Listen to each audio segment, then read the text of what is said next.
Jane Eyre, an autobiography by Charlotte Bronte. Illustrated by F. H. Townsend London Service and Peyton 5, Henrietta Street, 1897.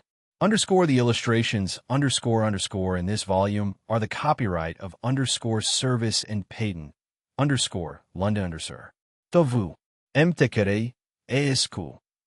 This work is respectfully inscribed. By the author. Preface. A preface to the first edition of Jane Eyre being unnecessary, I gave none. This second edition demands a few words both of acknowledgement and miscellaneous remark. My thanks are due in 3/4. To the public, for the indulgent ear it has inclined to a plain tale with few pretensions. To the press, for the fair field its honest suffrage has opened to an obscure aspirant. To my publishers, for the aid their tact, their energy, their practical sense, and frank liberality have afforded an unknown and unrecommended author. The press and the public are but vague personifications for me, and I must thank them in vague terms, but my publishers are definite. So are certain generous critics who have encouraged me, as only large-hearted and high-minded men know how to encourage a struggling stranger. To them, to my publishers and the select reviewers, I say cordially, gentlemen, I thank you from my heart. Having thus acknowledged what I owe those who have aided and approved me, I turn to another class, a small one, so far as I know, but not, therefore, to be overlooked. I mean the timorous or carping few who doubt the tendency of such books as Jane Eyre, in whose eyes whatever is unusual is wrong, whose ears detect in each protest against bigotry, that parent of crime, an insult to piety, that regent of God on earth. I would suggest to such doubters certain obvious distinctions. I would remind them of certain simple truths. Conventionality is not morality. Self-righteousness is not religion. To attack the first is not to assail the last. To pluck the mask from the face of the Pharisee is not to lift an impious hand to the crown of thorns. These things and deeds are diametrically opposed. They are as distinct as is vice from virtue. Men too often confound them. They should not be confounded. Appearance should not be mistaken for truth. Narrow human doctrines that only tend to elate and magnify a few should not be substituted for the world-redeeming creed of Christ. There is, I repeat it, a difference, and it is a good and not a bad action to mark broadly and clearly the line of separation between them. The world may not like to see these ideas dissevered, for it has been accustomed to blend them, finding it convenient to make external show pass for sterling worth, to let whitewashed walls vouch for clean shrines. It may hate him who dares to scrutinize and expose, to raise the gilding and show base metal under it, to penetrate the sepulchre and reveal charnel relics.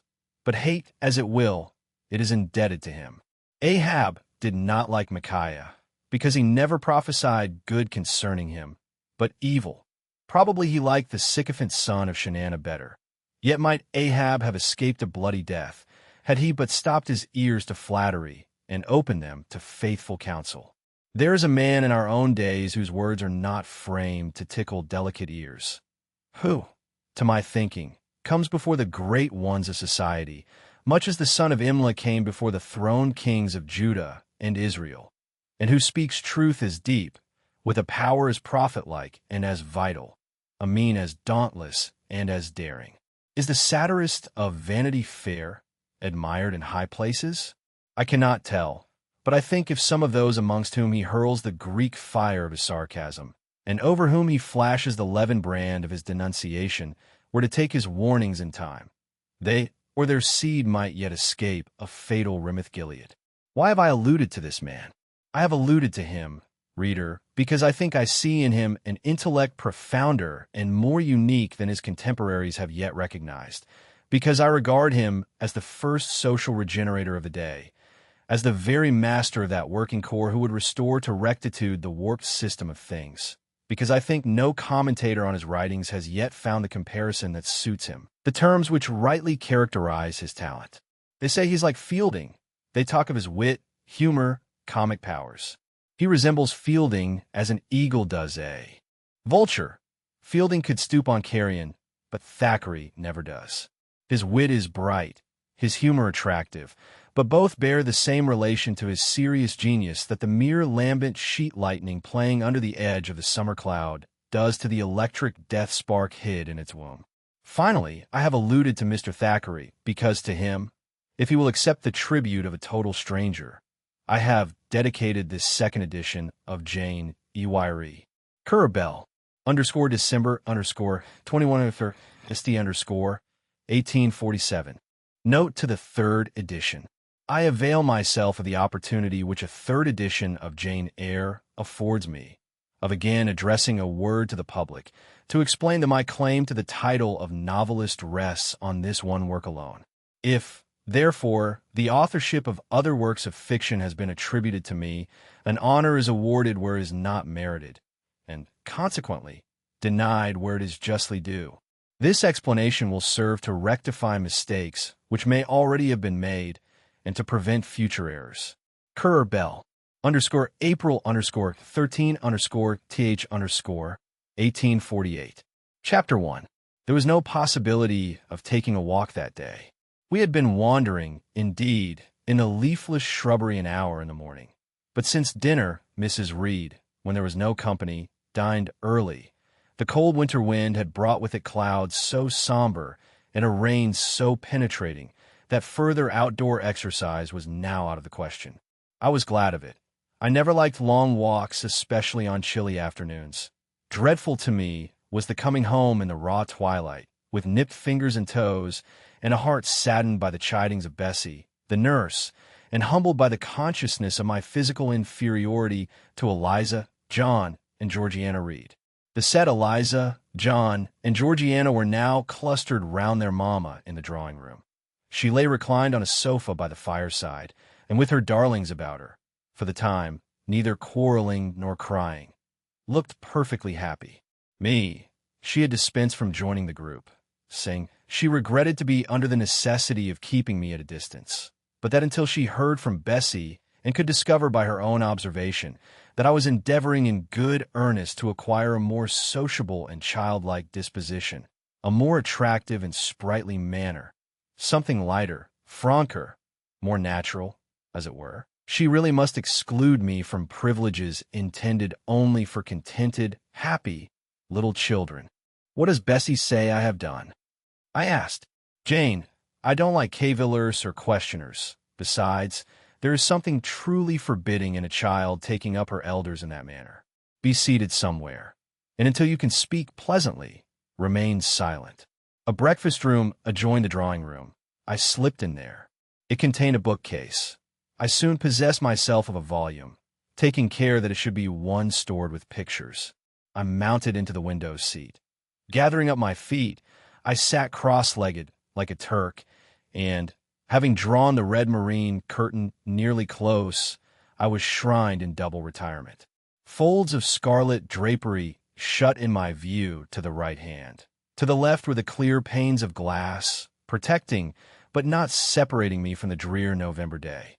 At intervals, while turning over the leaves of my book, I studied the aspect of that winter afternoon. Afar, it offered a pale blank of mist and cloud, near a scene of wet lawn and storm-beat shrub, with ceaseless rain sweeping away wildly before a long and lamentable blast. I returned to my book, Bewick's History of British Birds. The letterpress thereof I cared little for, generally speaking, and yet there were certain introductory pages that, child as I was, I could not pass quite as a blank. They were those which treat of the haunts of sea-fowl, of the solitary rocks and promontories by them only inhabited, of the coast of Norway, studded with isles from its southern extremity, the Lindenus, or Naze, to the North Cape, where the northern ocean, in vast whirls, boils round the naked, melancholy isles of farthest Thule, and the Atlantic surge pours in among the stormy Hebrides. Nor could I pass unnoticed the suggestion of the bleak shores of Lapland, Siberia, Spitzbergen, Nova Zembla, Iceland, Greenland, with the vast sweep of the Arctic zone, and those forlorn regions of dreary space, that reservoir of frost and snow, where firm fields of ice, the accumulation of centuries of winters, glazed in alpine heights above heights, surround the pole, and can center the multiplied rigors of extreme cold. Of these death-white realms, I formed an idea of my own, shadowy, like all the half-comprehended notions that float dim through children's brains, but strangely impressive.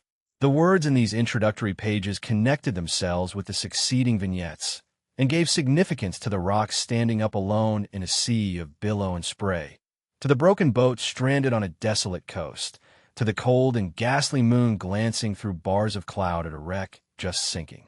I cannot tell what sentiment haunted the quite solitary churchyard, with its inscribed headstone, its gate, its 2 trees, its low horizon, girdled by a broken wall, and its newly risen crescent, attesting the hour of eventide.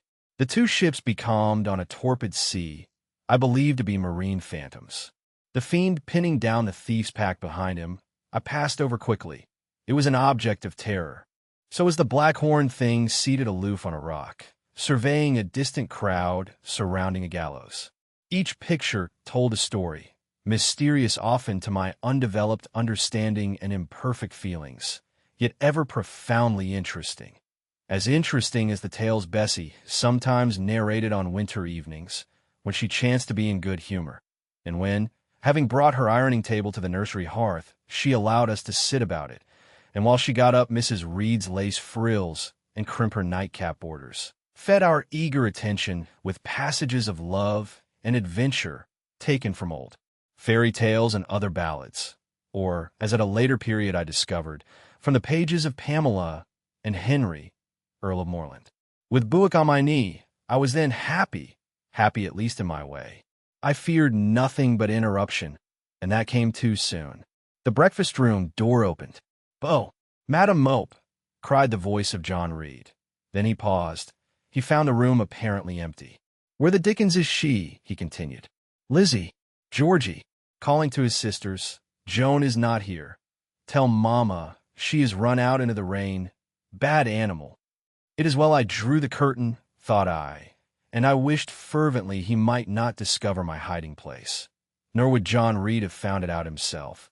He was not quick either of vision or conception, but Eliza just put her head in at the door and said at once, "She is in the window seat, to be sure, Jack."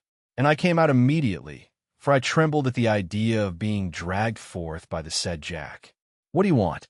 I asked with awkward diffidence. "Say, what do you want, Master Reed?" was the answer.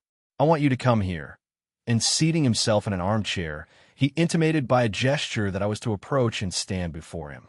John Reed was a schoolboy of 14 years old, for years older than I, for I was but 10, large and stout for his age, with a dingy and unwholesome skin, thick lineaments and a spacious visage, heavy limbs and large extremities. He gorged himself habitually at table, which made him bilious, and gave him a dim and bleared eye and flabby cheeks.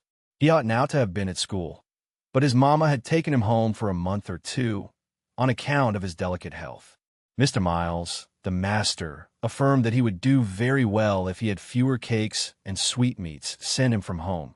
But the mother's heart turned from an opinion so harsh and inclined rather to the more refined idea that John's sallowness was owing to over-application and, perhaps, to pining after home. John had not much affection for his mother and sisters, and an antipathy to me. He bullied and punished me, not 2 or 3 times in the week, nor once or twice in the day, but continually. Every nerve I had feared him, and every morsel of flesh in my bones shrank when he came near.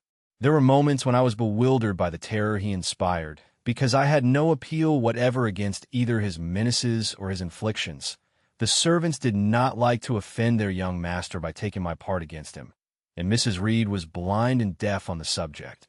She never saw him strike or heard him abuse me, though he did both now and then in her very presence. More frequently, however, behind her back. Habitually obedient to John, I came up to his chair. He spent some 3 minutes in thrusting out his tongue at me, as far as he could without damaging the roots. I knew he would soon strike, and while dreading the blow, I mused on the disgusting and ugly appearance of him who would presently deal it. I wonder if he read that notion in my face, for all at once. Without speaking, he struck suddenly and strongly.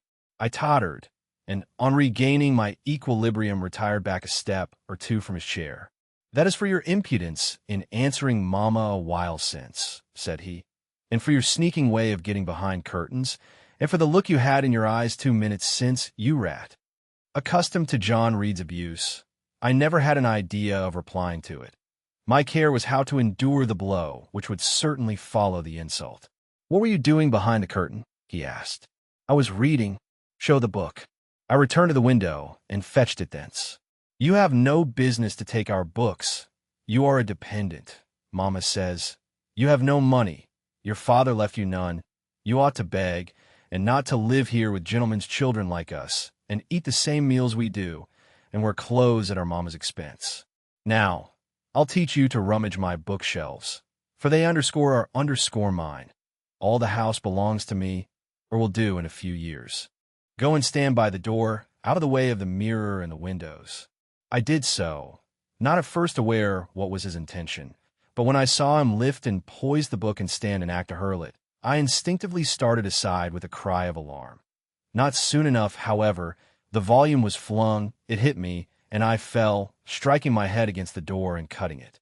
The cut bled, the pain was sharp, my terror had passed its climax. Other feelings succeeded. "Wicked and cruel boy," I said, "you are like a murderer. You are like a slave driver. You are like the Roman emperors."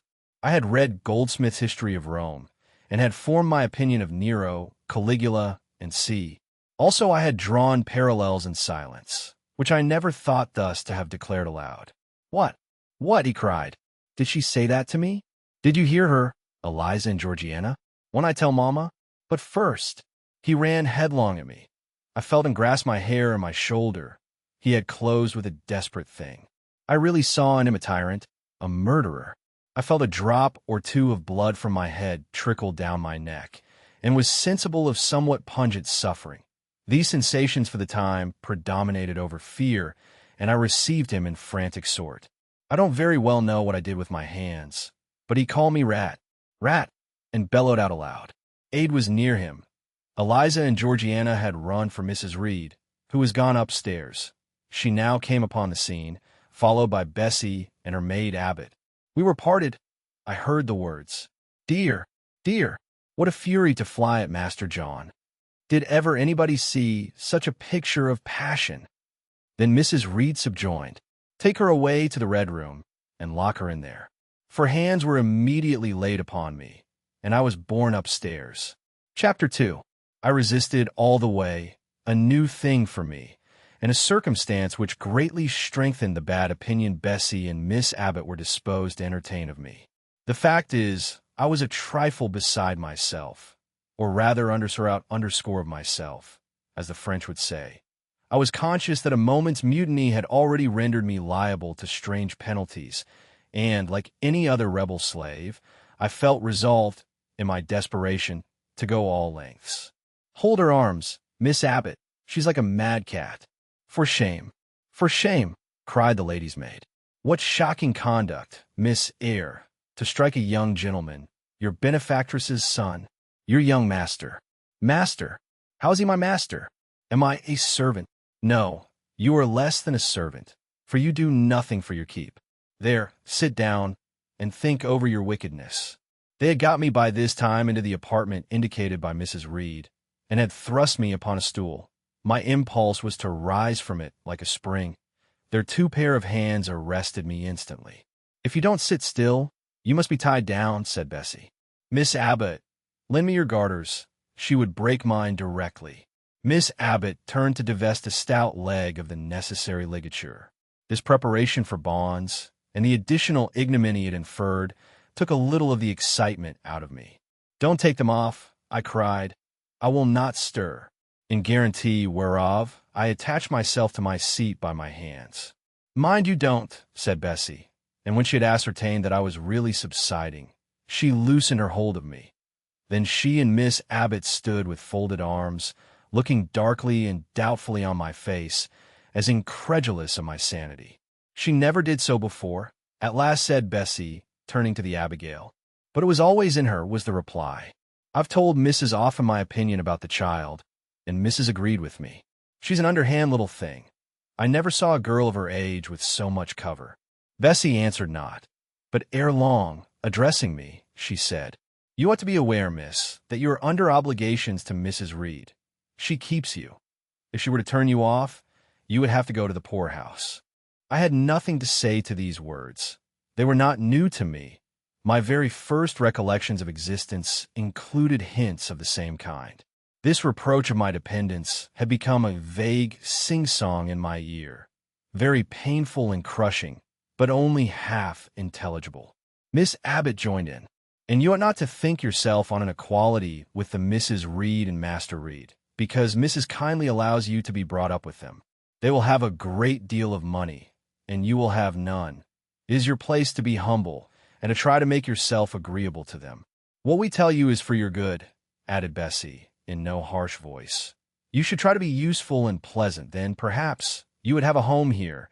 But if you become passionate and rude, Mrs. will send you away, I am sure." "Besides," said Miss Abbott, "God will punish her. He might strike her dead in the midst of her tantrums. And then where would she go? Come, Bessie, we will leave her. I wouldn't have her heart for anything. Say your prayers, Miss Eyre, when you are by yourself. For if you don't repent, something bad might be permitted to come down the chimney and fetch you away." They went, shutting the door and locking it behind them. The Red Room was a square chamber, very seldom slept in. I might say never, indeed, unless when a chance influx of visitors at Gateshead Hall rendered it necessary to turn to account all the accommodation it contained. Yet it was one of the largest and stateliest chambers in the mansion. A bed supported on massive pillars of mahogany, hung with curtains of deep red damask, stood out like a tabernacle in the center. The two large windows, with their blinds always drawn down, were half shrouded in festoons and falls of similar drapery. The carpet was red. The table at the foot of the bed was covered with a crimson cloth. The walls were a soft fawn color with a blush of pink in it. The wardrobe, the toilet table. The chairs were of darkly polished old mahogany. Out of these deep, surrounding shades rose high and glared white the piled-up mattresses and pillows of the bed, spread with a snowy Marseilles counterpane. Scarcely less prominent was an ample cushioned easy chair near the head of the bed, also white, with a footstool before it, and looking, as I thought, like a pale throne. This room was chill because it seldom had a fire. It was silent because remote from the nursery and kitchen, solemn because it was known to be so seldom entered. The housemaid alone came here on Saturdays to wipe from the mirrors and the furniture a week's quiet dust, and Mrs. Reed herself, at far intervals, visited it to review the contents of a certain secret drawer in the wardrobe, where stored divers parchments, a jewel casket, and a miniature of her deceased husband. And in those last words lies the secret of the Red Room, the spell which kept it so lonely in spite of its grandeur. Mr. Reed had been dead 9 years. It was in this chamber he breathed his last. Here he lay in state. Hence his coffin was borne by the undertaker's men. And since that day, a sense of dreary consecration had guarded it from frequent intrusion. My seat, to which Bessie and the bitter Miss Abbott had left me riveted, was a low ottoman near the marble chimney-piece. The bed rose before me. To my right hand there was the high, dark wardrobe, with subdued, broken reflections varying the gloss of its panels. To my left were the muffled windows. A great looking-glass between them repeated the vacant majesty of the bed and room. I was not quite sure whether they had locked the door, and when I dared move, I got up and went to see. Alas! Yes, no jail was ever more secure. Returning, I had to cross before the looking-glass. My fascinated glance involuntarily explored the depth it revealed. All looked colder and darker in that visionary hollow than in reality, and the strange little figure there gazing at me, with a white face and arms specking the gloom, and glittering eyes of fear moving where all else was still, had the effect of a real spirit. I thought it like one of the tiny phantoms, half fairy, half imp, Bessie's evening stories represented as coming out of lone, ferny dells and moors, and appearing before the eyes of belated travelers. I returned to my stool. Superstition was with me at that moment, But it was not yet her hour for complete victory. My blood was still warm. The mood of the revolted slave was still bracing me with its bitter vigor. I had to stem a rapid rush of retrospective thought before I quailed to the dismal present. All John Reed's violent tyrannies, all his sister's proud indifference, all his mother's aversion, all the servants' partiality, turned up in my disturbed mind like a dark deposit in a turbid well. Why was I always suffering, always browbeaten, always accused, forever condemned? Why could I never please? Why was it useless to try to win anyone's favor? Eliza, who was headstrong and selfish, was respected. Georgiana, who had a spoiled temper, a very acrid spite, a captious and insolent carriage, was universally indulged. Her beauty, her pink cheeks and golden curls, seemed to give delight to all who looked at her, and to purchase indemnity. For every fault, John no one thwarted, much less punished. Though he twisted the necks of the pigeons, killed the little pea chicks, set the dogs at the sheep, stripped the hothouse vines of their fruit, and broke the buds off the choicest plants in the conservatory. He called his mother old girl, too, sometimes reviled her for her dark skin, similar to his own, bluntly disregarded her wishes, not unfrequently tore and spoiled her silk attire. And he was still her own darling. I dared commit no fault. I strove to fulfill every duty, and I was termed naughty and tiresome, sullen and sneaking, from morning to noon, and from noon to night. My head still ached and bled with the blow and fall I had received. No one had reproved John for wantonly striking me, and because I had turned against him to avert farther irrational violence, I was loaded with general opprobrium. Unjust, unjust, said my reason, forced by the agonizing stimulus into precocious though transitory power, and resolve, equally wrought up, instigated some strange expedient to achieve escape from insupportable oppression, as running away, or if that could not be effected, never eating or drinking more, and letting myself die. What a consternation of soul was mine that dreary afternoon! How all my brain was in tumult, and all my heart in insurrection! Yet in what darkness, what dense ignorance, was the mental battle fought! I could not answer the ceaseless inward question. Why I thus suffered. Now, at the distance of, I will not say how many years, I see it clearly. I was a discord in Gateshead Hall. I was like nobody there. I had nothing in harmony with Mrs. Reed, or her children, or her chosen vassalage. If they did not love me, in fact, as little did I love them, they were not bound to regard with affection a thing that could not sympathize with one amongst them, a heterogeneous thing, opposed to them in temperament, in capacity, in propensities, a useless thing, incapable of serving their interest or adding to their pleasure, a noxious thing, cherishing the germs of indignation at their treatment, of contempt of their judgment. I know that had I been a sanguine, brilliant, careless, exacting, handsome, romping child, though equally dependent and friendless, Mrs. Reed would have endured my presence more complacently. Her children would have entertained for me more of the cordiality of fellow feeling. The servants would have been less prone to make me the scapegoat of the nursery. Daylight began to forsake the Red Room. It was past 4 o'clock, and the beclouded afternoon was tending to drear twilight. I heard the rain still beating continuously on the staircase window, and the wind howling in the grove behind the hall.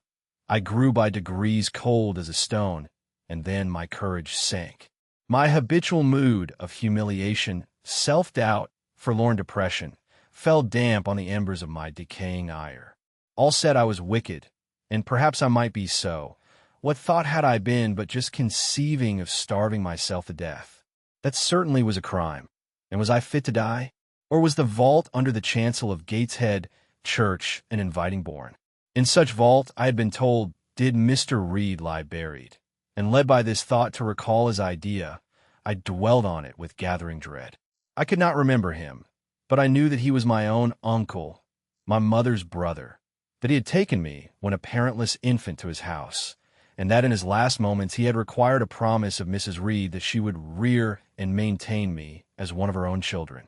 Mrs. Reed probably considered she had kept this promise, and so she had, I dare say, as well as her nature would permit her, But how could she really like an interloper not of her race and unconnected with her after her husband's death by any tie? It must have been most irksome to find herself bound by a hard-wrung pledge to stand in the stead of a parent to a strange child she could not love, and to see an uncongenial alien permanently intruded on her own family group. A singular notion dawned upon me. I doubted not, never doubted, that if Mr. Reed had been alive he would have treated me kindly.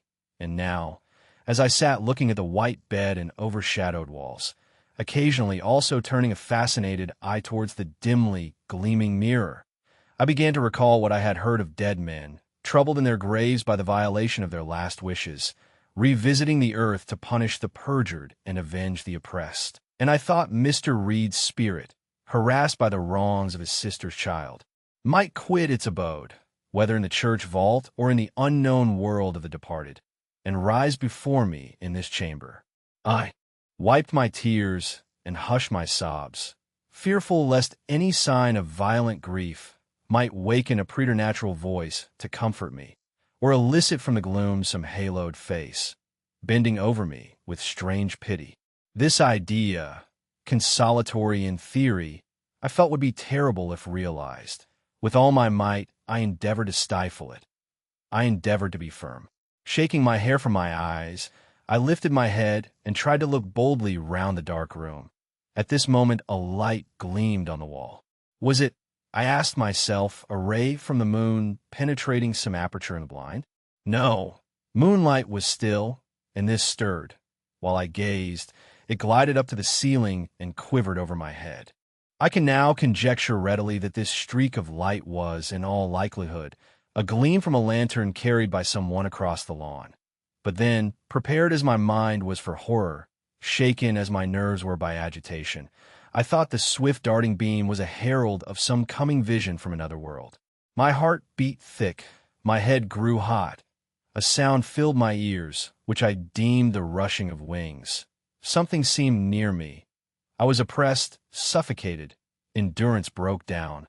I rushed to the door and shook the lock in desperate effort. Steps came running along the outer passage. The key turned. Bessie and Abbott entered. "Miss Eyre, are you ill?" said Bessie. "What a dreadful noise!" "It went quite through me," exclaimed Abbott. "Take me out. Let me go into the nursery," was my cry. "What for? Are you hurt? Have you seen something?" again demanded Bessie. "Oh, I saw a light, and I thought a ghost would come." I had now got hold of Bessie's hand, and she did not snatch it from me. "She has screamed out on purpose," declared Abbott in some disgust. "And what a scream! If she had been in great pain one would have excused it, but she only wanted to bring us all here. I know her naughty tricks." "What is all this?" demanded another voice peremptorily, and Mrs. Reed came along the corridor, her cap flying wide, her gown rustling stormily. "Abbott and Bessie, I believe I gave orders that Jane Eyre should be left in the Red Room till I came to her myself." "Miss Jane screamed so loud, ma'am," pleaded Bessie. "Let her go," was the only answer. "Loose Bessie's hand, child. You cannot succeed in getting out by these means, be assured. I abhor artifice, particularly in children. It is my duty to show you that tricks will not answer. You will now stay here an hour longer, and it is only on condition of perfect submission and stillness that I shall liberate you then. Well, have pity. Forgive me. I cannot endure it. Let me be punished some other way. I shall be killed if—" Silence. This violence is almost repulsive, and so, no doubt, she felt it. I was a precocious actress in her eyes. She sincerely looked on me as a compound of virulent passions, mean spirit, and dangerous duplicity. Bessie and Abbott having retreated, Mrs. Reed, impatient of my now frantic anguish and wild sobs, abruptly thrust me back and locked me in, without farther parley. I heard her sweeping away, and soon after she was gone, I suppose I had a species of fit. Unconsciousness closed the scene. Chapter 3. The next thing I remember is waking up with a feeling as if I had had a frightful nightmare, and seeing before me a terrible red glare, crossed with thick black bars. I heard voices, too, speaking with a hollow sound, and as if muffled by a rush of wind or water. Agitation, uncertainty, and an all-predominating sense of terror confused my faculties. Ere long, I became aware that someone was handling me, lifting me up and supporting me in a sitting posture, and that more tenderly than I had ever been raised or upheld before. I rested my head against a pillow or an arm and felt easy. In 5 minutes, more the cloud of bewilderment dissolved. I knew quite well that I was in my own bed and that the red glare was the nursery fire. It was night. A candle burnt on the table. Bessie stood at the bed foot with a basin in her hand, and a gentleman sat in a chair near my pillow, leaning over me. I felt an inexpressible relief, a soothing conviction of protection and security, when I knew that there was a stranger in the room, an individual not belonging to Gateshead and not related to Mrs. Reed. Turning from Bessie, though her presence was far less obnoxious to me than that of Abbott, for instance, would have been, I scrutinized the face of the gentleman. I knew him. It was Mr. Lloyd, an apothecary, sometimes called in by Mrs. Reed when the servants were ailing. For herself and the children she employed a physician. "Well, who am I?" he asked. I pronounced his name, offering him at the same time my hand. He took it, smiling and saying, "We shall do very well by and by." Then he laid me down, and addressing Bessie, charged her to be very careful that I was not disturbed during the night. Having given some further directions, and intimated that he should call again the next day, he departed. To my grief, I felt so sheltered and befriended while he sat in the chair near my pillow, and as he closed the door after him, all the room darkened and my heart again sank. Inexpressible sadness weighed it down. "Do you feel as if you should sleep, miss?" asked Bessie, rather softly. Scarcely dared I answer her, for I feared the next sentence might be rough. "I will try. Would you like to drink, or could you eat anything?" "No, thank you, Bessie." "Then I think I shall go to bed, for it is past 12 o'clock, but you may call me if you want anything in the night." Wonderful civility this. It emboldened me to ask a question. "Bessie, what is the matter with me? Am I ill? You fell sick, I suppose, in the Red Room with crying. You'll be better soon, no doubt." Bessie went into the housemaid's apartment, which was near. I heard her say, "Sarah, come and sleep with me in the nursery. I daren't for my life be alone with that poor child tonight. She might die. It's such a strange thing she should have that fit. I wonder if she saw anything." Mrs. was rather too hard. Sarah came back with her. They both went to bed. They were whispering together for half an hour before they fell asleep. I caught scraps of their conversation, from which I was able only too distinctly to infer the main subject discussed. Something passed her, all dressed in white, and vanished, a great black dog behind him, 3 loud raps on the chamber door, a light in the churchyard just over his grave, and see. At last both slept, the fire and the candle went out. For me, the watches of that long night passed in ghastly wakefulness. Ear, eye, and mind were alike strained by dread, such dread as children only can feel. No severe or prolonged bodily illness followed this incident of the Red Room. It only gave my nerves a shock of which I feel the reverberation to this day.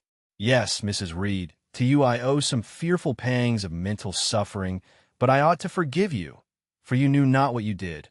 While rending my heartstrings, you thought you were only uprooting my bad propensities. Next day, by noon, I was up and dressed, and sat wrapped in a shawl by the nursery hearth. I felt physically weak and broken down, but my worst ailment was an unutterable wretchedness of mind, a wretchedness which kept drawing from me silent tears. No sooner had I wiped one salt drop from my cheek than another followed. Yet, I thought, I ought to have been happy, for none of the Reeds were there. They were all gone out in the carriage with their mamma. Abbott, too, was sewing in another room, and Bessie, as she moved hither and thither, putting away toys and arranging drawers, addressed to me every now and then a word of unwonted kindness. This state of things should have been to me a paradise of peace, accustomed as I was to a life of ceaseless reprimand and thankless fagging.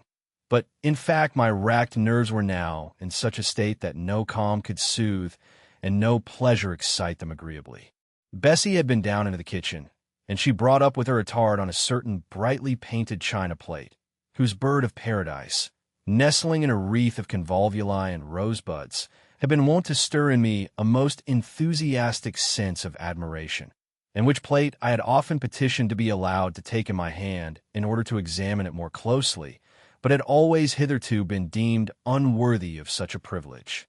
This precious vessel was now placed on my knee, and I was cordially invited to eat the circlet of delicate pastry upon it.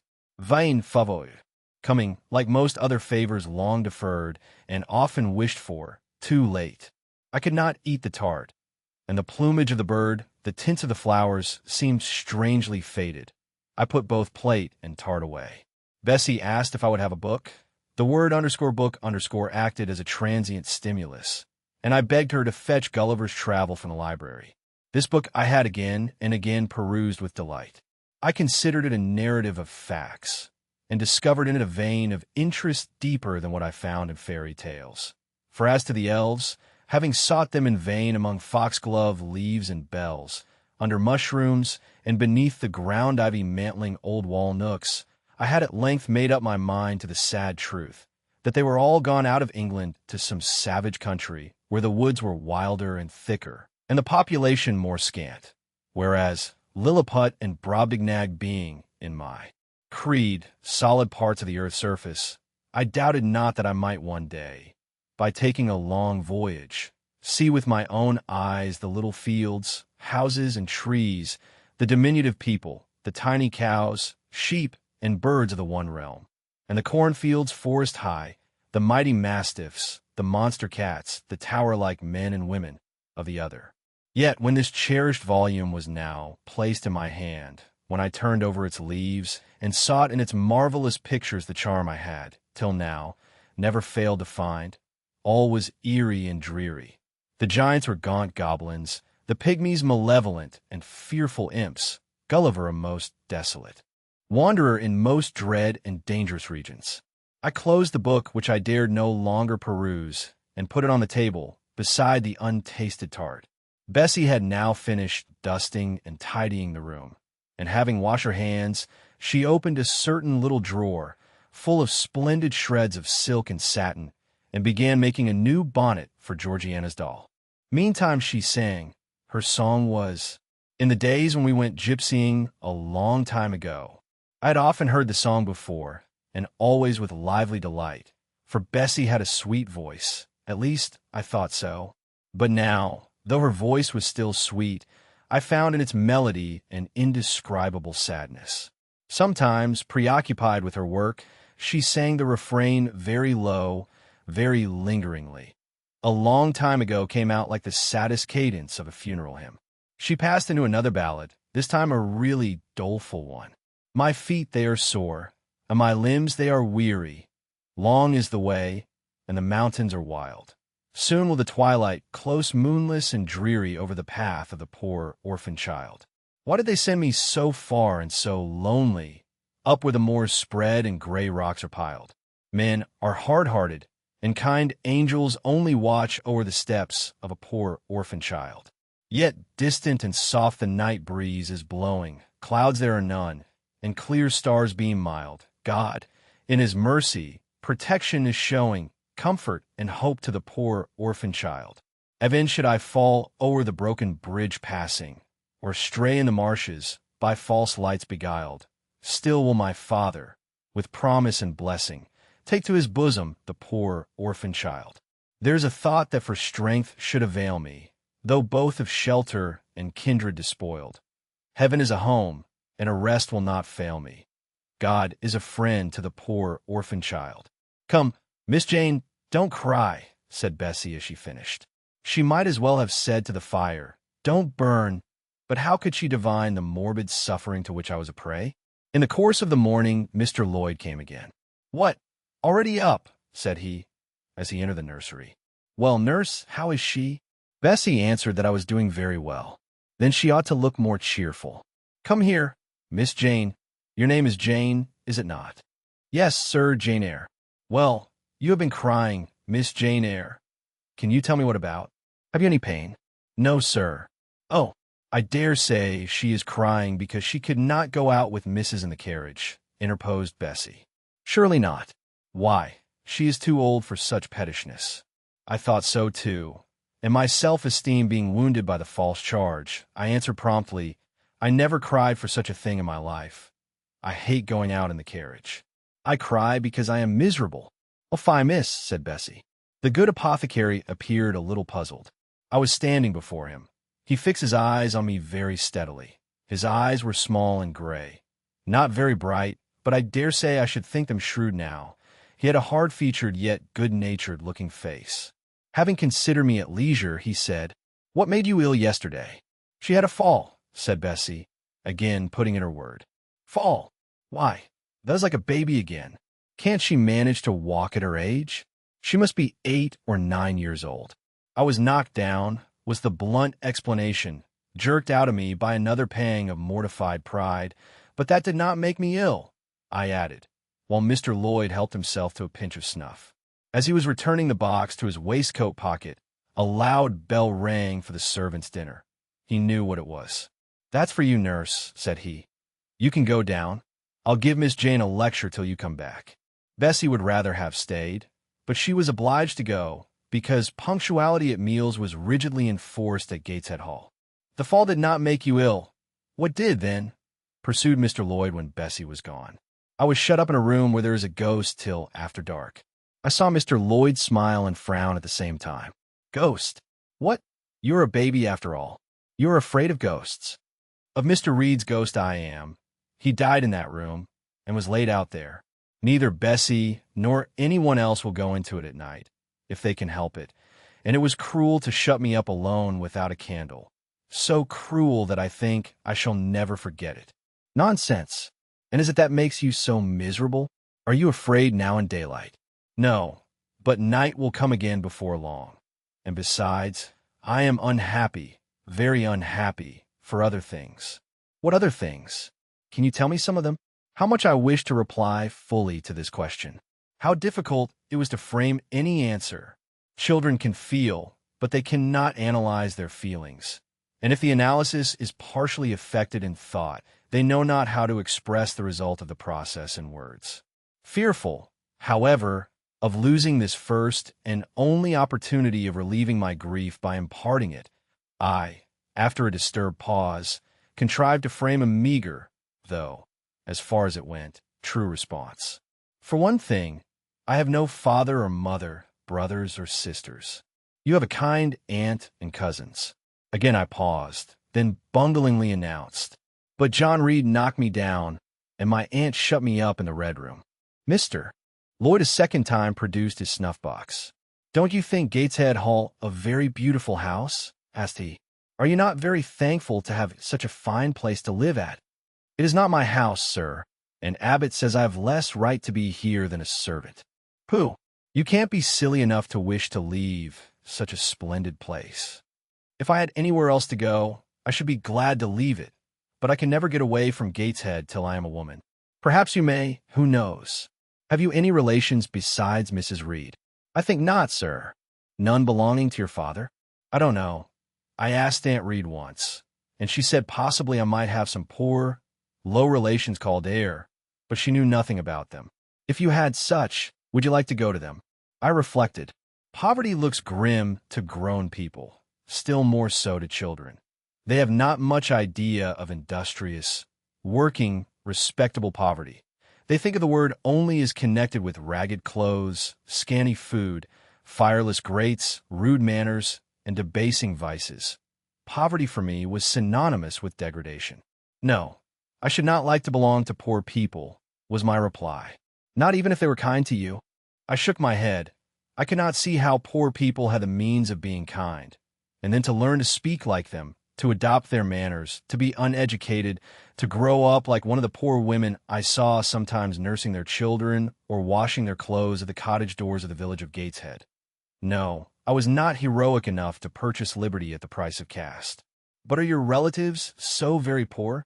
Are they working people? I cannot tell. Aunt Reed says if I have any, they must be a beggarly set. I should not like to go a-begging. Would you like to go to school? Again I reflected. I scarcely knew what school was. Bessie sometimes spoke of it as a place where young ladies sat in the stocks, wore backboards, and were expected to be exceedingly genteel and precise. John Reed hated his school, and abused his master. But John Reed's tastes were no rule for mine, and if Bessie's accounts of school discipline, gathered from the young ladies of the family where she had lived before coming to Gateshead, were somewhat appalling, her details of certain accomplishments attained by these same young ladies were, I thought, equally attractive. She boasted of beautiful paintings of landscapes and flowers by them executed, of songs they could sing and pieces they could play, of purses they could knit, of French books they could translate, till my spirit was moved to emulation as I listened. Besides, school would be a complete change. It implied a long journey, an entire separation from Gateshead, an entrance into a new life. I should indeed like to go to school, was the audible conclusion of my musings. Well, well, who knows what may happen, said Mr. Lloyd, as he got up. The child ought to have change of air and scene, he added, speaking to himself. Nerves not in a good state. Bessie now returned. At the same moment the carriage was heard rolling up the gravel walk. Is it your mistress, nurse? Asked Mr. Lloyd. I should like to speak to her before I go. Bessie invited him to walk into the breakfast room and led the way out. In the interview which followed between him and Mrs. Reed, I presume from after occurrences that the apothecary ventured to recommend my being sent to school, and the recommendation was no doubt readily enough adopted. For as Abbott said, in discussing the subject with Bessie when both sat sewing in the nursery one night, after I was in bed, and as they thought, asleep, Mrs. was, she dared say, glad enough to get rid of such a tiresome, ill-conditioned child, who always looked as if she were watching everybody and scheming plots underhand. Abbott, I think, gave me credit for being a sort of infantine Guy Fawkes.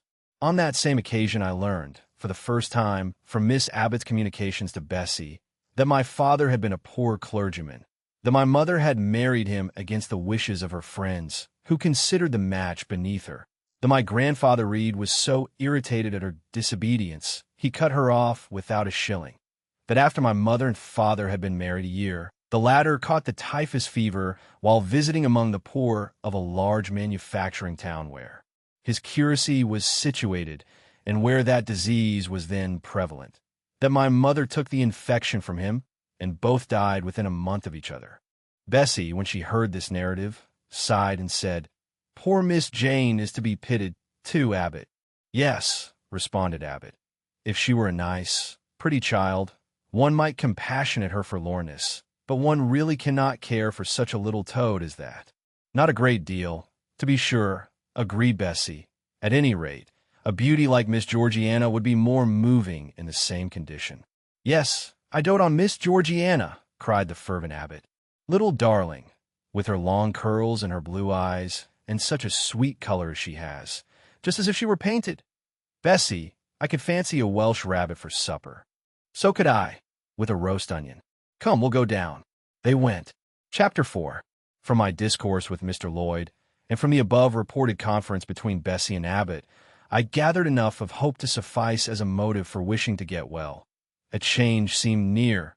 I desired and waited it in silence. It tarried, however. Days and weeks passed. I had regained my normal state of health, but no new allusion was made to the subject over which I brooded. Mrs. Reed surveyed me at times with a severe eye, but seldom addressed me. Since my illness, she had drawn a more marked line of separation than ever between me and her own children, appointing me a small closet to sleep in by myself, condemning me to take my meals alone and pass all my time in the nursery, while my cousins were constantly in the drawing-room. Not a hint, however, did she drop about sending me to school. Still I felt an instinctive certainty that she would not long endure me under the same roof with her, for her glance, now more than ever, when turned on me, expressed an insuperable and rooted aversion. Eliza and Georgiana, evidently acting according to orders, spoke to me as little as possible. John thrust his tongue in his cheek whenever he saw me, and once attempted chastisement, but as I instantly turned against him, roused by the same sentiment of deep ire and desperate revolt which had stirred my corruption before, he thought it better to desist, and ran from me uttering execrations and vowing I had burst his nose. I had indeed leveled at that prominent feature as hard a blow as my knuckles could inflict, and when I saw that either that or my look daunted him, I had the greatest inclination to follow up my advantage to purpose, but he was already with his mamma. I heard him in a blubbering tone commence the tale of how that nasty Jane Eyre had flown at him like a mad cat. He was stopped, rather harshly. "Don't talk to me about her, John. I told you not to go near her. She is not worthy of notice. I do not choose that either you or your sisters should associate with her." Here, leaning over the banister, I cried out suddenly and without at all deliberating on my words, "They're not fit to associate with me." Mrs. Reed was rather a stout woman, but on hearing this strange and audacious declaration, she ran nimbly up the stair, swept me like a whirlwind into the nursery, and crushing me down on the edge of my crib, dared me, in an emphatic voice, to rise from that place, or utter one syllable during the remainder of the day. "What would Uncle Reed say to you, if he were alive?" was my scarcely voluntary demand. I say scarcely voluntary, for it seemed as if my tongue pronounced words without my will consenting to their utterance. Something spoke out of me over which I had no control. "What?" said Mrs. Reed under her breath. Her usually cold, composed gray, I became troubled with a look like fear. She took her hand from my arm and gazed at me as if she really did not know whether I were child or fiend. I was now in for it. "My Uncle Reed is in heaven and can see all you do and think, and so can Papa and Mama. They know how you shut me up all day long, and how you wish me dead." Mrs. Reed soon rallied her spirits. She shook me most soundly, she boxed both my ears, and then left me without a word. Bessie supplied the hiatus by a homily of an hour's length, in which she proved beyond a doubt that I was the most wicked and abandoned child ever reared under a roof. I half believed her, for I felt indeed only bad feelings surging in my breast. November, December, and half of January passed away. Christmas and the New Year had been celebrated at Gateshead with the usual festive cheer. Presents had been interchanged, dinners and evening parties given. From every enjoyment I was, of course, excluded. My share of the gaiety consisted in witnessing the daily appareling of Eliza and Georgiana, and seeing them descend to the drawing-room, dressed out in thin muslin frocks and scarlet sashes, with hair elaborately ringlet, and afterwards, in listening to the sound of the piano or the harp played below, to the passing to and fro of the butler and footman, to the jingling of glass and china as refreshments were handed, to the broken hum of conversation as the drawing-room door opened and closed. When tired of this occupation, I would retire from the stairhead to the solitary and silent nursery. There, though somewhat sad, I was not miserable.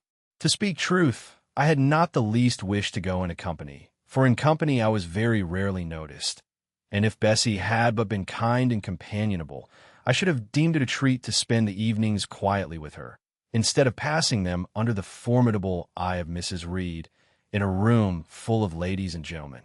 But Bessie, as soon as she had dressed her young ladies, used to take herself off to the lively regions of the kitchen and housekeeper's room, generally bearing the candle along with her. I then sat with my doll on my knee till the fire got low, glancing round occasionally to make sure that nothing worse than myself haunted the shadowy room. And when the embers sank to a dull red, I undressed hastily, tugging at knots and strings as I best might, and sought shelter from cold and darkness in my crib. To this crib I always took my doll. Human beings must love something, and in the dearth of worthier objects of affection, I contrived to find a pleasure in loving and cherishing a faded graven image, shabby as a miniature scarecrow. It puzzles me now to remember with what absurd sincerity I dote on this little toy, half fancying it alive and capable of sensation.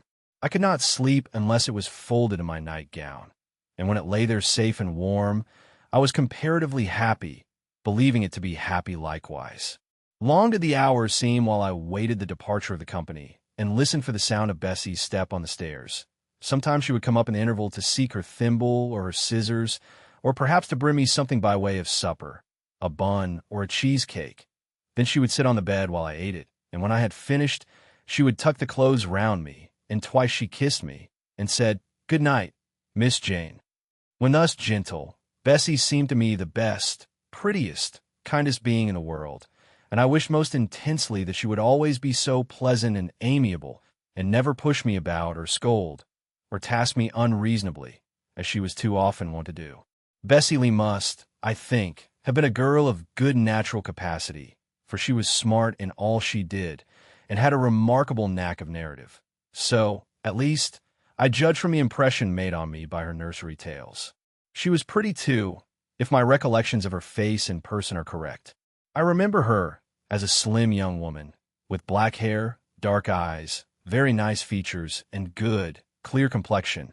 But she had a capricious and hasty temper, and indifferent ideas of principle or justice. Still, such as she was, I preferred her to anyone else at Gateshead Hall. It was the 15th of January, about 9 o'clock in the morning. Bessie was gone down to breakfast. My cousins had not yet been summoned to their mamma. Eliza was putting on her bonnet and warm garden coat to go and feed her poultry, an occupation of which she was fond, and not less so of selling the eggs to the housekeeper and hoarding up the money she thus obtained.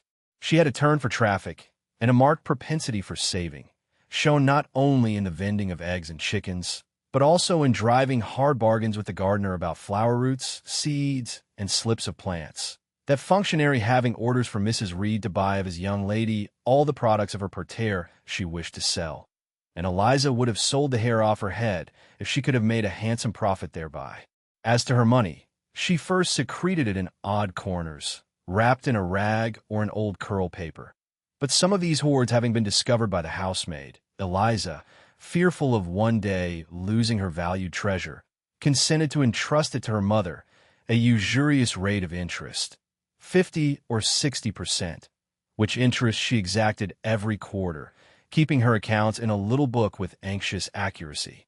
Georgiana sat on a high stool, dressing her hair at the glass, and interweaving her curls with artificial flowers and faded feathers, of which she had found a store in a drawer in the attic. I was making my bed, having received strict orders from Bessie to get it arranged before she returned, for Bessie now frequently employed me as a sort of under-nursery maid, to tidy the room, dust the chairs, and see. Having spread the quilt and folded my night-dress, I went to the window seat to put in order some picture books and doll's house furniture scattered there.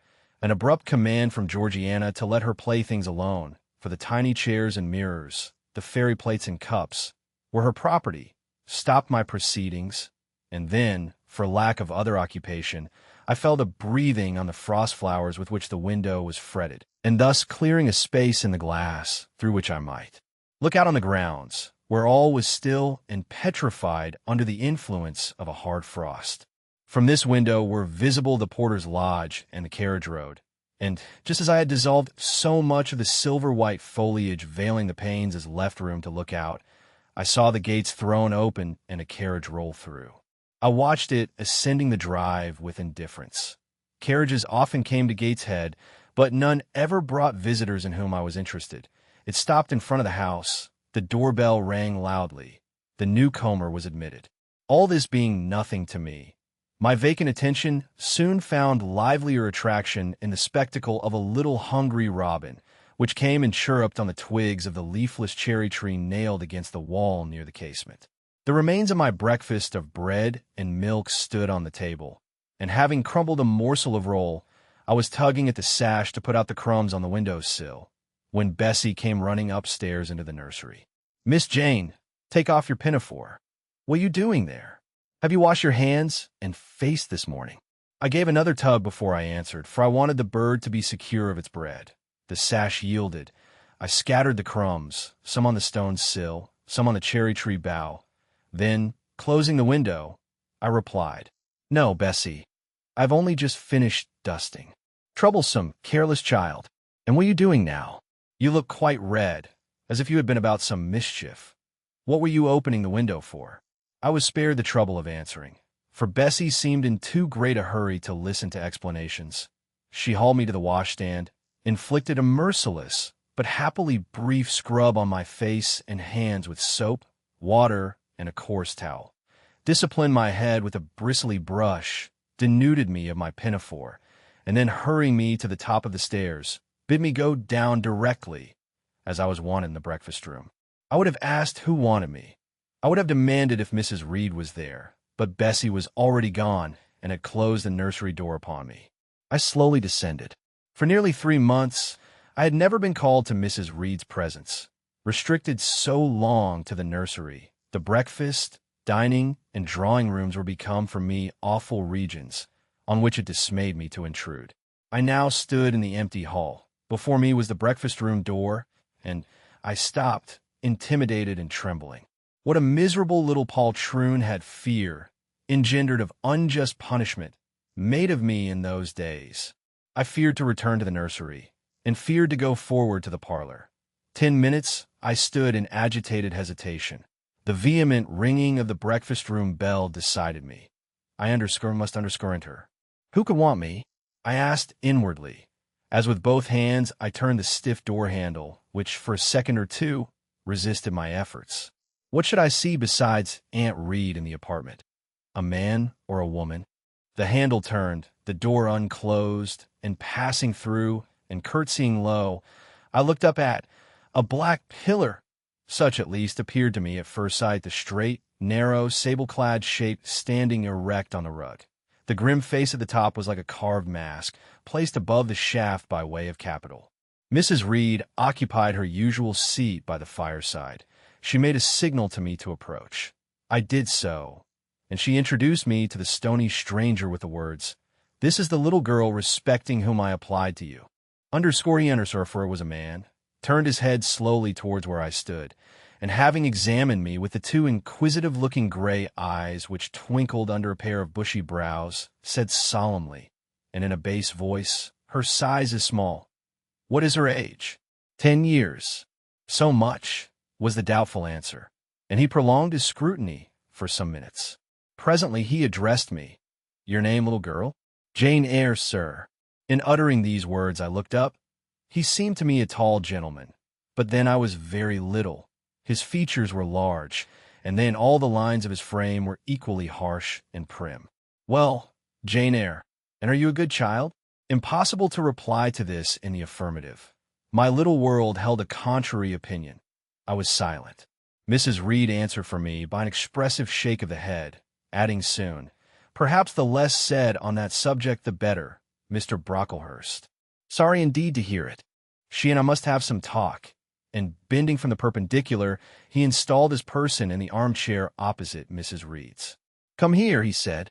I stepped across the rug. He placed me square and straight before him. What a face he had, now that it was almost on a level with mine.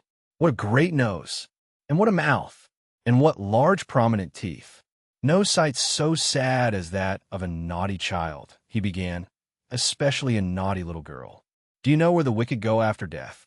"They go to hell," was my ready and orthodox answer. "And what is hell? Can you tell me that?" "A pit full of fire. And should you like to fall into that pit, and to be burning there forever?" "No, sir." "What must you do to avoid it?" I deliberated a moment. My answer, when it did come, was objectionable. "I must keep in good health and not die." "How can you keep in good health?" "Children younger than you die daily. I buried a little child of 5 years old only a day or two since, a good little child whose soul is now in heaven. It is to be feared the same could not be said of you were you to be called hence." Not being in a condition to remove his doubt, I only cast my eyes down on the 2 large feet planted on the rug, and sighed, wishing myself far enough away. I hope that sigh is from the heart, and that you repent of ever having been the occasion of discomfort to your excellent benefactress. "Benefactress? Benefactress," said I inwardly. "They all call Mrs. Reed my benefactress. If so, a benefactress is a disagreeable thing." "Do you say your prayers night and morning?" continued my interrogator. "Yes, sir." "Do you read your Bible?" "Sometimes." "With pleasure? Are you fond of it?" "I like Revelations and the book of Daniel, and Genesis and Samuel, and a little bit of Exodus, and some parts of Kings and Chronicles, and Job and Jonah." "And the Psalms? I hope you like them." "No, sir." "No? Oh, shocking. I have a little boy, younger than you, who knows 6 Psalms by heart, and when you ask him which he would rather have, a gingerbread nut to eat or a verse of a psalm to learn, he says, 'Oh, the verse of a psalm. Angels sing psalms,' says he. 'I wish to be a little angel here below.' He then gets 2 nuts in recompense for his infant piety." "Psalms are not interesting," I remarked. That proves you have a wicked heart, and you must pray to God to change it, to give you a new and clean one, to take away your heart of stone and give you a heart of flesh." I was about to propound a question, touching the manner in which that operation of changing my heart was to be performed, when Mrs. Reed interposed, telling me to sit down. She then proceeded to carry on the conversation herself. "Mr. Brocklehurst, I believe I intimated in the letter which I wrote to you 3 weeks ago that this little girl is not quite the character and disposition I could wish. Should you admit her in a Lowood school, I should be glad if the superintendent and teachers were requested to keep a strict eye on her, and, above all, to guard against her worst fault, a tendency to deceit. I mention this in your hearing, Jane, that you may not attempt to impose on Mr. Brocklehurst. Well might I dislike Mrs. Reed, for it was her nature to wound me cruelly. Never was I happy in her presence. However carefully I obeyed, however strenuously I strove to please her, my efforts were still repulsed and repaid by such sentences as the above. Now, uttered before a stranger, the accusation cut me to the heart. I dimly perceived that she was already obliterating hope from the new phase of existence which she destined me to enter. I felt, though I could not have expressed the feeling, that she was sowing aversion and unkindness along my future path. I saw myself transformed under Mr. Brocklehurst's eye into an artful, noxious child. And what could I do to remedy the injury? Nothing, indeed, thought I, as I struggled to repress a sob, and hastily wiped away some tears, the impotent evidences of my anguish. "Deceit is indeed a sad fault in a child," said Mr. Brocklehurst.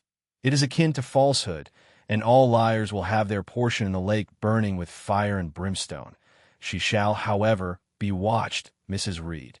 I will speak to Miss Temple and the teachers.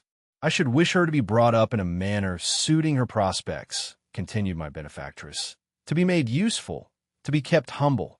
As for the vacations, she will, with your permission, spend them always at Lowood." "Your decisions are perfectly judicious, madam," returned Mr. Brocklehurst. "Humility is a Christian grace, and one peculiarly appropriate to the pupils of Lowood. I, therefore, direct that a special care shall be bestowed on its cultivation amongst them.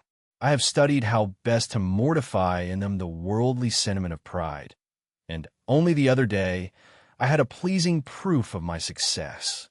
My second daughter, Augusta, went with her mamma to visit the school, and on her return she exclaimed, 'Oh, dear papa, how quiet and plain all the girls at Lowood look, with their hair combed behind their ears, and their long pinafores, and those little holland pockets outside their frocks. They're almost like poor people's children.' And, said she, they looked at my dress and mamma's, as if they had never seen a silk gown before."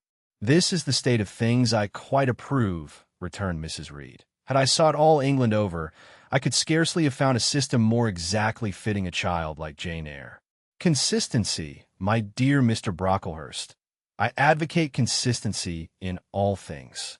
Consistency, madam, is the first of Christian duties, and it has been observed in every arrangement connected with the establishment of Lowood.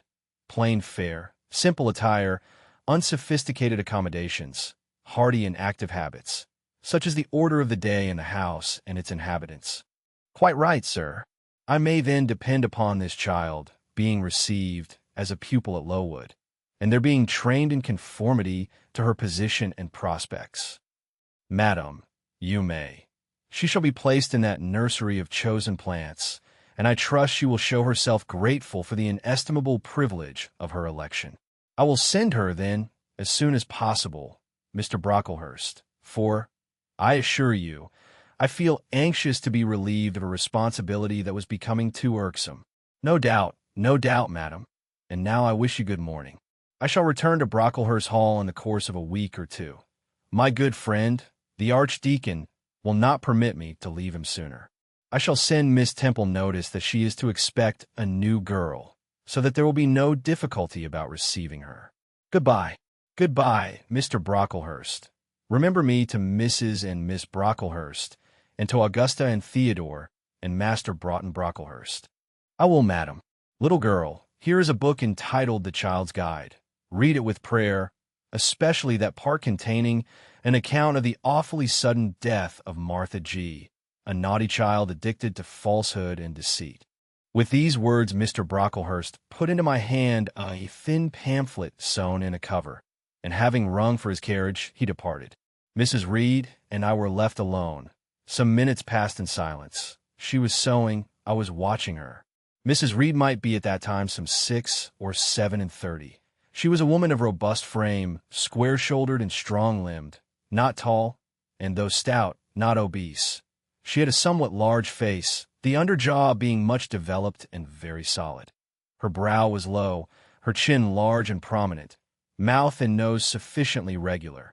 Under her light eyebrows glimmered an eye devoid of ruth. Her skin was dark and opaque, her hair nearly flaxen. Her constitution was sound as a bell. Illness never came near her. She was an exact, clever manager. Her household and tenantry were thoroughly under her control. Her children only at times defied her authority and laughed at to scorn. She dressed well and had a presence and port calculated to set off handsome attire. Sitting on a low stool, a few yards from her armchair, I examined her figure. I perused her features. In my hand, I held the tract containing the sudden death of the liar, to which narrative my attention had been pointed as to an appropriate warning. What had just passed? What Mrs. Reed had said concerning me to Mr. Brocklehurst? The whole tenor of their conversation was recent, raw, and stinging in my mind. I had felt every word as acutely as I had heard it plainly, and a passion of resentment fomented now within me. Mrs. Reed looked up from her work. I settled on mine. Her fingers at the same time suspended their nimble movements. Go out of the room. Return to the nursery, was her mandate. My look or something else must have struck her as offensive, for she spoke with extreme, though suppressed, irritation. I got up. I went to the door. I came back again. I walked to the window, across the room, then close up to her. Speak, I must. I had been trodden on severely, and must turn. But how? What strength had I to dart retaliation at my antagonist? I gathered my energies and launched them in this blunt sentence. I am not deceitful. If I were, I should say I loved you. But I declare I do not love you. I dislike you the worst of anybody in the world except John Reed. In this book about the liar, you may give to your girl, Georgiana, for it is she who tells lies, and not I. Mrs. Reed's hand still lay on her work inactive. Her eye of ice continued to dwell freezingly on mine. "What more have you to say?" she asked, rather in the tone in which a person might address an opponent of adult age than such as is ordinarily used to a child. That eye of hers, that voice stirred every antipathy I had. Shaking from head to foot, thrilled with ungovernable excitement, I continued, "I am glad you are no relation of mine. I will never call you aunt again as long as I live. I will never come to see you when I am grown up. And if anyone asks me how I liked you, and how you treated me, I will say the very thought of you makes me sick, and that you treated me with miserable cruelty. How dare you affirm that, Jane Eyre? How dare I, Mrs. Reed? How dare I? Because it is the truth. You think I have no feelings, and that I can do without one bit of love or kindness. But I cannot live so, and you have no pity. I shall remember how you thrust me back, roughly and violently thrust me back, into the Red Room, and locked me up there to my dying day. Though I was in agony, though I cried out while suffocating with distress, "Have mercy! Have mercy, Aunt Reed!" And that punishment you made me suffer because your wicked boy struck me, knocked me down for nothing. I will tell anybody who asks me questions this exact tale. People think you a good woman, but you are bad, hard-hearted. You are deceitful. How dare I, Mrs. Reed? How dare I? Because it is the truth. Ere I had finished this reply, my soul began to expand, to exult, with the strangest sense of freedom, of triumph, I ever felt. It seemed as if an invisible bond had burst, and that I had struggled out into unhoped-for liberty. Not without cause was this sentiment. Mrs. Reed looked frightened. Her work had slipped from her knee. She was lifting up her hands, rocking herself to and fro, and even twisting her face as if she would cry. "Jane, you're under a mistake. What is the matter with you? Why do you tremble so violently? Would you like to drink some water?" "No, Mrs. Reed. Is there anything else you wish for, Jane? I assure you, I desire to be your friend." "Not you. You told Mr. Brocklehurst I had a bad character, a deceitful disposition, and I'll let everybody at Lowood know what you are and what you have done. Jane, you don't understand these things. Children must be corrected for their faults. Deceit is not my fault," I cried out in a savage, high voice. "But you are passionate, Jane, that you must allow. And now return to the nursery. There's a dear, and lie down a little." "I'm not your dear. I cannot lie down. Send me to school soon, Mrs. Reed, for I hate to live here." "I will indeed send her to school soon," murmured Mrs. Reed under her sotto voce answer, and gathering up her work, she abruptly quitted the apartment. I was left there alone, winner of the field. It was the hardest battle I had fought, and the first victory I had gained. I stood a while on the rug, where Mr. Brocklehurst had stood, and I enjoyed my conqueror's solitude. First, I smiled to myself and felt elate. But this fierce pleasure subsided in me as fast as did the accelerated throb of my pulses. A child cannot quarrel with its elders, as I had done, cannot give its furious feelings uncontrolled play, as I had given mine, without experiencing afterwards the pang of remorse and the chill of reaction. A ridge of lighted heath, alive, glancing, devouring, would have been a meet emblem of my mind when I accused and menaced Mrs. Reed.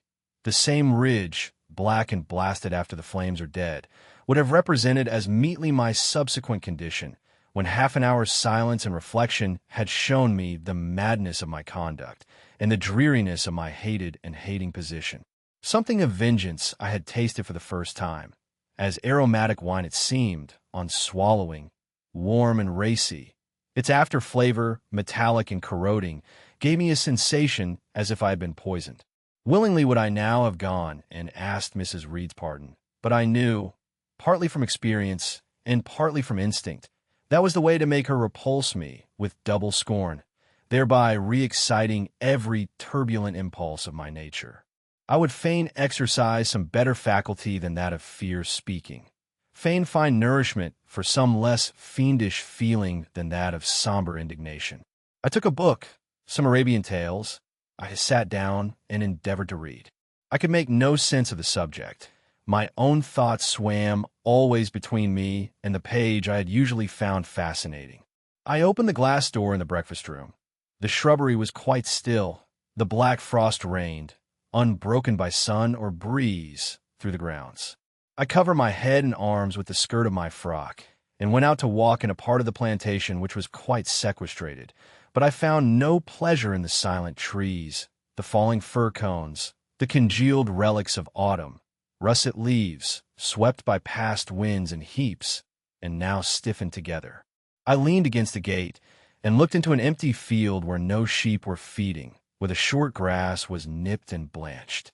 It was a very gray day, a most opaque sky, on ding on snaw, canopied all, thence flakes fell at intervals, which settled on the hard path and on the hoary Leah without melting.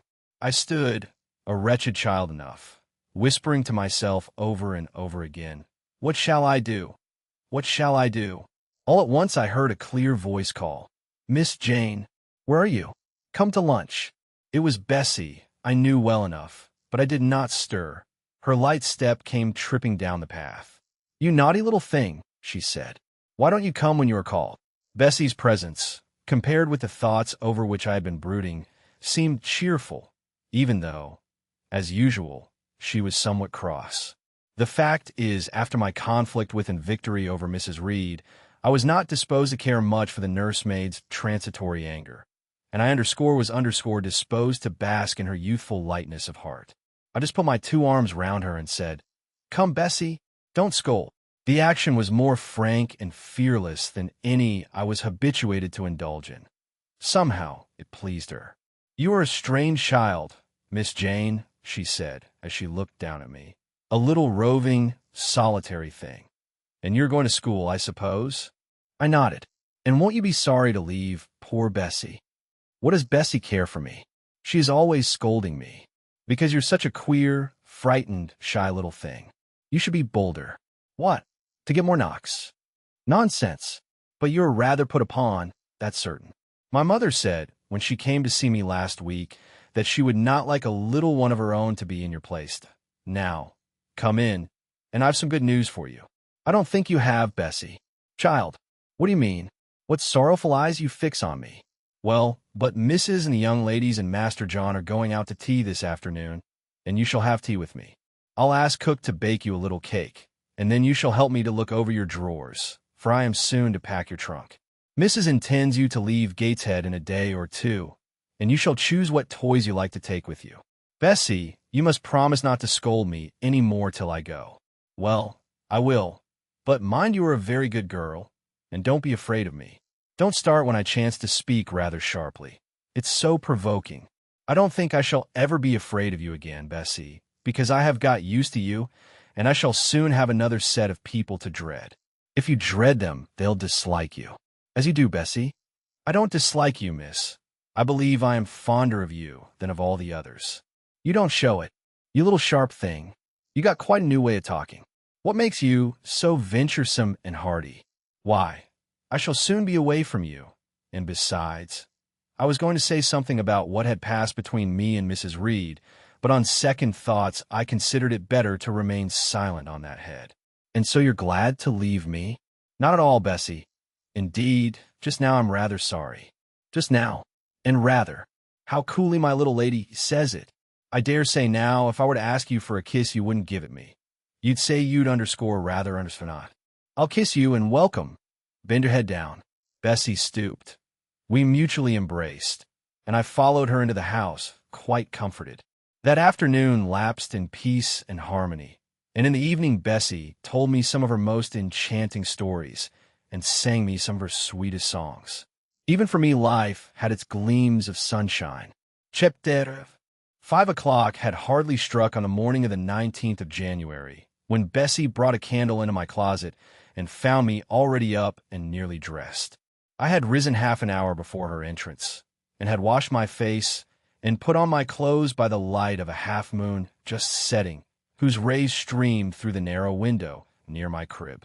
I was to leave Gateshead that day by a coach which passed the lodge gates at 6 a.m. Bessie was the only person yet risen. She had lit a fire in the nursery, where she now proceeded to make my breakfast. Few children can eat when excited with the thoughts of a journey, nor could I.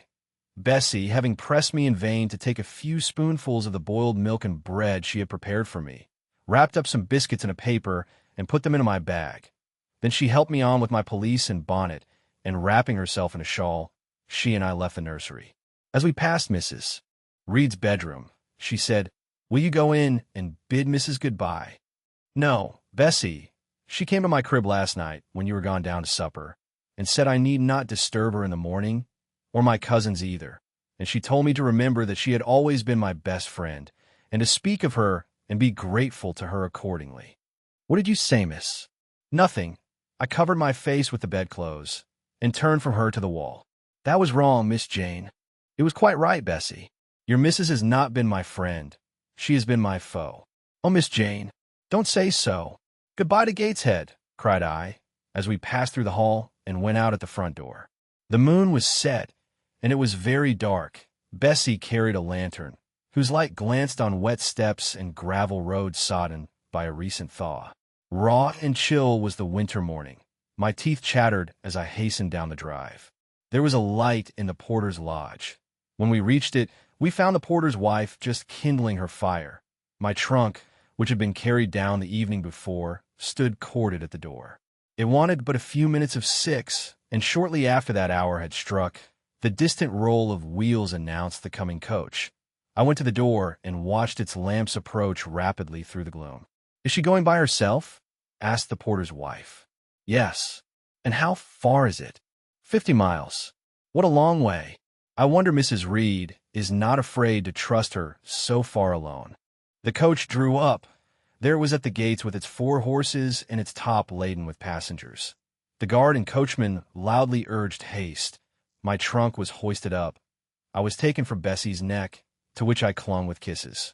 "Be sure and take good care of her," cried she to the guard, as he lifted me into the inside.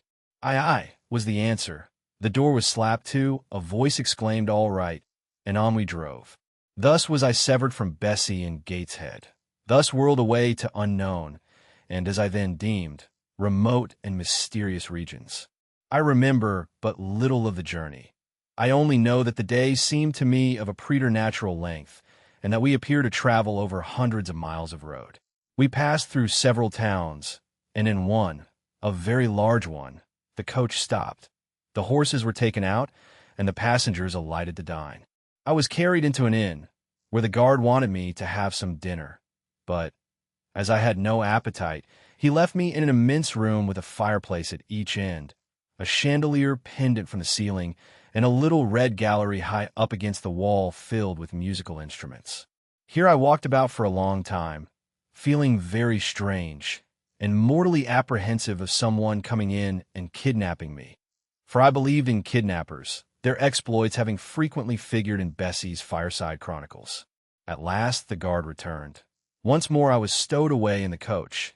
My protector mounted his own seat, sounded his hollow horn, and away we rattled over the stony street of Eyre. The afternoon came on wet and somewhat misty. As it waned into dusk, I began to feel that we were getting very far indeed from Gateshead. We ceased to pass through towns. The country changed. Great gray hills heaved up around the horizon. As twilight deepened, we descended a valley, dark with wood, and long after night had overclouded the prospect, I heard a wild wind rushing amongst trees. Lulled by the sound, I at last dropped asleep. I had not long slumbered when the sudden cessation of motion awoke me. The coach door was open, and a person like a servant was standing at it. I saw her face and dress by the light of the lamps. "Is there a little girl called Jane Eyre here?" she asked. I answered yes, and was then lifted out. My trunk was handed down, and the coach instantly drove away. I was stiff with long sitting and bewildered with the noise and motion of the coach. Gathering my faculties, I looked about me. Rain, wind, and darkness filled the air. Nevertheless, I dimly discerned a wall before me and a door open in it. Through this door I passed with my new guide. She shut and locked it behind her. There was now visible a house or houses, for the building spread far, with many windows and lights burning in some. We went up a broad pebbly path, splashing wet, and were admitted at a door. Then the servant led me through a passage into a room with a fire, where she left me alone. I stood and warmed my numbed fingers over the blaze. Then I looked around. There was no candle, but the uncertain light from the hearth showed, by intervals, papered walls, carpet, curtains, shining mahogany furniture. It was a parlor not so spacious or splendid as the drawing-room at Gateshead, but comfortable enough. I was puzzling to make out the subject of a picture on the wall, when the door opened, and an individual carrying a light entered. Another followed close behind. The first was a tall lady with dark hair, dark eyes, and a pale and large forehead. Her figure was partly enveloped in a shawl, her countenance was grave, her bearing erect. "The child is very young to be sent alone," said she, putting her candle down on the table. She considered me attentively for a minute or two, then further added, "She had better be put to bed soon. She looks tired." "Are you tired?" she asked, placing her hand on my shoulder. "A little, ma'am. And hungry, too." "No doubt. Let her have some supper before she goes to bed, Miss Miller. Is this the first time you have left your parents to come to school, my little girl?" I explained to her that I had no parents. She inquired how long they had been dead, then how old I was, what was my name, whether I could read, write, and sew a little. Then she touched my cheek gently with her forefinger, and saying she hoped I should be a good child, dismissed me along with Miss Miller. The lady I had left might be about 29. The one who went with me appeared some years younger. The first impressed me by her voice, look, and air. Miss Miller was more ordinary, ruddy in complexion, though of a careworn countenance, hurried in gait and action, like one who had always a multiplicity of tasks on hand. She looked, indeed, what I afterwards found she really was, an under-teacher.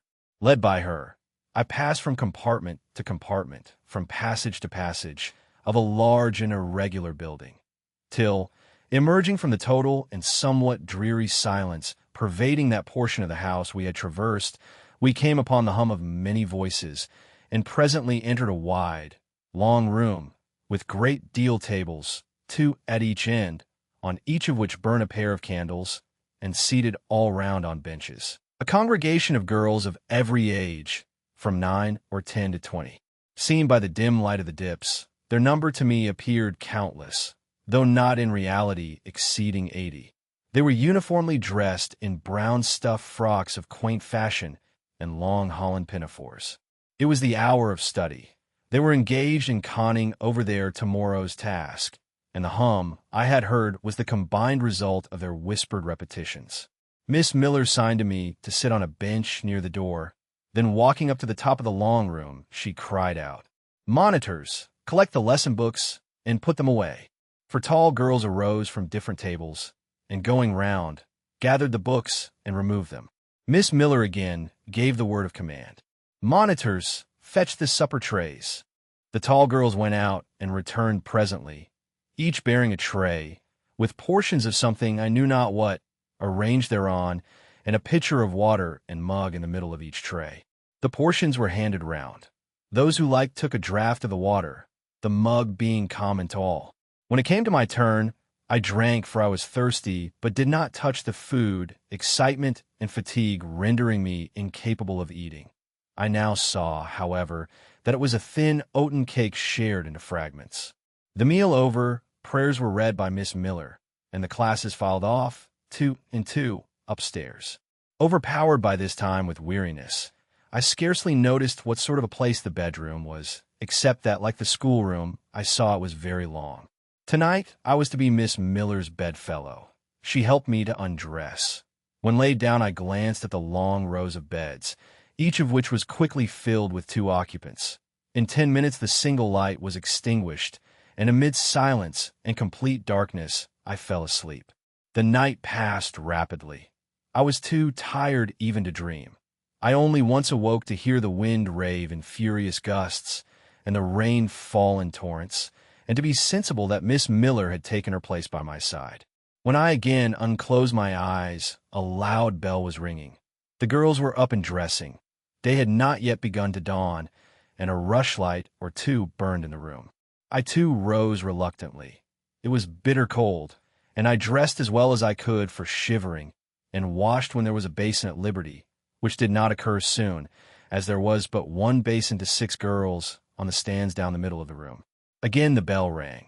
All formed in file, 2 and 2, and in that order descended the stairs and entered the cold and dimly lit schoolroom. Here prayers were read by Miss Miller. Afterwards she called out, "Form classes." A great tumult succeeded for some minutes, during which Miss Miller repeatedly exclaimed, "Silence and order." When it subsided, I saw them all drawn up in 4 semicircles, before 4 chairs, placed at the 4 tables. All held books in their hands, and a great book, like a Bible, lay on each table before the vacant seat. A pause of some seconds succeeded, filled up by the low, vague hum of numbers. Miss Miller walked from class to class, hushing this indefinite sound. A distant bell tinkled. Immediately 3 ladies entered the room. Each walked to a table and took her seat. Miss Miller assumed the 4th vacant chair, which was that nearest the door, and around which the smallest of the children were assembled. To this inferior class I was called, and placed at the bottom of it.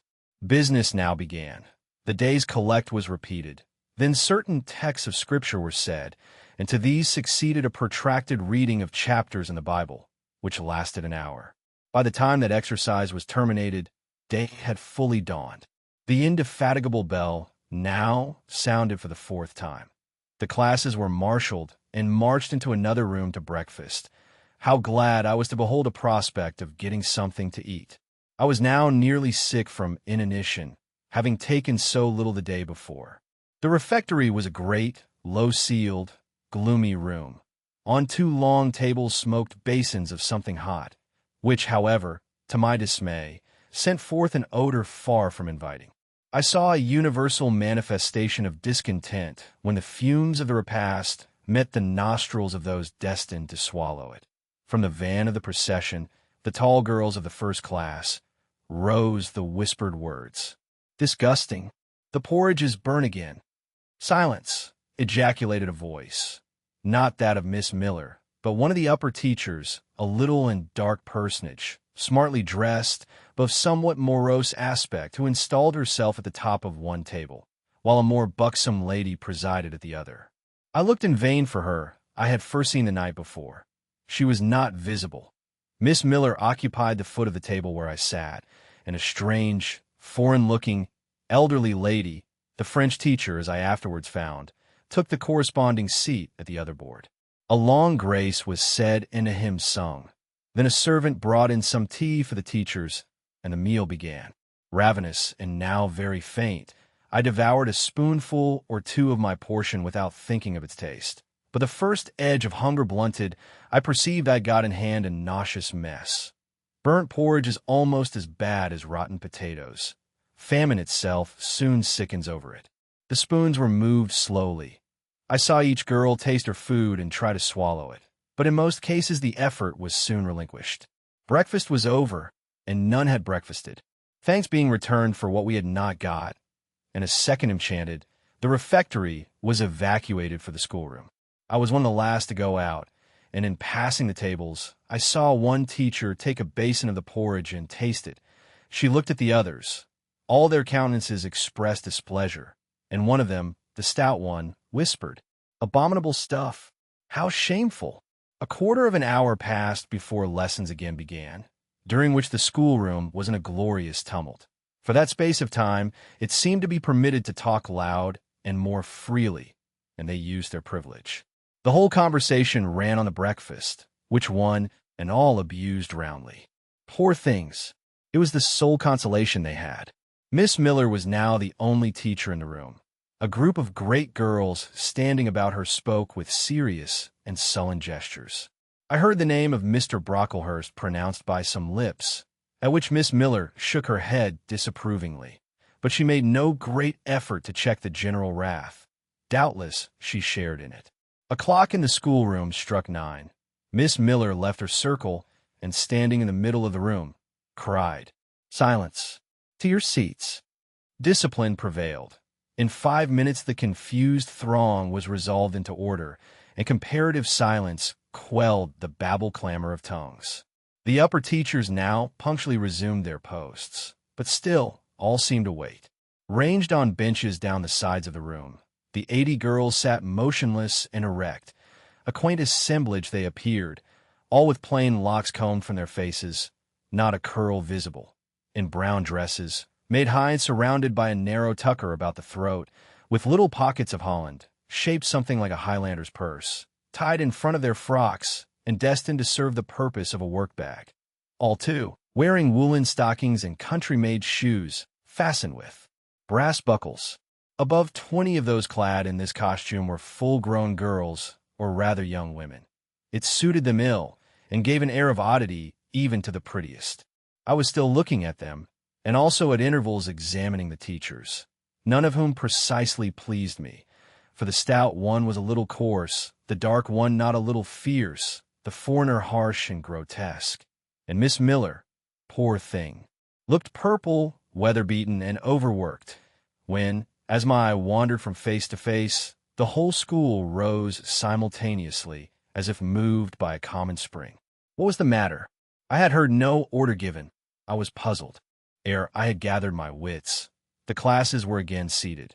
But as all eyes were now turned to one point, mine followed the general direction, and encountered the personage who had received me last night. She stood at the bottom of the long room, on the hearth, for there was a fire at each end. She surveyed the 2 rows of girls silently and gravely. Miss Miller, approaching, seemed to ask her a question, and having received her answer, went back to her place and said aloud, "Monitor of the first class, fetch the globes." While the direction was being executed, the lady consulted moved slowly up the room. I suppose I have a considerable organ of veneration, for I retain yet the sense of admiring awe with which my eyes traced her steps. Seen now, in broad daylight, she looked tall, fair, and shapely. Brown eyes with a benignant light in their irids, and a fine penciling of long lashes round, relieved the whiteness of her large front. On each of her temples her hair, of a very dark brown, was clustered in round curls, according to the fashion of those times, when neither smooth bands nor long ringlets were in vogue. Her dress, also in the mode of the day, was of purple cloth, relieved by a sort of Spanish trimming of black velvet. A gold watch, watches were not so common then as now, shone at her girdle.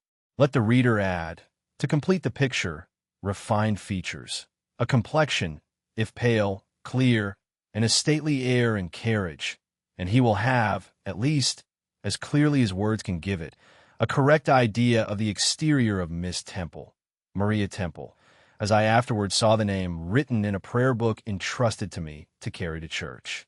The superintendent of Lowood, for such was this lady, having taken her seat before a pair of globes placed on one of the tables, summoned the first class round her and commenced giving a lesson on geography. The lower classes were called by the teachers. Repetitions in history, grammar, and went on for an hour. Writing and arithmetic succeeded, and music lessons were given by Miss Temple to some of the elder girls. The duration of each lesson was measured by the clock, which at last struck 12. The superintendent rose. "I have a word to address to the pupils," said she.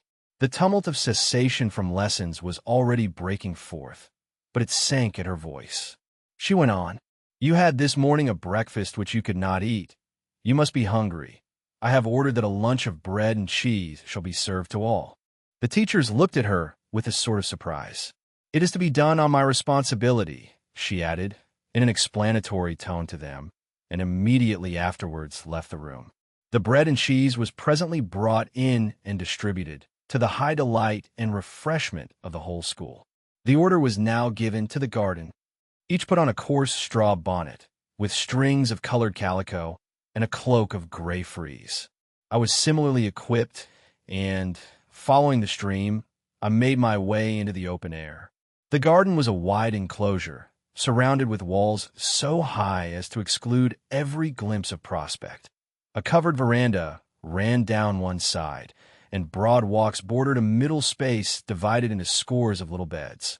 These beds were assigned as gardens for the pupils to cultivate, and each bed had an owner. When full of flowers, they would doubtless look pretty, but now, at the latter end of January, all was wintry blight and brown decay. I shuddered as I stood and looked around me. It was an inclement day for outdoor exercise, not positively rainy, but darkened by a drizzling yellow fog. All underfoot was still soaking wet with the floods of yesterday. The stronger among the girls ran about and engaged in active games, but sundry pale and thin ones herded together for shelter and warmth in the veranda. And amongst these, as the dense mist penetrated to their shivering frames, I heard frequently the sound of a hollow cough. As yet I had spoken to no one, nor did anybody seem to take notice of me. I stood lonely enough, but to that feeling of isolation I was accustomed. It did not oppress me much. I leaned against a pillar of the veranda, drew my gray mantle close about me, and, trying to forget the cold which nipped me without and the unsatisfied hunger which gnawed me within, delivered myself up to the employment of watching and thinking. My reflections were too undefined and fragmentary to merit record. I hardly yet knew where I was. Gateshead and my past life seemed floated away to an immeasurable distance. The present was vague and strange, and of the future I could form no conjecture. I looked round the convent-like garden, and then up at the house, a large building, half of which seemed gray and old, the other half quite new. The new part, containing the schoolroom and dormitory, was lit by mullioned and latticed windows, which gave it a church-like aspect. A stone tablet over the door bore this inscription: Lowood Institution. This portion was rebuilt A.D. by Naomi Brocklehurst of Brocklehurst Hall in this county. Let your light so shine before men that they may see your good works and glorify your Father which is in heaven. St. Matt, v. 16. I read these words over and over again. I felt that an explanation belonged to them, and was unable fully to penetrate their import. I was still pondering the signification of institution, and endeavoring to make out a connection between the first words and the verse of Scripture, when the sound of a cough close behind me made me turn my head. I saw a girl sitting on a stone bench near. She was bent over a book, on the perusal of which she seemed intent. From where I stood, I could see the title. It was Rasselas, a name that struck me as strange and consequently attractive. In turning a leaf, she happened to look up, and I said to her directly, "Is your book interesting?"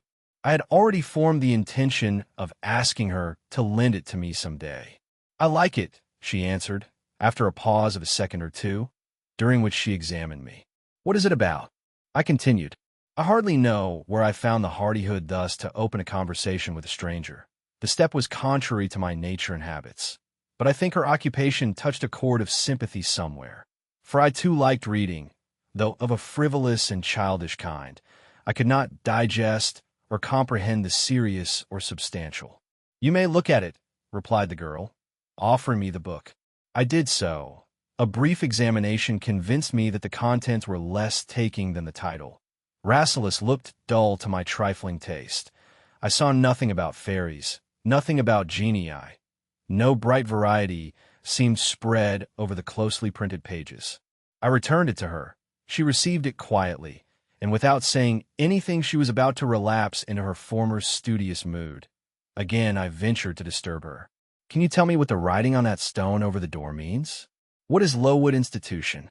This house where you are come to live. And why do they call it institution?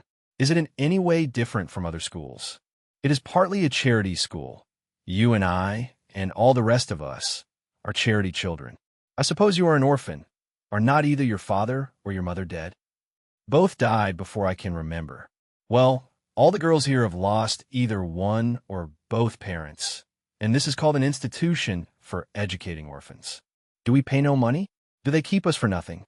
"We pay, or our friends pay, £15 a year for each." "Then why do they call us charity children?" "Because £15 is not enough for board and teaching, and the deficiency is supplied by subscription." "Who subscribes?" "Different benevolent-minded ladies and gentlemen in this neighborhood and in London." "Who was Naomi Brocklehurst?" "The lady who built the new part of this house, as that tablet records, and whose son overlooks and directs everything here." "What?" "Because he is treasurer and manager of the establishment." "Then this house does not belong to that tall lady who wears a watch, and who said we were to have some bread and cheese?" "To Miss Temple?" "Oh, no. I wish it did. She has to answer to Mr. Brocklehurst for all she does. Mr. Brocklehurst buys all our food and all our clothes." "Does he live here?" "No. 2 miles off, at a large hall." "Is he a good man?" "He is a clergyman, and is said to do a great deal of good." "Did you say that tall lady was called Miss Temple?" "Yes." "And what are the other teachers called?" "The one with red cheeks is called Miss Smith. She attends to the work and cuts out, for we make our own clothes, our frocks and pelisses and everything. The little one with black hair is Miss Scatcherd. She teaches history and grammar, and hears the second-class repetitions. And the one who wears a shawl and has a pocket handkerchief tied to her side with a yellow ribband is Madame Pierrot. She comes from Lille, in France, and teaches French." "Do you like the teachers?" "Well enough." "Do you like the little black one and the madam?" "I cannot pronounce her name as you do." "Miss Scatcherd is hasty. You must take care not to offend her. Madame Pierrot is not a bad sort of person. But Miss Temple is the best, isn't she?" "Miss Temple is very good and very clever. She is above the rest, because she knows far more than they do." "Have you been long here?" 2 years. "Are you an orphan?" "My mother is dead." "Are you happy here?" "You ask rather too many questions. I have given you answers enough for the present. Now I want to read." But at that moment the summons sounded for dinner. All re-entered the house. The odor which now filled the refectory was scarcely more appetizing than that which had regaled our nostrils at breakfast. The dinner was served in 2 huge tin-plated vessels, whence rose a strong steam redolent of rancid fat. I found a mess to consist of indifferent potatoes and strange shreds of rusty meat, mixed and cooked together. Of this preparation, a tolerably abundant plateful was apportioned to each pupil. I ate what I could, and wondered within myself whether every day's fare would be like this. After dinner, We immediately adjourned to the schoolroom. Lessons recommenced and were continued till 5 o'clock. The only marked event of the afternoon was that I saw the girl with whom I had conversed in the veranda dismissed in disgrace by Miss Scatcherd from a history class and sent to stand in the middle of the large schoolroom. The punishment seemed to me in a high degree ignominious, especially for so great a girl. She looked 13 or upwards. I expected she would show signs of great distress and shame, but to my surprise she neither wept nor blushed. Composed, though grave, she stood, the central mark of all eyes. How can she bear it so quietly, so firmly? I asked myself. Were I in her place, it seems to me I should wish the earth to open and swallow me up. She looks as if she were thinking of something beyond her punishment, beyond her situation, of something not round her nor before her. I have heard of daydreams. Is she in a daydream now? Her eyes are fixed on the floor, but I am sure they do not see it. Her sight seems turned in, gone down in her heart. She is looking at what she can remember, I believe, not at what is really present. I wonder what sort of girl she is, whether good or naughty. Soon after 5 p.m., we had another meal, consisting of a small mug of coffee and half a slice of brown bread. I devoured my bread and drank my coffee with relish, but I should have been glad of as much more. I was still hungry. Half an hour's recreation succeeded, then study, then the glass of water and the piece of oat cake, prayers, and bed. Such was my first day at Lowood. Chapter 6. The next day commenced as before, getting up and dressing by rushlight. But this morning we were obliged to dispense with the ceremony of washing. The water in the pitchers was frozen. A change had taken place in the weather the preceding evening, and a keen northeast wind, whistling through the crevices of our bedroom windows all night long, had made us shiver in our beds and turned the contents of the ewers to ice. Before the long hour and a half of prayers and Bible reading was over, I felt ready to perish with cold. Breakfast time came at last, and this morning the porridge was not burnt. The quality was eatable, the quantity small. How small my portion seemed! I wished it had been doubled.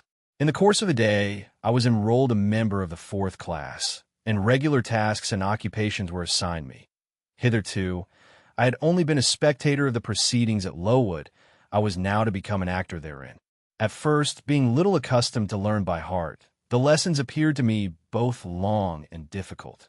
The frequent change from task to task, too, bewildered me, and I was glad when about 3 o'clock in the afternoon, Miss Smith put into my hands a border of muslin 2 yards long, together with needle, thimble, and C, and sent me to sit in a quiet corner of the schoolroom, with directions to hem the same.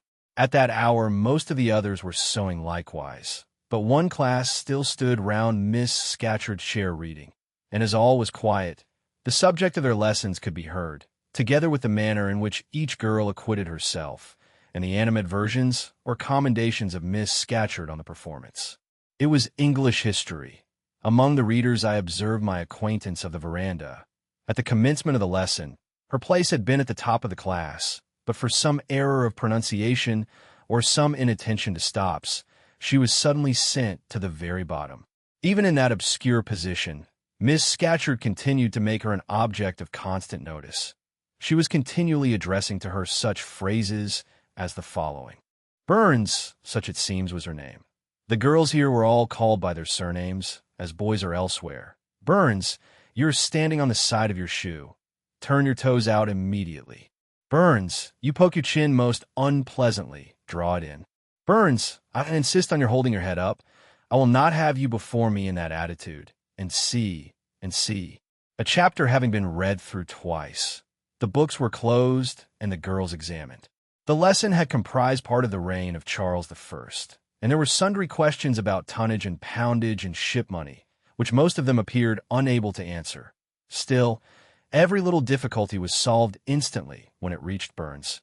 Her memory seemed to have retained the substance of the whole lesson, and she was ready with answers on every point. I kept expecting that Miss Scatcherd would praise her attention, but instead of that, she suddenly cried out, "You dirty, disagreeable girl! You have never cleaned your nails this morning." Burns made no answer. I wondered at her silence. Why, thought I, Does she not explain that she could neither clean her nails nor wash her face, as the water was frozen? My attention was now called off by Miss Smith desiring me to hold a skein of thread. While she was winding it, she talked to me from time to time, asking whether I had ever been at school before, whether I could mark, stitch, knit, and see. Till she dismissed me, I could not pursue my observations on Miss Scatcherd's movements. When I returned to my seat, that lady was just delivering an order of which I did not catch the import. But Burns immediately left the class, and going into the small inner room where the books were kept, returned in half a minute, carrying in her hand a bundle of twigs tied together at one end. This ominous tool she presented to Miss Scatcherd with a respectful courtesy. Then she quietly, and without being told, unloosed her pinafore, and the teacher instantly and sharply inflicted on her neck a dozen strokes with the bunch of twigs. Not a tear rose to Burns' eye, and, while I paused for my sewing, because my fingers quivered at this spectacle with a sentiment of unavailing and impotent anger, not a feature of her pensive face altered its ordinary expression. "Hardened girl," exclaimed Miss Scatcherd, "nothing can correct you of your slatternly habits. Carry the rod away." Burns obeyed. I looked at her narrowly as she emerged from the book closet. She was just putting back her handkerchief in her pocket, and the trace of a tear glistened on her thin cheek. The play hour in the evening I thought the pleasantest fraction of the day at Lowood. The bit of bread, the draught of coffee swallowed at 5 o'clock had revived vitality, if it had not satisfied hunger. The long restraint of the day was slackened. The schoolroom felt warmer than in the morning, its fires being allowed to burn a little more brightly, to supply, in some measure, the place of candles, not yet introduced. The ruddy gloaming, the licensed uproar, the confusion of many voices gave one a welcome sense of liberty. On the evening of the day on which I had seen Miss Scatcherd flog her pupil, Burns, I wandered as usual among the forms and tables and laughing groups without a companion, yet not feeling lonely. When I passed the windows, I now and then lifted a blind and looked out. It snowed fast, a drift was already forming against the lower panes. Putting my ear close to the window, I could distinguish from the gleeful tumult within the disconsolate moan of the wind outside. Probably, if I had lately left a good home and kind parents, this would have been the hour when I should most keenly have regretted the separation. That wind would then have saddened my heart. This obscure chaos would have disturbed my peace. As it was, I derived from both a strange excitement, and reckless and feverish. I wished the wind to howl more wildly, the gloom to deepen to darkness, and the confusion to rise to clamor. Jumping over forms and creeping under tables, I made my way to one of the fireplaces. There, kneeling by the high wire fender, I found Burns, absorbed, silent, abstracted from all around her by the companionship of a book, which she read by the dim glare of the embers. "Is it still Rasselas?" I asked, coming behind her. "Yes," she said, "and I have just finished it." And in 5 minutes more she shut it up. I was glad of this. Now, thought I could perhaps get her to talk. I sat down by her on the floor. "What is your name besides Burns?" "Helen. Do you come a long way from here?" "I come from a place farther north, quite on the borders of Scotland." "Will you ever go back?" "I hope so, but nobody can be sure of the future." "You must wish to leave Lowood?" "No. Why should I? I was sent to Lowood to get an education, and it would be of no use going away until I have attained that object." "But that teacher, Miss Scatcherd, is so cruel to you." "Cruel? Not at all. She is severe. She dislikes my faults. And if I were in your place, I should dislike her. I should resist her. If she struck me with that rod, I should get it from her hand, I should break it under her nose." "Probably you would do nothing of the sort. But if you did, Mr. Brocklehurst would expel you from the school. That would be a great grief to your relations. It is far better to endure patiently a smart, which nobody feels but yourself, than to commit a hasty action whose evil consequences will extend to all connected with you. And besides, the Bible bids us return good for evil. But then it seems disgraceful to be flogged and to be sent to stand in the middle of a room full of people. And you are such a great girl. I'm far younger than you, and I could not bear it. Yet it would be your duty to bear it, if you could not avoid it. It is weak and silly to say you cannot bear what it is your fate to be required to bear. I heard her with wonder.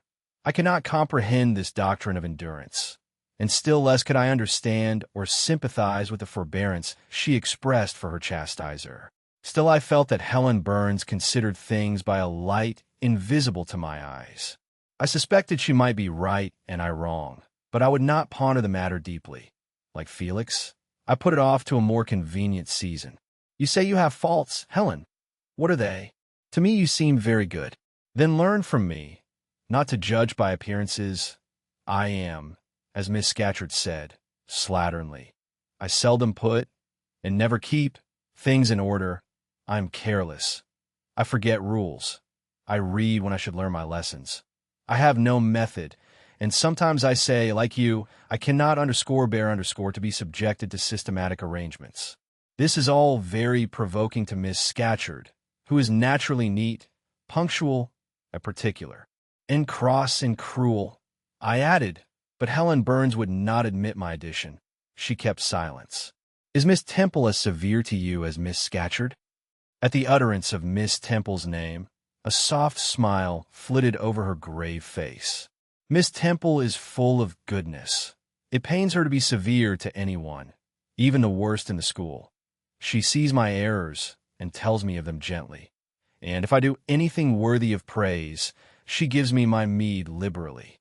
One strong proof of my wretchedly defective nature is that even her expostulations, so mild, so rational, have not influenced to cure me of my faults.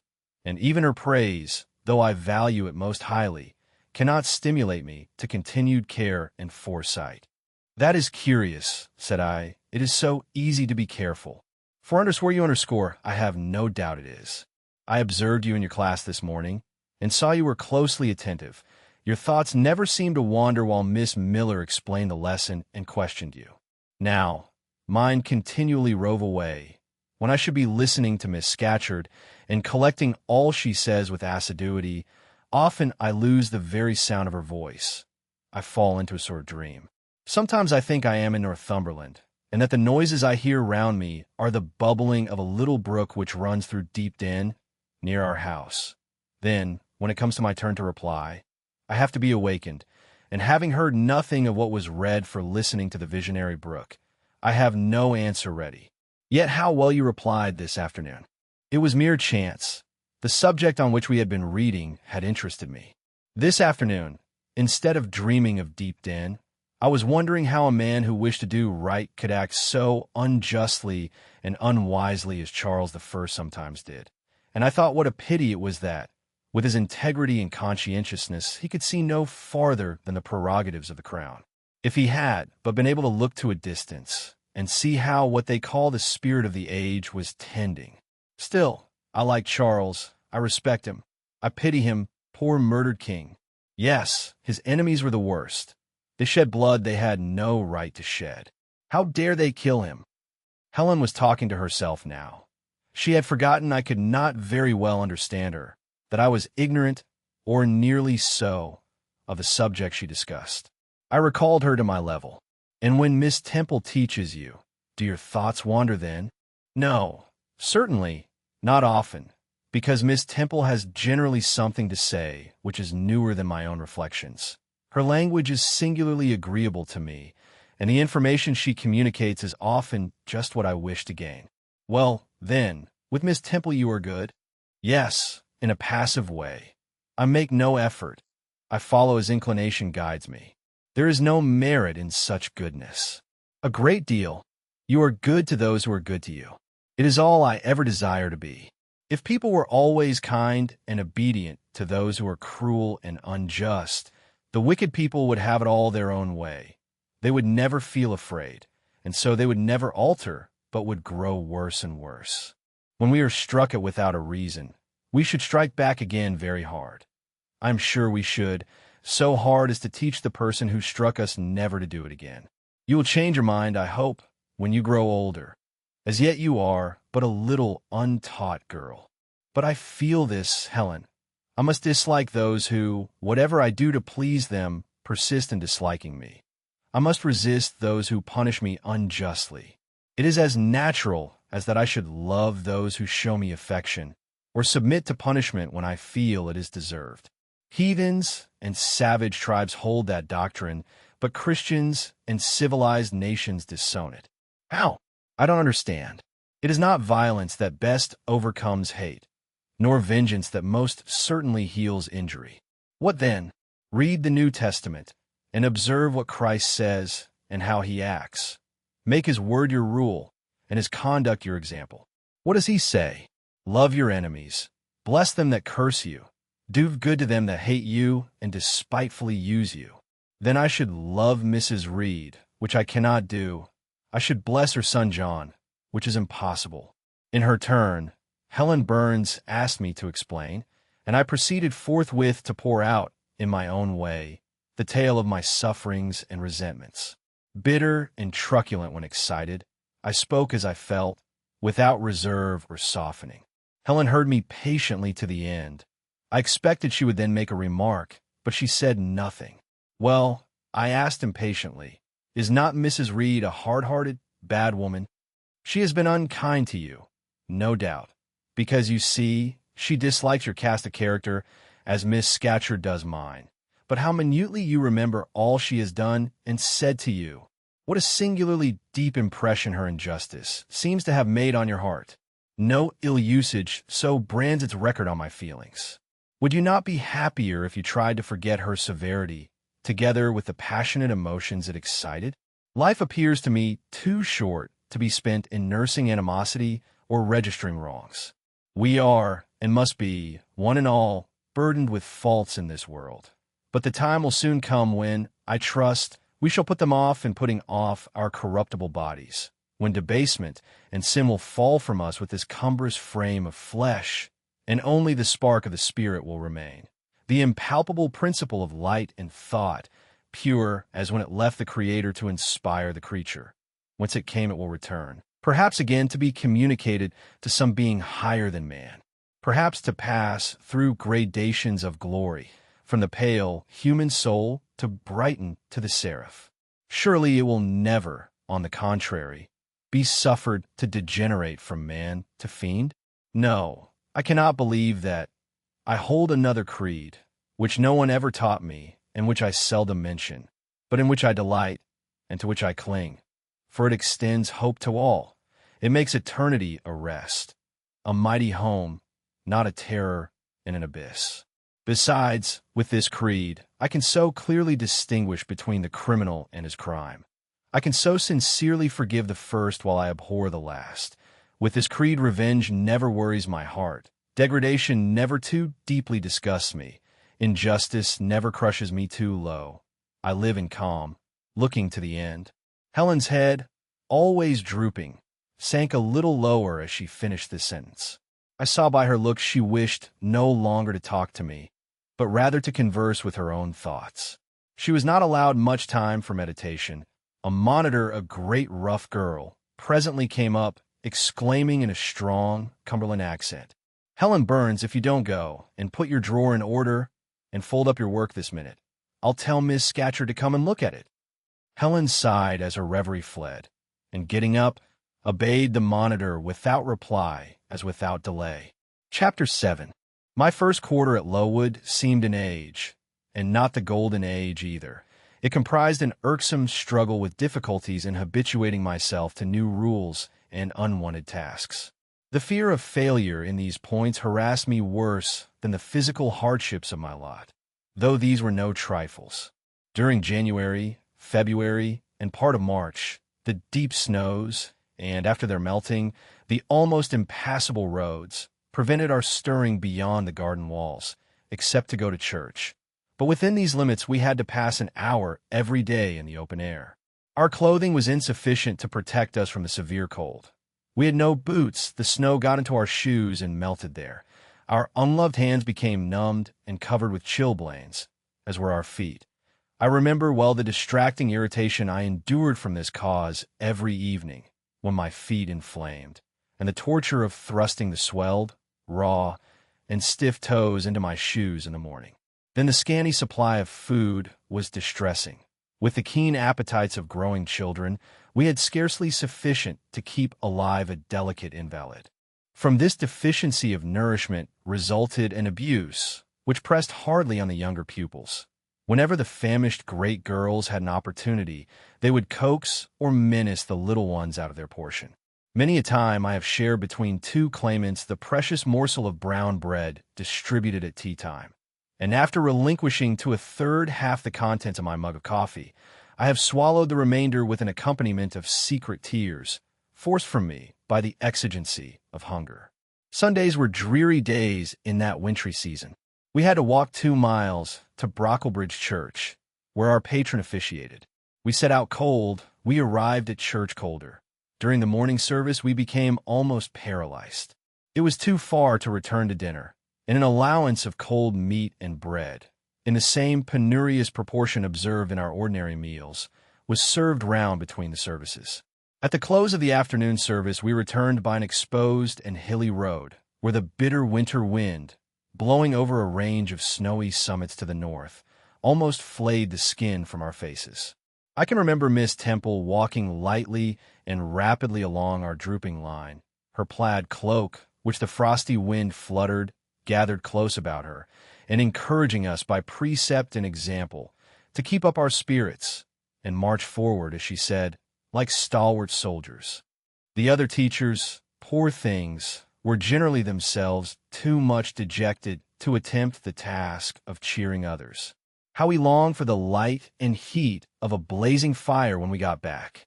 But, to the little ones at least, this was denied.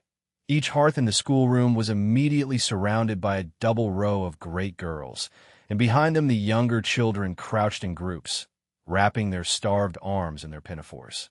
A little solace came at tea time, in the shape of a double ration of bread, a whole, instead of a half, slice, with a delicious addition of a thin scrape of butter. It was the hebdomadal treat to which we all looked forward from Sabbath to Sabbath. I generally contrived to reserve a moiety of this bounteous repast for myself, but the remainder I was invariably obliged to part with. The Sunday evening was spent in repeating, by heart, the church catechism and the 5th, 6th, and 7th chapters of St. Matthew, and in listening to a long sermon, read by Miss Miller, whose irrepressible yawns attested her weariness. A frequent interlude of these performances was the enactment of the part of Eutychus by some half-dozen of little girls, who, overpowered with sleep, would fall down, if not out of the 3rd loft, yet off the 4th form, and be taken up half dead. The remedy was to thrust them forward into the center of the schoolroom, and oblige them to stand there till the sermon was finished. Sometimes their feet failed them, and they sank together in a heap. They were then propped up with the monitor's high stools. I have not yet alluded to the visits of Mr. Brocklehurst, and indeed that gentleman was from home during the greater part of the first month after my arrival, perhaps prolonging his stay with his friend the Archdeacon. His absence was a relief to me. I need not say that I had my own reasons for dreading his coming, but come he did at last. One afternoon, I had then been 3 weeks at Lowood, as I was sitting with a slate in my hand, puzzling over a sum in long division, my eyes, raised in abstraction to the window, caught sight of a figure just passing. I recognized almost instinctively that gaunt outline, and when, 2 minutes after, all the school, teachers included, rose en masse underscore, it was not necessary for me to look up in order to ascertain whose entrance they thus greeted. A long stride measured the schoolroom, and presently beside Miss Temple, who herself had risen, stood the same black column which had frowned on me so ominously from the hearthrug of Gateshead. I now glanced sideways at this piece of architecture. Yes, I was right. It was Mr. Brocklehurst, buttoned up in a surtout, and, looking longer, narrower, and more rigid than ever. I had my own reasons for being dismayed at this apparition. Too well I remembered the perfidious hints given by Mrs. Reed about my disposition, and the promise pledged by Mr. Brocklehurst to apprise Miss Temple and the teachers of my vicious nature. All along, I had been dreading the fulfillment of this promise. I had been looking out daily for the coming man, whose information respecting my past life and conversation was to brand me as a bad child forever. Now there he was. He stood at Miss Temple's side. He was speaking low in her ear. I did not doubt he was making disclosures of my villainy, and I watched her eye with painful anxiety expecting every moment to see its dark orb turn on me a glance of repugnance and contempt. I listened too, and as I happened to be seated quite at the top of the room, I caught most of what he said. Its import relieved me from immediate apprehension. "I suppose, Miss Temple, the thread I bought at Lodon will do." It struck me that it would be just of the quality for the calico chemises, and I sorted the needles to match. "You may tell Miss Smith that I forgot to make a memorandum of the darning needles, but she shall have some papers sent in next week, and she is not, on any account, to give out more than one at a time to each pupil. If they have more, they are apt to be careless and lose them. And, oh ma'am, I wish the woolen stockings were better looked to. When I was here last, I went into the kitchen garden and examined the clothes drying on the line. There was a quantity of black hose in a very bad state of repair. From the size of the holes in them, I was sure they had not been well mended from time to time." He paused. "Your directions shall be attended to, sir," said Miss Temple. "And, ma'am," he continued, "the laundress tells me some of the girls have 2 clean tuckers in the week. It is too much.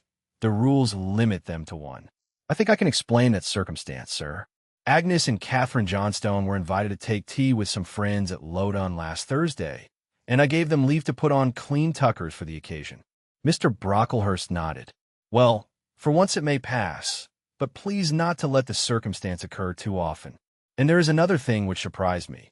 I find, in settling accounts with the housekeeper, that a lunch consisting of bread and cheese has twice been served out to the girls during the past fortnight.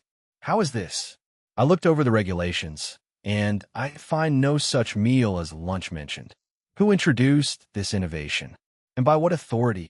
"I must be responsible for the circumstance, sir," replied Miss Temple. "The breakfast was so ill prepared that the pupils could not possibly eat it, and I dared not allow them to remain fasting till dinner time. Madam, allow me an instant. You are aware that my plan in bringing up these girls is not to accustom them to habits of luxury and indulgence, but to render them hardy, patient, self-denying. Should any little accidental disappointment of the appetite occur, such as the spoiling of a meal, the under or the overdressing of a dish, the incident ought not to be neutralized by replacing with something more delicate the comfort lost, thus pampering the body and obviating the aim of this institution. It ought to be improved to the spiritual edification of the pupils, by encouraging them to evince fortitude under the temporary privation. A brief address on those occasions would not be mistimed, wherein a judicious instructor would take the opportunity of referring to the sufferings of the primitive Christians, to the torments of martyrs, to the exhortations of our blessed Lord himself, calling upon his disciples to take up their cross and follow him, to his warnings that man shall not live by bread alone, but by every word that proceedeth out of the mouth of God, to his divine consolations. If ye suffer hunger or thirst for my sake, happy are ye. Oh, madam, when you put bread and cheese, instead of burnt porridge, into these children's mouths, you may indeed feed their vile bodies, but you little think how you starve their immortal souls." Mr. Brocklehurst again paused, perhaps overcome by his feelings. Miss Temple had looked down when he first began to speak to her, but she now gazed straight before her, and her face, naturally pale as marble, appeared to be assuming also the coldness and fixity of that material, especially her mouth, closed as if it would have required a sculptor's chisel to open it, and her brow settled gradually in a petrified severity.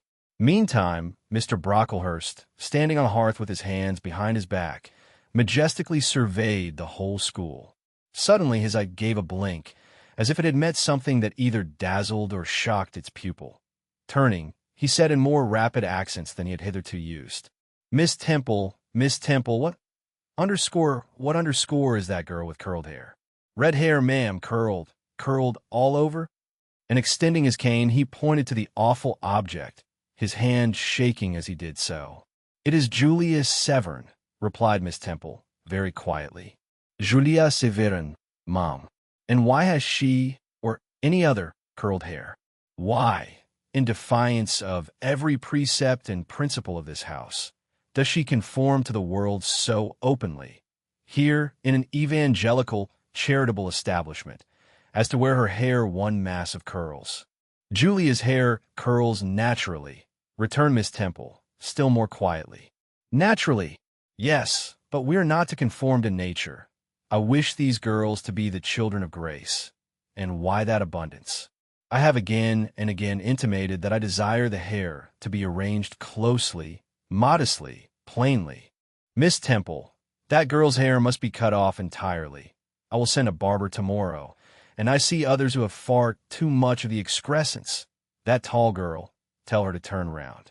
Tell all the first form to rise up and direct their faces to the wall. Miss Temple passed her handkerchief over her lips, as if to smooth away the involuntary smile that curled them. She gave the order, however, and when the first class could take in what was required of them, they obeyed. Leaning a little back on my bench, I could see the looks and grimaces with which they commented on this maneuver. It was a pity Mr. Brocklehurst could not see them too. He would perhaps have felt that, whatever he might do with the outside of the cup and platter, the inside was further beyond his interference than he imagined. He scrutinized the reverse of these living metals some 5 minutes, then pronounced sentence. These words fell like the knell of doom. All those top knots must be cut off. Miss Temple seemed to remonstrate. Madam, he pursued, I have a master to serve whose kingdom is not of this world. My mission is to mortify in these girls the lusts of the flesh, to teach them to clothe themselves with shamefacedness and sobriety, not with braided hair and costly apparel. And each of the young persons before us has a string of hair twisted in plaits which vanity itself might have woven. These, I repeat, must be cut off. Think of the time wasted of... Mr. Brocklehurst was here interrupted. 3 other visitors, ladies, now entered the room. They ought to have come a little sooner to have heard his lecture on dress, for they were splendidly attired in velvet, silk, and furs. The 2 younger of the trio, fine girls of 16 and 17, had gray beaver hats, then in fashion, shaded with ostrich plumes, and from under the brim of this graceful headdress fell a profusion of light tresses, elaborately curled. The elder lady was enveloped in a costly velvet shawl, trimmed with ermine, and she wore a false front of French curls. These ladies were deferentially received by Miss Temple, as Mrs. and the Misses Brocklehurst, and conducted to seats of honor at the top of the room. It seems they had come in the carriage with their reverend relative, and had been conducting a rummaging scrutiny of the room upstairs, while he transacted business with the housekeeper, questioned the laundress, and lectured the superintendent. They now proceeded to address diverse remarks and reproofs to Miss Smith, who was charged with the care of the linen and the inspection of the dormitories. But I had no time to listen to what they said. Other matters called off and enchanted my attention. Hitherto, while gathering up the discourse of Mr. Brocklehurst and Miss Temple, I had not, at the same time, neglected precautions to secure my personal safety, which I thought would be effected if I could only elude observation. To this end, I had sat well back on the form, and while seeming to be busy with my sum, had held my slate in such a manner as to conceal my face. I might have escaped notice had not my treacherous slate somehow happened to slip from my hand, and falling with an obtrusive crash, directly drawn every eye upon me. I knew it was all over now, and as I stooped to pick up the 2 fragments of slate, I rallied my forces for the worst. It came. "A careless girl," said Mr. Brocklehurst, and immediately after, "It is the new pupil, I perceive." And before I could draw breath, "I must not forget I have a word to say respecting her." Then aloud, how loud it seemed to me, "Let the child who broke her slate come forward." Of my own accord I could not have stirred. I was paralyzed, but the 2 great girls who sat on each side of me set me on my legs and pushed me towards the dread judge, and then Miss Temple gently assisted me to his very feet, and I caught her whispered counsel. "Don't be afraid, Jane. I saw it was an accident. You shall not be punished." The kind whisper went to my heart like a dagger. Another minute, and she will despise me for a hypocrite, thought I, and an impulse of fury against Reed, Brocklehurst, and company bounded in my pulses at the conviction. I was no Helen Burns. "Fetch that stool," said Mr. Brocklehurst, pointing to a very high one from which a monitor had just risen. It was brought. "Place the child upon it." And I was placed there, by whom I don't know. I was in no condition to note particulars. I was only aware that they had hoisted me up to the height of Mr. Brocklehurst's nose, that he was within a yard of me, and that a spread of shot orange and purple silk pelisses and a cloud of silvery plumage extended and waved below me. Mr. Brocklehurst hemmed. "Ladies," said he, turning to his family, "Miss Temple, teachers, and children, you all see this girl?" Of course they did, for I felt their eyes directed like burning glasses against my scorched skin. "You see she is yet young. You observe she possesses the ordinary form of childhood. God has graciously given her the shape that he has given to all of us. No signal deformity points her out as a marked character. Who would think that the evil one had already found a servant and agent in her? Yet such, I grieve to say, is the case." A pause, in which I began to steady the palsy of my nerves, and to feel that the Rubicon was passed, and that the trial, no longer to be shirked, must be firmly sustained. "My dear children," pursued the black marble clergyman with pathos, "this is a sad, a melancholy occasion, for it becomes my duty to warn you that this girl, who might be one of God's own lambs, is a little castaway, not a member of the true flock, but evidently an interloper and an alien. You must be on your guard against her. You must shun her example. If necessary, avoid her company, exclude her from your sports, and shut her out from your converse. Teachers, you must watch her. Keep your eyes on her movements. Weigh well her words, scrutinize her actions, punish her body to save her soul. If indeed such salvation be possible, for my tongue falters while I tell it. This girl, this child, the native of a Christian land, worse than many a little heathen who says its prayers to Brahma and kneels before Juggernaut. This girl is a liar." Now came a pause of 10 minutes, during which I, by this time in perfect possession of my wits, observed all the female Brocklehursts produce their pocket handkerchiefs and apply them to their optics, while the elderly lady swayed herself to and fro, and the two younger ones whispered, "How shocking!" Mr. Brocklehurst resumed. "This I learned from her benefactress, from the pious and charitable lady who adopted her in her orphan state, reared her as her own daughter, and whose kindness, whose generosity the unhappy girl repaid by an ingratitude so bad, so dreadful, that at last her excellent patroness was obliged to separate her from her own young ones, fearful lest her vicious example should contaminate their purity. She has sent her here to be healed, even as the Jews of old sent their diseased to the troubled pool of Bethesda. And, teachers, superintendent, I beg of you not to allow the waters to stagnate round her." With this sublime conclusion, Mr. Brocklehurst adjusted the top button of his surtout, muttered something to his family, who rose, bowed to Miss Temple, and then all the great people sailed in state from the room. Turning at the door, my judge said, "Let her stand half an hour longer on that stool, and let no one speak to her during the remainder of the day." There was I, then, mounted aloft. I who had said I could not bear the shame of standing on my natural feet in the middle of the room, was now exposed to general view on a pedestal of infamy. What my sensations were, no language can describe, but just as they all rose, stifling my breath and constricting my throat, a girl came up and passed me. In passing, she lifted her eyes. What a strange light inspired them! What an extraordinary sensation that ray sent through me! How the new feeling bore me up! It was as if a martyr, a hero, had passed a slave or victim and imparted strength in the transit. I mastered the rising hysteria, lifted up my head, and took a firm stand on the stool. Helen Burns asked some slight question about her work of Miss Smith, was chidden for the triviality of the inquiry, returned to her place, and smiled at me as she again went by. What a smile!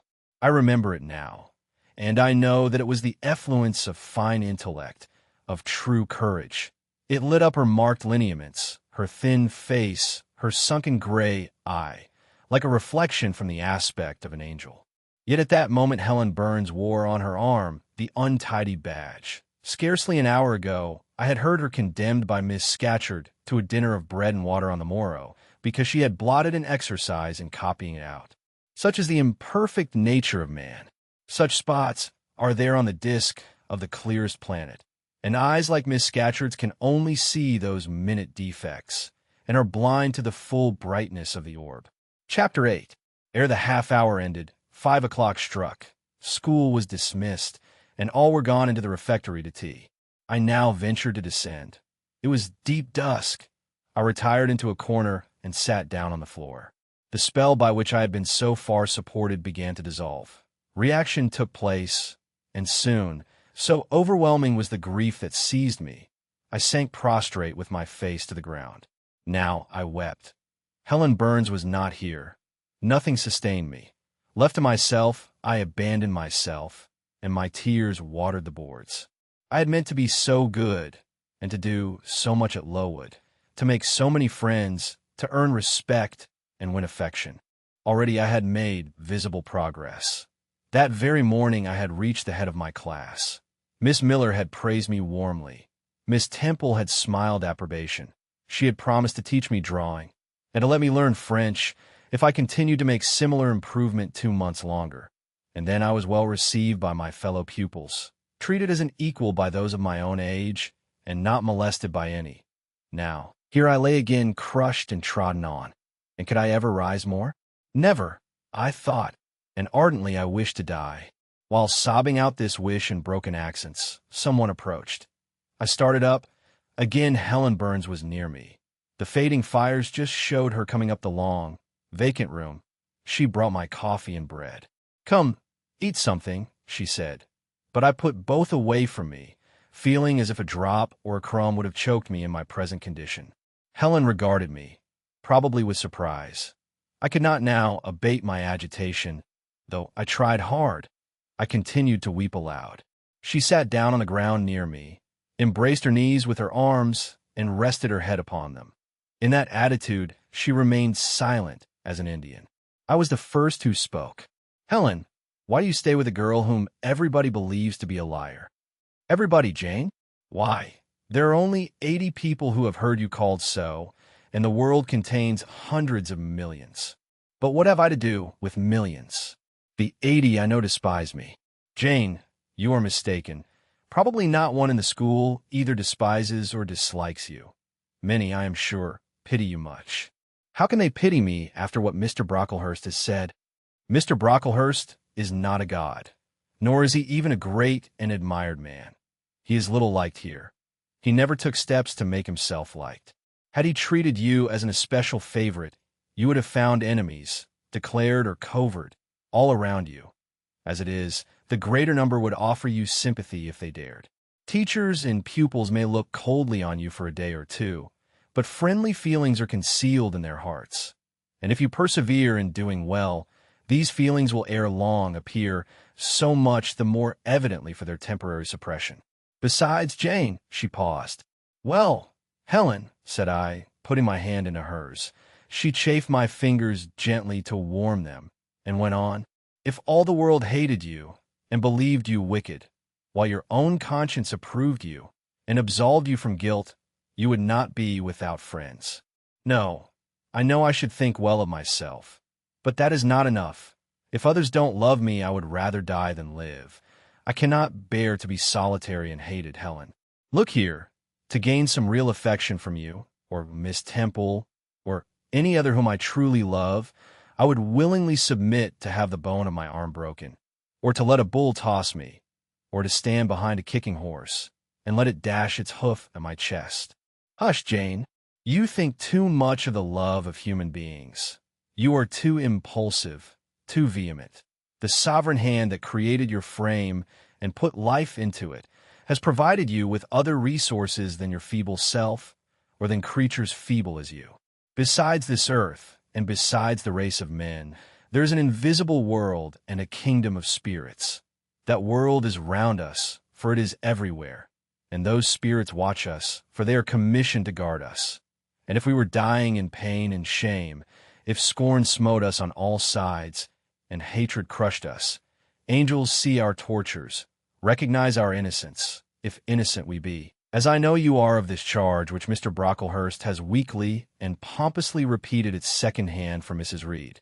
For I read a sincere nature in your ardent eyes and on your clear front, and God waits only the separation of spirit from flesh to crown us with a full reward.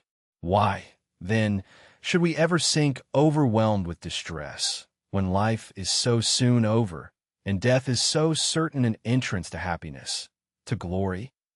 I was silent. Helen had calmed me, but in the tranquility she imparted, there was an alloy of inexpressible sadness. I felt the impression of woe as she spoke, but I could not tell whence it came. And when, having done speaking, she breathed a little fast and coughed a short cough, I momentarily forgot my own sorrows to yield to a vague concern for her.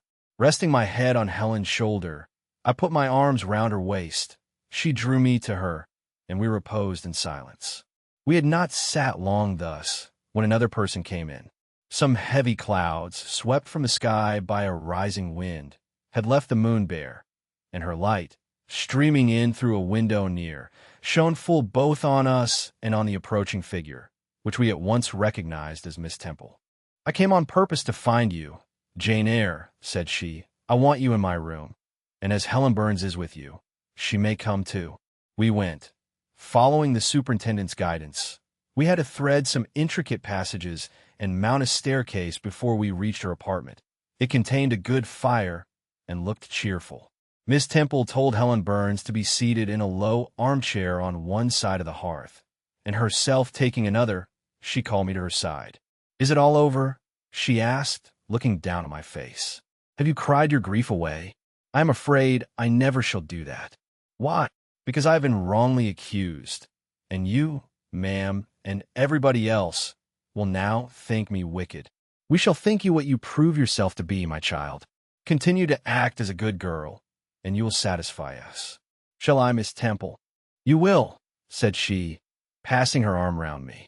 "And now tell me, who is the lady whom Mr. Brocklehurst called your benefactress?" "Mrs. Reed, my uncle's wife." "My uncle is dead, and he left me to her care."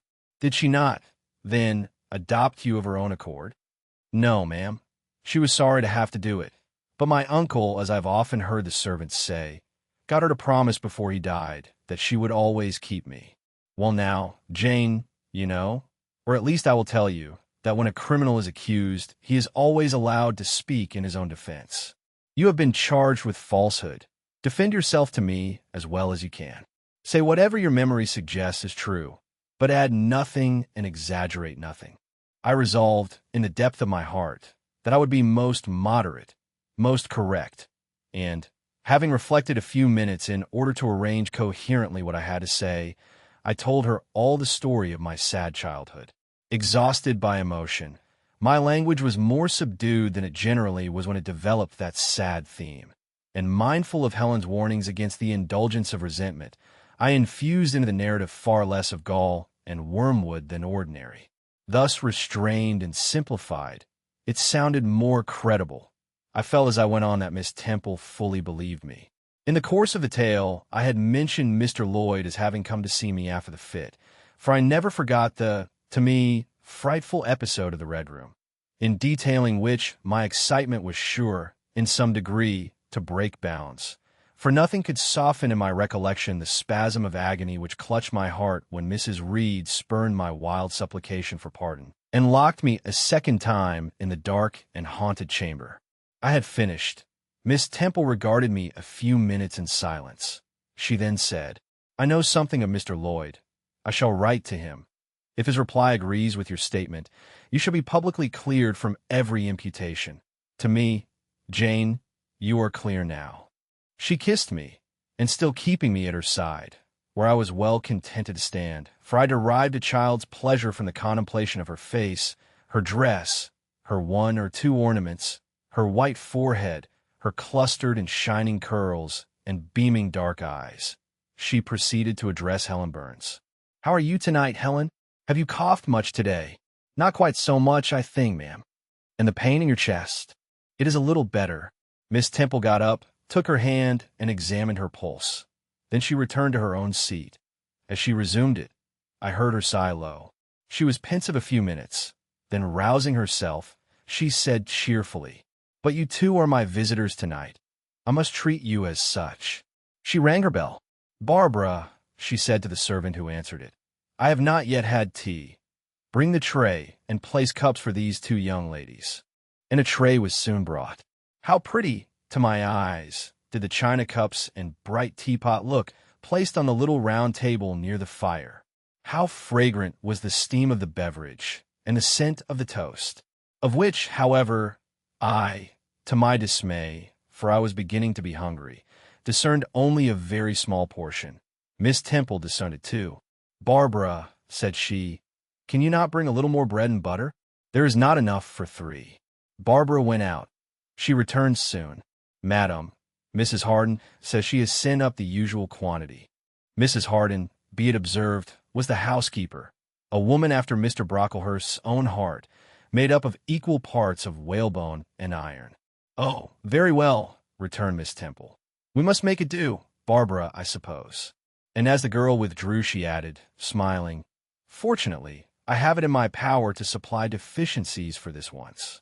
Having invited Helen and me to approach the table, and placed before each of us a cup of tea with one delicious but thin morsel of toast, she got up, unlocked a drawer, and taking from it a parcel wrapped in paper, disclosed presently to our eyes a good-sized seed cake. "I meant to give each of you some of this to take with you," said she, "but as there is so little toast, you must have it now," and she proceeded to cut slices with a generous hand. We feasted that evening as on nectar and ambrosia, and not the least delight of the entertainment was the smile of gratification with which our hostess regarded us, as we satisfied our famished appetites on the delicate fare she liberally supplied. Tea over and the tray removed, she again summoned us to the fire. We sat one on each side of her, and now a conversation followed between her and Helen, which it was indeed a privilege to be admitted to hear.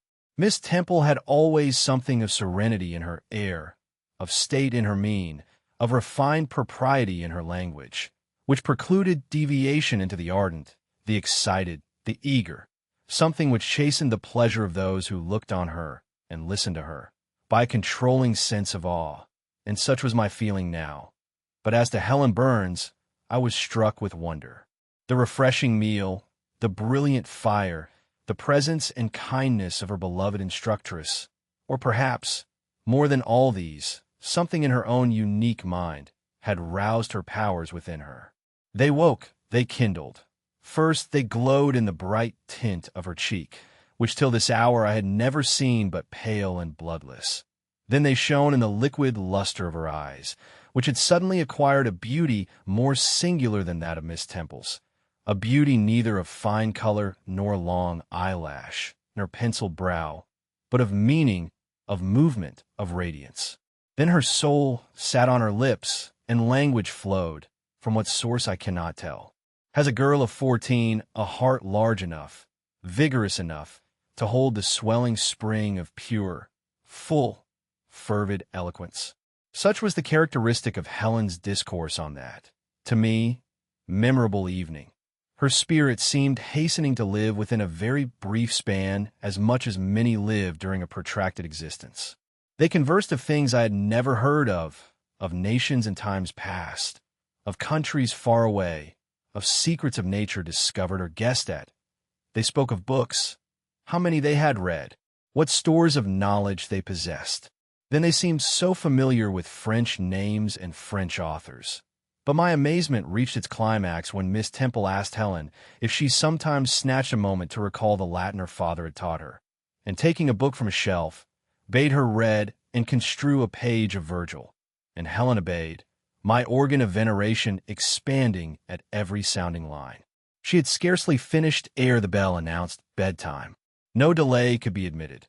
Miss Temple embraced us both, saying, as she drew us to her heart, "God bless you, my children." Helen she held a little longer than me. She let her go more reluctantly. It was Helen her I followed to the door. It was for her she a second time breathed a sad sigh. For her she wiped a tear from her cheek. On reaching the bedroom, we heard the voice of Miss Scatcherd. She was examining drawers. She had just pulled out Helen Burns's, and when we entered Helen was greeted with a sharp reprimand, and told that tomorrow she should have half a dozen of untidily folded articles pinned to her shoulder. "My things were indeed in shameful disorder," murmured Helen to me, in a low voice. "I intended to have arranged them, but I forgot." Next morning, Miss Scatcherd wrote in conspicuous characters on a piece of pasteboard the word slattern, and bound it like a phylactery round Helen's large, mild, intelligent, and benign-looking forehead. She wore it till evening, patient, unresentful, regarding it as a deserved punishment. The moment Miss Scatcherd withdrew after afternoon school, I ran to Helen, tore it off, and thrust it into the fire. The fury of which she was incapable had been burning in my soul all day, and tears, hot and large, had continually been scalding my cheek, for the spectacle of her sad resignation gave me an intolerable pain at the heart. About a week subsequently to the incidents above narrated, Miss Temple, who had written to Mr. Lloyd, received his answer. It appeared that what he said went to corroborate my account. Miss Temple, having assembled the whole school, announced that inquiry had been made into the charges alleged against Jane Eyre, and that she was most happy to be able to pronounce her completely cleared from every imputation. The teachers then shook hands with me and kissed me, and a murmur of pleasure ran through the ranks of my companions. Thus relieved of a grievous load, I from that hour set to work afresh, resolved to pioneer my way through every difficulty. I toiled hard, and my success was proportionate to my efforts.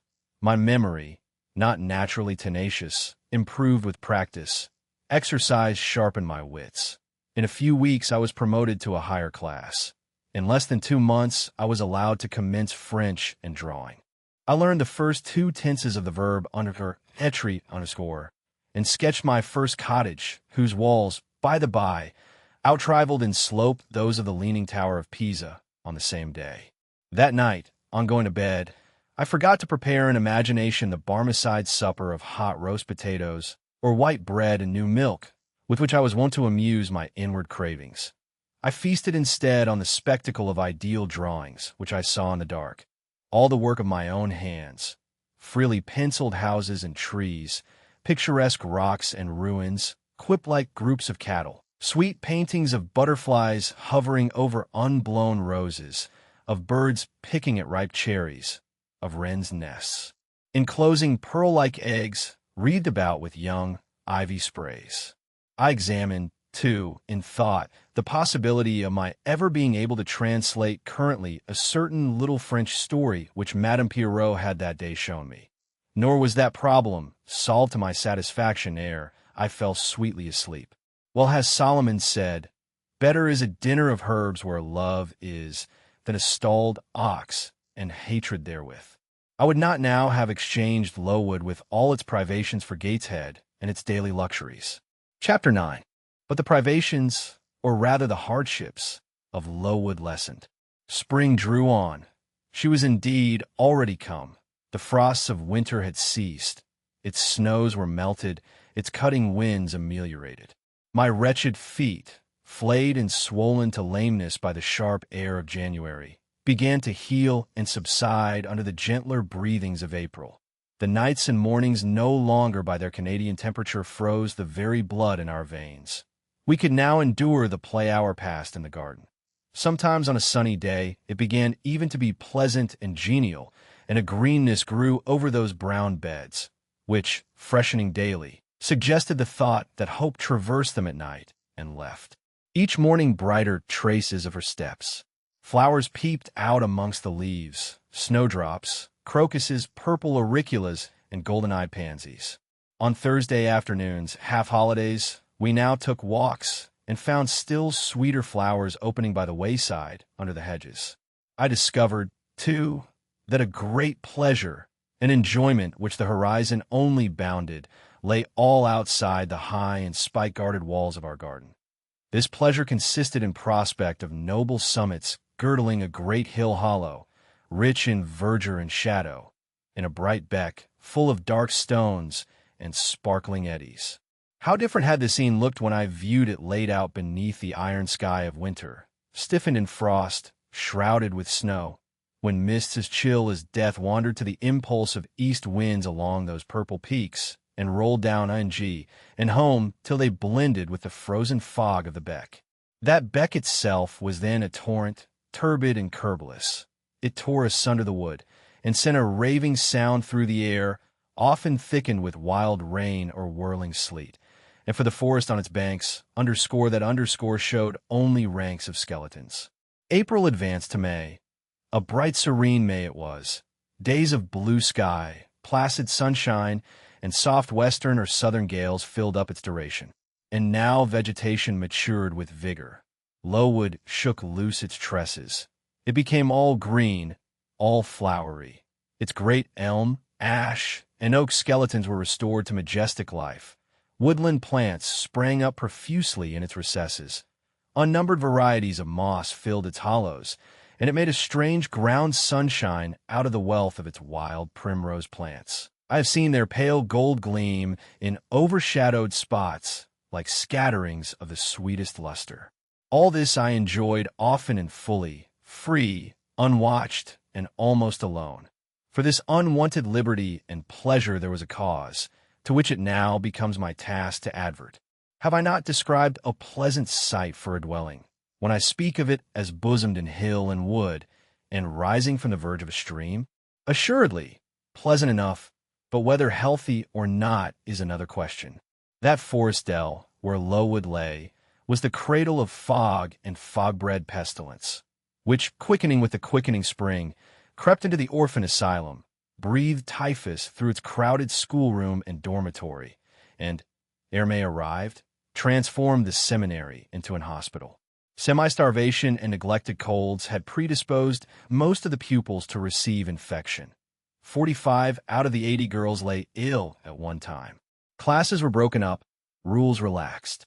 The few who continued well were allowed almost unlimited license, because the medical attendant insisted on the necessity of frequent exercise to keep them in health, and had it been otherwise, no one had leisure to watch or restrain them. Miss Temple's whole attention was absorbed by the patients. She lived in the sick room, never quitting it except to snatch a few hours' rest at night. The teachers were fully occupied with packing up and making other necessary preparations for the departure of those girls who were fortunate enough to have friends and relations able and willing to remove them from the seat of contagion. Many, already smitten, went home only to die. Some died at the school and were buried quietly and quickly, the nature of the malady forbidding delay. While disease had thus become an inhabitant of Lowood, and death its frequent visitor, while there was gloom and fear within its walls, while its rooms and passages steamed with hospital smells, the drug and the pastille striving vainly to overcome the effluvia of mortality, that bright May shone unclouded over the bold hills and beautiful woodland out of doors. Its garden, too, glowed with flowers. Hollyhocks had sprung up tall as trees. Lilies had opened, tulips and roses were in bloom. The borders of the little beds were gay with pink thrift and crimson double daisies. The sweetbriars gave out, morning and evening, their scent of spice and apples, and these fragrant treasures were all useless for most of the inmates of Lowood, except to furnish now and then a handful of herbs and blossoms to put in a coffin. But I, and the rest who continued well, enjoyed fully the beauties of the scene and season. They let us ramble in the wood like gypsies from morning till night. We did what we liked, went where we liked. We lived better, too. Mr. Brocklehurst and his family never came near Lowood now. Household matters were not scrutinized into. The cross housekeeper was gone, driven away by the fear of infection. Her successor, who had been matron at the Lowton dispensary, and used to the ways of her new abode, provided with comparative liberality. Besides, there were fewer to feed. The sick could eat little. Our breakfast basins were better filled. When there was no time to prepare a regular dinner, which often happened, she would give us a large piece of cold pie or a thick slice of bread and cheese, and this we carried away with us to the wood, where we each chose the spot we liked best and dined sumptuously. My favorite seat was a smooth and broad stone, rising white and dry from the very middle of the beck, and only to be got at by wading through the water, a feat I accomplished barefoot. The stone was just broad enough to accommodate, comfortably, another girl and me, at that time my chosen comrade, one Marion Wilson, a shrewd, observant personage, whose society I took pleasure in, partly because she was witty and original, and partly because she had a manner which set me at my ease. Some years older than I, she knew more of the world, and could tell me many things I liked to hear. With her my curiosity found gratification. To my faults also she gave ample indulgence, never imposing curb or rein on anything I said. She had a turn for narrative, I for analysis. She liked to inform, I to question. So we got on swimmingly together, deriving much entertainment, if not much improvement, from our mutual intercourse. And where, meantime, was Helen Burns? Why did I not spend these sweet days of liberty with her? Had I forgotten her? Or was I so worthless as to have grown tired of her pure society? Surely the Mary and Wilson I have mentioned was inferior to my first acquaintance. She could only tell me amusing stories and reciprocate any racy and pungent gossip I chose to indulge in. While, if I have spoken truth of Helen, she was qualified to give those who enjoyed the privilege of her converse a taste of far higher things. True, reader, and I knew and felt this. And though I am a defective being, with many faults and few redeeming points, yet I never tired of Helen Burns, nor ever ceased to cherish for her a sentiment of attachment as strong, tender, and respectful as any that ever animated my heart. How could it be otherwise, when Helen, at all times and under all circumstances, evinced for me a quiet and faithful friendship, which ill humor never soured, nor irritation never troubled? But Helen was ill at present. For some weeks she had been removed from my sight till I knew not what room upstairs. She was not, I was told, in the hospital portion of the house with the fever patients. For her complaint was consumption, not typhus, and by consumption I, in my ignorance, understood something mild, which time and care would be sure to alleviate. I was confirmed in this idea by the fact of her once or twice coming downstairs on very warm sunny afternoons, and being taken by Miss Temple into the garden. But on these occasions I was not allowed to go and speak to her. I only saw her from the schoolroom window, and then not distinctly, for she was much wrapped up and sat at a distance under the veranda. One evening, in the beginning of June, I had stayed out very late with Mary and in the wood. We had, as usual, separated ourselves from the others, and had wandered far, so far that we lost our way, and had to ask it at a lonely cottage, where a man and woman lived, who looked after a herd of half-wild swine that fed on the mast in the wood. When we got back, it was after moonrise. A pony, which we knew to be the surgeon's, was standing at the garden door. Mary remarked that she supposed someone must be very ill, as Mr. Bates had been sent for at that time of the evening. She went into the house. I stayed behind a few minutes to plant in my garden a handful of roots I had dug up in the forest, and which I feared would wither if I left them till the morning. This done, I lingered yet a little longer. The flowers smelt so sweet as the dew fell. It was such a pleasant evening, so serene, so warm. The still glowing west promised so fairly another fine day on the morrow.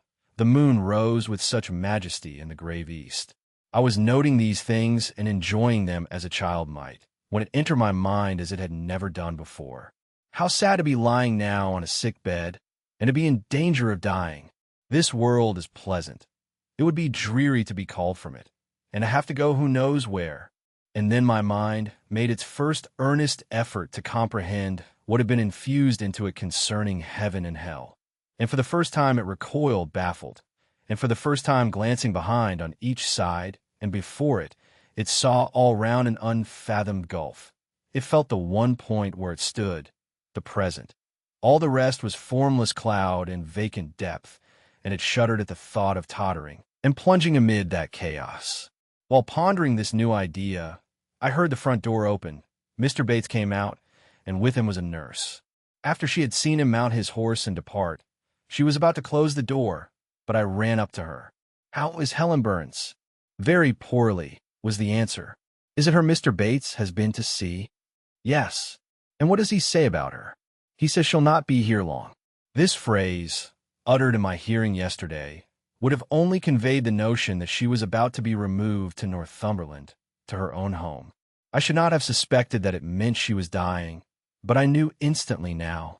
It opened clear on my comprehension that Helen Burns was numbering her last days in this world, and that she was going to be taken to the region of spirits, if such region there were. I experienced a shock of horror, then a strong thrill of grief, then a desire, a necessity to see her, and I asked in what room she lay. "She is in Miss Temple's room," said the nurse. "May I go up and speak to her?" "Oh no, child. It is not likely. And now it is time for you to come in. You'll catch the fever if you stop out when the dew is falling." The nurse closed the front door. I went in by the side entrance which led to the schoolroom. I was just in time. It was 9 o'clock, and Miss Miller was calling the pupils to go to bed. It might be 2 hours later, probably near 11, when I, not having been able to fall asleep, and deeming, from the perfect silence of the dormitory, that my companions were all wrapped in profound repose, rose softly, put on my frock over my night dress, and, without shoes, crept from the apartment and set off in quest of Miss Temple's room. It was quite at the other end of the house, but I knew my way, and the light of the unclouded summer moon, entering here and there at passage windows, enabled me to find it without difficulty. An odor of camphor and burnt vinegar warned me when I came near the fever room, and I passed its door quickly, fearful lest the nurse who sat up all night should hear me. I dreaded being discovered and sent back, for I must see Helen. I must embrace her before she died. I must give her one last kiss, exchanged with her one last word. Having descended a staircase, traversed a portion of the house below, and succeeded in opening and shutting, without noise, 2 doors, I reached another flight of steps. These I mounted, and then just opposite to me was Miss Temple's room. A light shone through the keyhole and from under the door. A profound stillness pervaded the vicinity. Coming near, I found the door slightly ajar, probably to admit some fresh air into the close abode of sickness. Indisposed to hesitate, and full of impatient impulses, soul and senses quivering with keen throes, I put it back and looked in. My eyes sought Helen, and feared to find death. Close by Miss Temple's bed, and half covered with its white curtains, there stood a little crib. I saw the outline of a form under the clothes, but the face was hid by the hangings. The nurse I had spoken to in the garden sat in an easy chair asleep. An unsnuffed candle burnt dimly on the table. Miss Temple was not to be seen. I knew afterwards that she had been called to a delirious patient in the fever room. I advanced, then paused by the cribside. My hand was on the curtain, but I preferred speaking before I withdrew it. I still recoiled at the dread of seeing a corpse. "Helen," I whispered softly, "are you awake?" She stirred herself, put back the curtain, and I saw her face, pale, wasted, but quite composed. She looked so little changed that my fear was instantly dissipated. "Can it be you, Jane?" she asked, in her own gentle voice. "Oh," I thought, "she is not going to die. They are mistaken. She could not speak and look so calmly if she were." I got onto her crib and kissed her. Her forehead was cold, and her cheek both cold and thin, and so were her hand and wrist, but she smiled as of old. "Why are you come here, Jane? It is past 11 o'clock. I heard it strike some minutes since." "I came to see you, Helen. I heard you were very ill, and I could not sleep till I had spoken to you." "You came to bid me good-bye, then? You were just in time, probably. Are you going somewhere, Helen? Are you going home?" "Yes, to my long home, my last home." "No, no, Ellen." I stopped, distressed. While I tried to devour my tears, a fit of coughing seized Helen. It did not, however, wake the nurse. When it was over, she lay some minutes exhausted. Then she whispered, "Jane, your little feet are bare. Lie down and cover yourself with my quilt." I did so. She put her arm over me, and I nestled close to her. After a long silence, she resumed, still whispering, "I am very happy, Jane, and when you hear that I am dead, you must be sure and not grieve. There is nothing to grieve about. We all must die one day, and the illness which is removing me is not painful. It is gentle and gradual. My mind is at rest. I leave no one to regret me much. I have only a father, and he is lately married, and will not miss me. By dying young, I shall escape great sufferings. I had not qualities or talents to make my way very well in the world. I should have been continually at fault. But where are you going to, Helen? Can you see? Do you know? I believe. I have faith. I am going to God." "Where is God? What is God?" "My Maker and yours, who will never destroy what he created. I rely implicitly on his power and confide wholly in his goodness. I count the hours till that eventful one arrives which shall restore me to him, reveal him to me. You are sure, then, Helen, that there is such a place as heaven, and that our souls can get to it when we die. I'm sure there is a future state. I believe God is good. I can resign my immortal part to him without any misgiving. God is my Father. God is my friend. I love him. I believe he loves me. And shall I see you again, Helen, when I die? You will come to the same region of happiness, be received by the same mighty, universal parent, no doubt, dear Jane. Again I questioned, but this time only in thought. Where is that region? Does it exist? And I clasped my arms closer round Helen. She seemed dearer to me than ever. I felt as if I could not let her go. I lay with my face hidden on her neck. Presently she said, in the sweetest tone, "How comfortable I am! That last fit of coughing has tired me a little. I feel as if I could sleep. But don't leave me, Jane. I like to have you near me. I'll stay with you. Eyre Helen. No one shall take me away. Are you warm, darling?" "Yes." "Good night, Jane." "Good night, Helen." She kissed me, and I her, and we both soon slumbered. When I awoke, it was day. An unusual movement roused me. I looked up. I was in somebody's arms. The nurse held me. She was carrying me through the passage back to the dormitory. I was not reprimanded for leaving my bed. People had something else to think about. No explanation was afforded then to my many questions. But a day or two afterwards I learned that Miss Temple, on returning to her own room at dawn, had found me laid in the little crib, my face against Helen Burns's shoulder, my arms round her neck. I was asleep, and Helen was dead. Her grave is in Brocklebridge churchyard. For 15 years after her death, it was only covered by a grassy mound. But now a gray marble tablet marks the spot, inscribed with her name, and the word, Res Surgam. Chapter 10. Hitherto, I have recorded in detail the events of my insignificant existence. To the first 10 years of my life, I have given almost as many chapters. But this is not to be a regular autobiography. I'm only bound to invoke memory where I know her responses will possess some degree of interest. Therefore, I now pass a space of 8 years almost in silence. A few lines only are necessary to keep up the links of connection.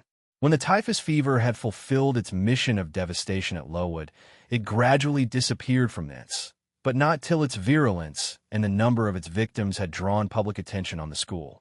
Inquiry was made into the origin of the scourge, and by degrees various facts came out which excited public indignation in a high degree. The unhealthy nature of the site, the quantity and quality of the children's food, the brackish, fetid water used in its preparation, the pupils' wretched clothing and accommodations. All these things were discovered, and the discovery produced a result mortifying to Mr. Brocklehurst, but beneficial to the institution.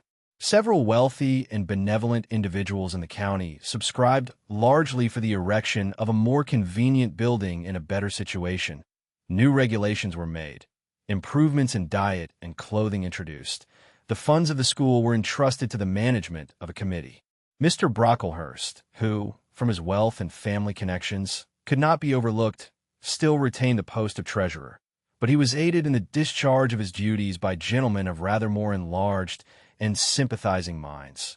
His office of inspector, too, was shared by those who knew how to combine reason with strictness, comfort with economy, compassion with uprightness. The school, thus improved, became in time a truly useful and noble institution. I remained an inmate of its walls, after its regeneration, for 8 years, 6 as pupil, and 2 as teacher, and in both capacities I bear my testimony to its value and importance. During these 8 years my life was uniform, but not unhappy because it was not inactive. I had the means of an excellent education placed within my reach, a fondness for some of my studies, and a desire to excel in all, together with a great delight in pleasing my teachers, especially such as I loved, urged me on. I availed myself fully of the advantages offered me. In time I rose to be the first girl of the first class. Then I was invested with the office of teacher, which I discharged with zeal for 2 years. But at the end of that time I altered. Miss Temple, through all changes, had thus far continued superintendent of the seminary. To her instruction I owed the best part of my acquirements. Her friendship and society had been my continual solace. She had stood me in the stead of mother, governess, and, latterly, companion. At this period she married, removed with her husband, a clergyman, an excellent man, almost worthy of such a wife, to a distant county, and consequently was lost to me. From the day she left, I was no longer the same. With her was gone every settled feeling, every association that had made Lowood in some degree a home to me. I had imbibed from her something of her nature and much of her habits.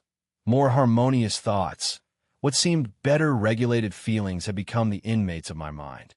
I had given an allegiance to duty and order. I was quiet. I believed I was content. To the eyes of others, usually even to my own, I appeared a disciplined and subdued character. But destiny, in the shape of the Reverend Mr. Naismith, came between me and Miss Temple. I saw her in her traveling dress step into a post-chaise, shortly after the marriage ceremony. I watched the chaise mount the hill and disappear beyond its brow, and then retired to my own room, and there spent in solitude the greatest part of the half-holiday granted in honor of the occasion. I walked about the chamber most of the time. I imagined myself only to be regretting my loss, and thinking how to repair it. But when my reflections were concluded, and I looked up and found that the afternoon was gone, and evening far advanced, another discovery dawned on me, namely, that in the interval I had undergone a transforming process, that my mind had put off all it had borrowed of Miss Temple, or rather that she had taken with her the serene atmosphere I had been breathing in her vicinity, and that now I was left in my natural element and beginning to feel the stirring of old emotions.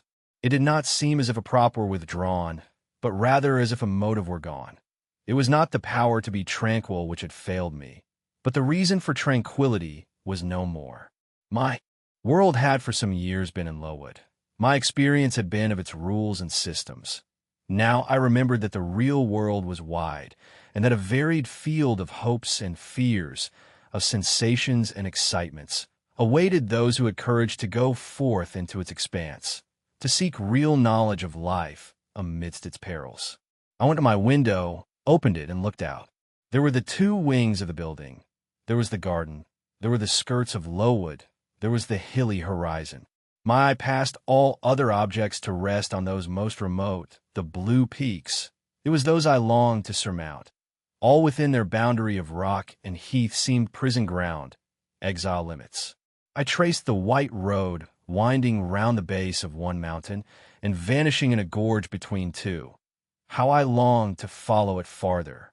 I recalled the time when I had traveled that very road in a coach. I remembered descending that hill at twilight. An age seemed to have elapsed since the day which brought me first to Lowood, and I had never quitted it since. My vacations had all been spent at school. Mrs. Reed had never sent for me to Gateshead. Neither she nor any of her family had ever been to visit me. I had had no communication by letter or message with the outer world.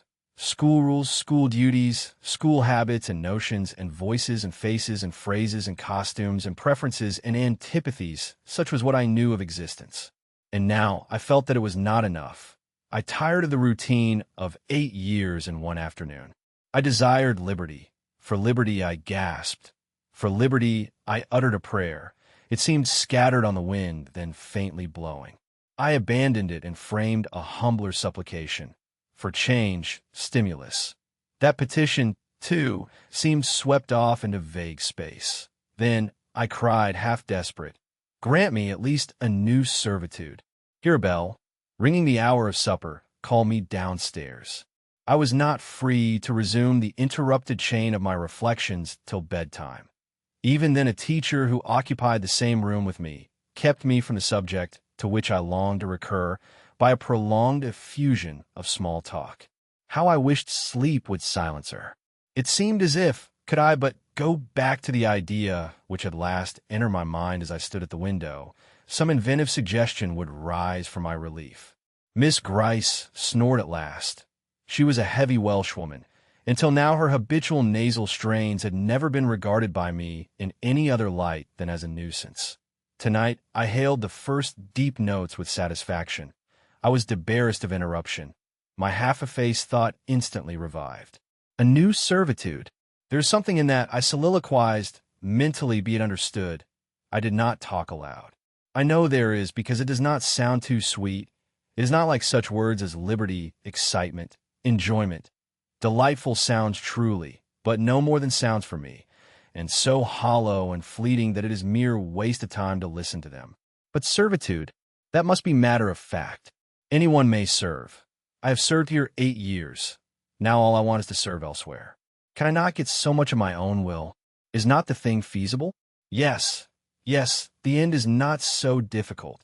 If I had only a brain active enough to ferret out the means of attaining it. I sat up in bed by way of arousing this said brain.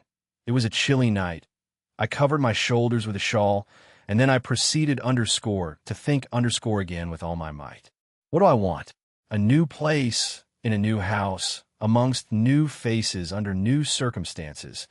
I want this because it is of no use wanting anything better. How do people do to get a new place? They apply to friends, I suppose. I have no friends. There are many others who have no friends, who must look about for themselves and be their own helpers. And what is their resource?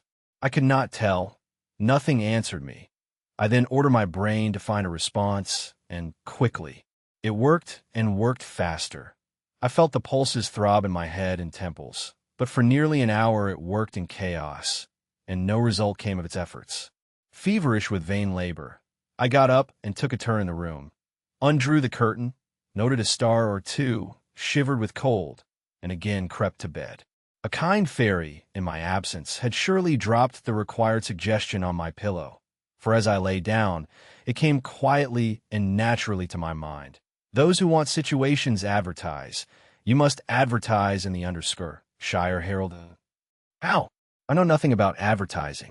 Replies rose smooth and prompt now.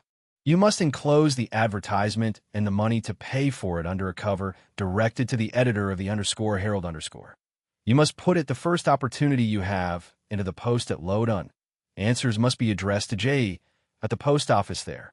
You can go and inquire in about a week after you send your letter, if any are come, and act accordingly. This scheme I went over twice, thrice. It was then digested in my mind. I had it in a clear, practical form. I felt satisfied and fell asleep. With earliest day, I was up. I had my advertisement written, enclosed, and directed before the bell rang to rouse the school. It ran thus. A young lady accustomed to tuition, had I not been a teacher 2 years, is desirous of meeting with a situation in a private family where the children are under 14. I thought that as I was barely 18, it would not do to undertake the guidance of pupils nearer my own age. She is qualified to teach the usual branches of a good English education, together with French, drawing, and music. In those days, reader, this now narrow catalogue of accomplishments would have been held tolerably comprehensive. Address, J.E. Post Office, Lowdon, Shire. This document remained locked in my drawer all day. After tea, I asked leave of the new superintendent to go to Lowdon in order to perform some small commissions for myself and 1 or 2 of my fellow teachers. Permission was readily granted. I went. It was a walk of 2 miles, and the evening was wet, but the days were still long. I visited a shop or 2, slipped the letter into the post office, and came back through heavy rain, with streaming garments, but with a relieved heart. The succeeding week seemed long. It came to an end at last, however, like all sublunary things, and once more, towards the close of a pleasant autumn day, I found myself afoot on the road to Lowdon. A picturesque track it was, by the way, lying along the side of the beck and through the sweetest curves of the dale. But that day I thought more of the letters that might or might not be awaiting me at the little burg whither I was bound, than of the charms of Leah and water. My ostensible errand on this occasion was to get measured for a pair of shoes. So I discharged that business first, and when it was done, I stepped across the clean and quiet little street from the shoemaker's to the post office. It was kept by an old dame, who wore horn spectacles on her nose and black mittens on her hands. "Are there any letters for J?" I asked. She peered at me over her spectacles, and then she opened a drawer and fumbled among its contents for a long time, so long that my hopes began to falter.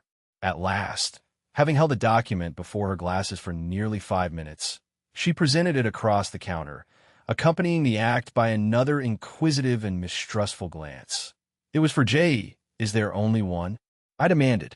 "There are no more," said she, and I put it in my pocket and turned my face homeward. I could not open it then. Rules obliged me to be back by 8, and it was already 7:30.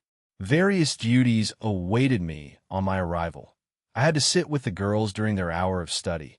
Then it was my turn to read prayers, to see them abed. Afterwards, I supped with the other teachers.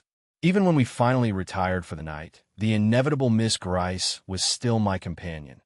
We had only a short end of candle in our candlestick, and I dreaded lest she should talk till it was all burnt out. Fortunately, however, the heavy supper she had eaten produced a soporific effect. She was already snoring before I had finished undressing. There still remained an inch of candle. I now took out my letter. The seal was an initial F. I broke it. The contents were brief. "If J, who advertised in the Shire Herald of last Thursday, possesses the acquirements mentioned, and if she is in a position to give satisfactory references as to character and competency, a situation can be offered her where there is but one pupil, a little girl under 10 years of age, and where the salary is £30 per annum. J is requested to send references, name, address, and all particulars to the direction. Mrs. Fairfax, Thornfield, near Millcote, Shire." I examined the document long. The writing was old-fashioned and rather uncertain, like that of an elderly lady. This circumstance was satisfactory. A private fear had haunted me, that in thus acting for myself and by my own guidance, I ran the risk of getting into some scrape, and above all things, I wished the result of my endeavors to be respectable, proper, and regular. I now felt that an elderly lady was no bad ingredient in the business I had on hand. Mrs. Fairfax. I saw her in a black gown and widow's cap, frigid perhaps, but not uncivil, a model of elderly English respectability. Thornfield. That, doubtless, was the name of her house. A neat, orderly spot, I was sure, though I failed in my efforts to conceive a correct plan of the premises. Millcote, Shire. I brushed at my recollections of the map of England. Yes, I saw it, both the shire and the town. Shire was 70 miles nearer London than the remote county where I now resided. That was a recommendation to me. I longed to go where there was life and movement. Millcote was a large manufacturing town on the banks of the Eyre, a busy place enough, doubtless. So much the better.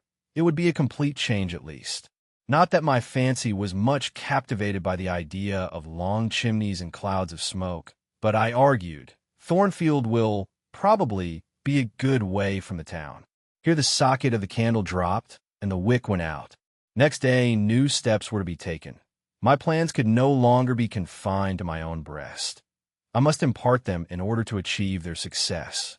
Having sought and obtained an audience of the superintendent during the noontide recreation, I told her I had a prospect of getting a new situation where the salary would be double what I now received, for at Lowood I only got £15 per annum, and requested she would break the matter for me to Mr. Brocklehurst or some of the committee and ascertain whether they would permit me to mention them as references. She obligingly consented to act as mediatrix in the matter. The next day, she laid the affair before Mr. Brocklehurst, who said that Mrs. Reed must be written to, as she was my natural guardian. A note was accordingly addressed to that lady, who returned for answer that I might do as I pleased. She had long relinquished all interference in my affairs. This note went the round of the committee, and at last, after what appeared to me most tedious delay, formal leave was given me to better my condition if I could, and an assurance added that as I had always conducted myself well, both as teacher and pupil at Lowood, a testimonial of character and capacity, signed by the inspectors of that institution, should forthwith be furnished me. This testimonial I accordingly received in about a month, forwarded a copy of it to Mrs. Fairfax, and got that lady's reply, stating that she was satisfied, and fixing that day fortnight as the period for my assuming the post of governess in her house. I now busied myself in preparations. The fortnight passed rapidly. I had not a very large wardrobe, though it was adequate to my wants. and the last day sufficed to pack my trunk, the same I had brought with me 8 years ago from Gateshead. The box was corded, the car nailed on. In half an hour the carrier was to call for it to take it to Lowton, whither I myself was to repair at an early hour the next morning to meet the coach. I had brushed my black stuff traveling dress, prepared my bonnet, gloves, and muff, sought in all my drawers to see that no article was left behind, and now having nothing more to do, I sat down and tried to rest. I could not. Though I had been on foot all day, I could not now repose an instant. I was too much excited. A phase of my life was closing tonight, a new one opening tomorrow. Impossible to slumber in the interval. I must watch feverishly while the change was being accomplished. "Miss," said a servant who met me in the lobby, where I was wandering like a troubled spirit, "a person below wishes to see you." The carrier, no doubt, I thought, and ran downstairs without inquiry. I was passing the back parlor or teacher's sitting room, the door of which was half open, to go to the kitchen, when someone ran out. "It's her, I am sure. I could have told her anywhere," cried the individual who stopped my progress and took my hand. I looked. I saw a woman attired like a well-dressed servant, matronly, yet still young, very good-looking, with black hair and eyes and lively complexion. "Well, who is it?" she asked, in a voice and with a smile I half recognized. "You've not quite forgotten me, I think, Miss Jane." In another second, I was embracing and kissing her rapturously. "Bessie, Bessie, Bessie," that was all I said, whereat she half laughed, half cried, and we both went into the parlor. By the fire stood a little fellow of 3 years old, in plaid frock and trousers.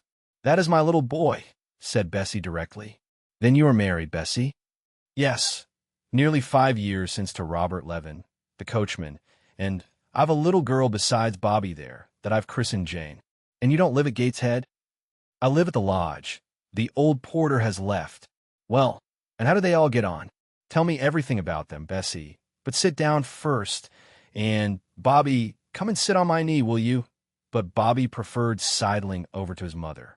"You're not grown so very tall, Miss Jane, nor so very stout," continued Mrs. Levin. "I dare say they've not kept you too well at school. Miss Reed is the head and shoulders taller than you are, and Miss Georgiana would make 2 of you in breadth. Georgiana is handsome, I suppose, Bessie?" "Very. She went up to London last winter with her mamma, and there everybody admired her, and a young lord fell in love with her. But his relations were against the match, and, what do you think? He and Miss Georgiana made it up to run away, but they were found out and stopped. It was Miss Reed that found them out. I believe she was envious, and now she and her sister lead a cat and dog life together. They are always quarreling. Well, and what of John Reed?" "Oh, he's not doing so well as his mamma could wish. He went to college, and he got plucked, I think they call it, and then his uncles wanted him to be a barrister and study the law. But he is such a dissipated young man, they will never make much of him, I think." "What does he look like?" "He is very tall. Some people call him a fine-looking young man, but he has such thick lips." "And Mrs. Reed?" "Mrs. looks stout and well enough in the face, but I think she's not quite easy in her mind, Mr. John's conduct does not please her. He spends a deal of money." "Did she send you here, Bessie?" "No, indeed, but I have long wanted to see you, and when I heard that there had been a letter from you, and that you were going to another part of the country, I thought I'd just set off and get a look at you before you were quite out of my reach." "I'm afraid you are disappointed in me, Bessie." I said this laughing. I perceived that Bessie's glance, though it expressed regard, did in no shape denote admiration. "No, Miss Jane, not exactly. You are genteel enough. You look like a lady, and it is as much as ever I expected of you. You were no beauty as a child." I smiled at Bessie's frank answer. I felt that it was correct, but I confess I was not quite indifferent to its import. At 18, most people wish to please, and the conviction that they have not an exterior likely to second that desire brings anything but gratification. "I dare say you are clever, though," continued Bessie, by way of solace. "What can you do? Can you play on the piano?" "A little." There was one in the room. Bessie went and opened it, and then asked me to sit down and give her a tune. I played a waltz or two, and she was charmed. The Miss Reeds could not play as well, said she exultingly. I always said you would surpass them in learning. And can you draw? That is one of my paintings over the chimney-piece. It was a landscape in watercolors, of which I had made a present to the superintendent, in acknowledgment of her obliging mediation with the committee on my behalf, and which she had framed and glazed. Well, that is beautiful, Miss Jane. It is as fine a picture as any Miss Reed's drawing master could paint, let alone the young ladies themselves, who could not come near it. And have you learnt French? Yes, Bessie, I can both read it and speak it. And you can work on muslin and canvas? I can. Oh, you are quite a lady, Miss Jane. I knew you would be. You will get on whether your relations notice you or not. There was something I wanted to ask you. Have you ever heard anything from your father's kinsfolk, the Eyres? Never in my life. Well, you know, Mrs. always said they were poor and quite despicable, and they may be poor, but I believe they are as much gentry as the Reeds are. For one day, nearly 7 years ago, a Mr. Eyre came to Gateshead and wanted to see you. Mrs. said you were at school 50 miles off. He seemed so much disappointed, for he could not stay. He was going on a voyage to a foreign country, and the ship was to sail from London in a day or two. He looked quite a gentleman, and I believe he was your father's brother. What foreign country was he going to, Bessie? An island thousands of miles off, where they make wine. The butler did tell me. Madeira. I suggested. Yes, that is it. That is the very word. So he went? Yes. He did not stay many minutes in the house. Mrs. was very high with him. She called him afterwards a sneaking tradesman. My Robert believes he was a wine merchant. Very likely, I returned, or perhaps clerk or agent to a wine merchant. Bessie and I conversed about old times an hour longer, and then she was obliged to leave me. I saw her again for a few minutes the next morning at Lowdon, while I was waiting for the coach. We parted finally at the door of the Brocklehurst Arms there. Each went her separate way. She set off for the brow of Lowood Fell to meet the conveyance which was to take her back to Gateshead. I mounted the vehicle which was to bear me to new duties and a new life in the unknown environs of Millcote. Chapter 11.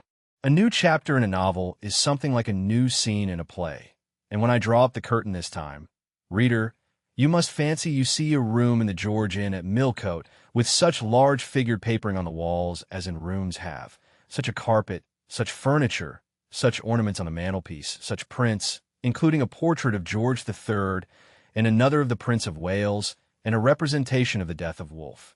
All this is visible to you by the light of an oil lamp hanging from the ceiling, and by that of an excellent fire, near which I sit in my cloak and bonnet. My muff and umbrella lie on the table, and I am warming away the numbness and chill contracted by 16 hours' exposure to the rawness of an October day. I left Lowdon at 4:00 a.m., and the Millcote town clock is now just striking 8. Reader, though I look comfortably accommodated, I am not very tranquil in my mind. I thought when the coach stopped here, there would be someone to meet me. I looked anxiously round as I descended the wooden steps the boots placed for my convenience, expecting to hear my name pronounced and to see some description of carriage waiting to convey me to Thornfield. Nothing of the sort was visible, and when I asked a waiter if anyone had been to inquire after a Miss Eyre, I was answered in the negative. So I had no resource but to request to be shown into a private room. And here I am waiting, while all sorts of doubts and fears are troubling my thoughts. It is a very strange sensation to inexperienced youth to feel itself quite alone in the world, cut adrift from every connection, uncertain whether the port to which it is bound can be reached, and prevented by many impediments from returning to that it has quitted. The charm of adventure sweetens that sensation. The glow of pride warms it, but then the throb of fear disturbs it, and fear with me became predominant when half an hour elapsed, and still I was alone. I bethought myself to ring the bell. Is there a place in this neighborhood called Thornfield? I asked of the waiter who answered the summons. Thornfield? I don't know, ma'am. I'll inquire at the bar. He vanished, but reappeared instantly. Is your name Eyre, miss? Yes. Person here waiting for you. I jumped up, took my muff and umbrella, and hastened into the inn passage. A man was standing by the open door, and in the lamplit street I dimly saw a one-horse conveyance. This will be your luggage, I suppose, said the man rather abruptly when he saw me, pointing to my trunk in the passage. Yes. He hoisted it onto the vehicle, which was a sort of car, and then I got in. Before he shut me up, I asked him how far it was to Thornfield. A matter of 6 miles. How long shall we be before we get there? Happen an hour and a half. He fastened the car door, climbed his own seat outside, and we set off. Our progress was leisurely and gave me ample time to reflect. I was content to be at length so near the end of my journey, and as I leaned back in the comfortable, though not elegant conveyance, I meditated much at my ease. I suppose, thought I, judging from the plainness of the servant and carriage, Mrs. Fairfax is not a very dashing person. So much the better. I never lived amongst fine people but once, and I was very miserable with them. I wonder if she lives alone except this little girl. If so, and if she is in any degree amiable, I shall surely be able to get on with her. I will do my best. It is a pity that doing one's best does not always answer. At Lowood, indeed, I took that resolution, kept it, and succeeded in pleasing. But with Mrs. Reed, I remember my best was always spurned with scorn. I pray God Mrs. Fairfax may not turn out a second Mrs. Reed. But if she does, I am not bound to stay with her.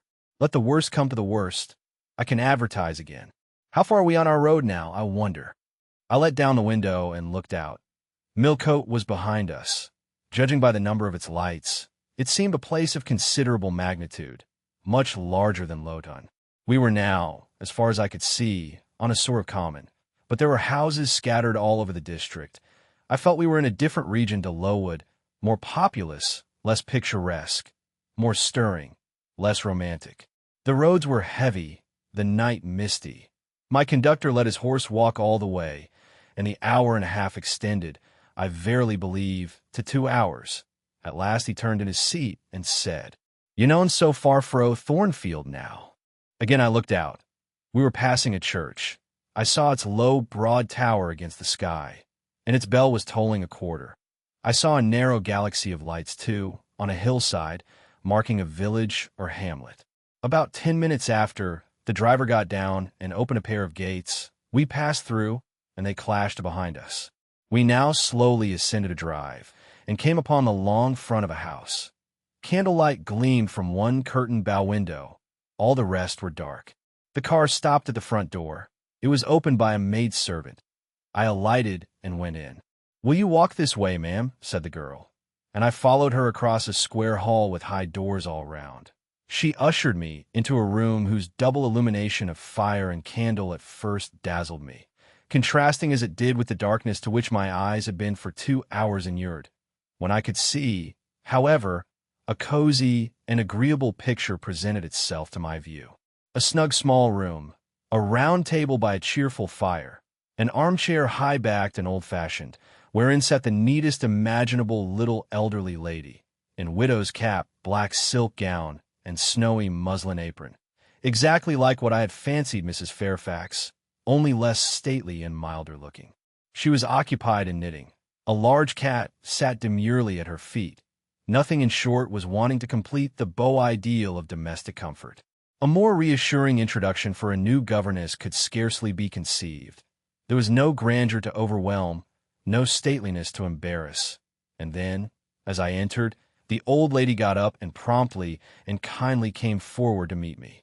"How do you do, my dear? I am afraid you have had a tedious ride. John drives so slowly. You must be cold. Come to the fire." "Mrs. Fairfax, I suppose," said I. "Yes, you are right. Do sit down." She conducted me to her own chair, and then began to remove my shawl and untie my bonnet strings. I begged she would not give herself so much trouble. "Oh, it is no trouble. I dare say your own hands are almost numbed with cold. Leah, make a little hot negus and cut a sandwich or two. Here are the keys of the storeroom." And she produced from her pocket a most housewifely bunch of keys and delivered them to the servant. "Now then, draw nearer to the fire," she continued. "You've brought your luggage with you, haven't you, my dear?" "Yes, ma'am." "I'll see it carried into your room," she said, and bustled out. She treats me like a visitor, thought I. I little expected such a reception. I anticipated only coldness and stiffness. This is not like what I have heard of the treatment of governesses, but I must not exult too soon. She returned. with her own hands cleared her knitting apparatus and a book or two from the table to make room for the tray which Leah now brought, and then herself handed me the refreshments. I felt rather confused at being the object of more attention than I had ever before received, and that too shown by my employer and superior. But as she did not herself seem to consider she was doing anything out of her place, I thought it better to take her civilities quietly. "Shall I have the pleasure of seeing Miss Fairfax tonight?" I asked, when I had partaken of what she offered me. "What did you say, my dear?" "I am a little deaf," returned the good lady, approaching her ear to my mouth. I repeated the question more distinctly. "Miss Fairfax? Oh, you mean Miss Varens. Varens is the name of your future pupil." "Indeed? Then she is not your daughter?" "No, I have no family." I should have followed up my first inquiry by asking in what way Miss Varens was connected with her, but I recollected it was not polite to ask too many questions. Besides, I was sure to hear in time. "I am so glad," she continued, as she sat down opposite to me and took the cat on her knee. "I am so glad you are come. It will be quite pleasant living here now with a companion. To be sure it is pleasant at any time, for Thornfield is a fine old hall, rather neglected of late years perhaps, but still it is a respectable place. Yet in winter-time one feels dreary quite alone in the best quarters. I say alone. Leah is a nice girl to be sure, and John and his wife are very decent people. But then you see they are only servants, and one can't converse with them on terms of equality. One must keep them at due distance, for fear of losing one's authority. I'm sure last winter, it was a very severe one, if you recollect, and when it did not snow, it rained and blew. Not a creature but the butcher and postman came to the house, from November till February, and I really got quite melancholy with sitting night after night alone. I had Leah in to read to me sometimes, but I don't think the poor girl liked the task much. She felt it confining. In spring and summer one got on better. Sunshine and long days make such a difference. And then, just at the commencement of this autumn, little Adela Varens came and her nurse. A child makes a house alive all at once. And now you are here, I shall be quite gay.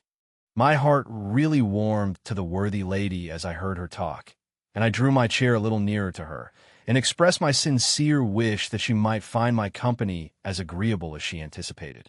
"But I'll not keep you sitting up late tonight," said she. "It is on the stroke of 12 now, and you have been traveling all day. You must feel tired. If you've got your feet well warmed, I'll show you your bedroom. I've had the room next to mine prepared for you. It is only a small apartment, but I thought you would like it better than one of the large front chambers. To be sure they have finer furniture, but they are so dreary and solitary, I never sleep in them myself." I thanked her for her considerate choice, and, as I really felt fatigued with my long journey, expressed my readiness to retire. She took her candle, and I followed her from the room. First she went to see if the hall door was fastened. Having taken the key from the lock, she led the way upstairs. The steps and banisters were of oak.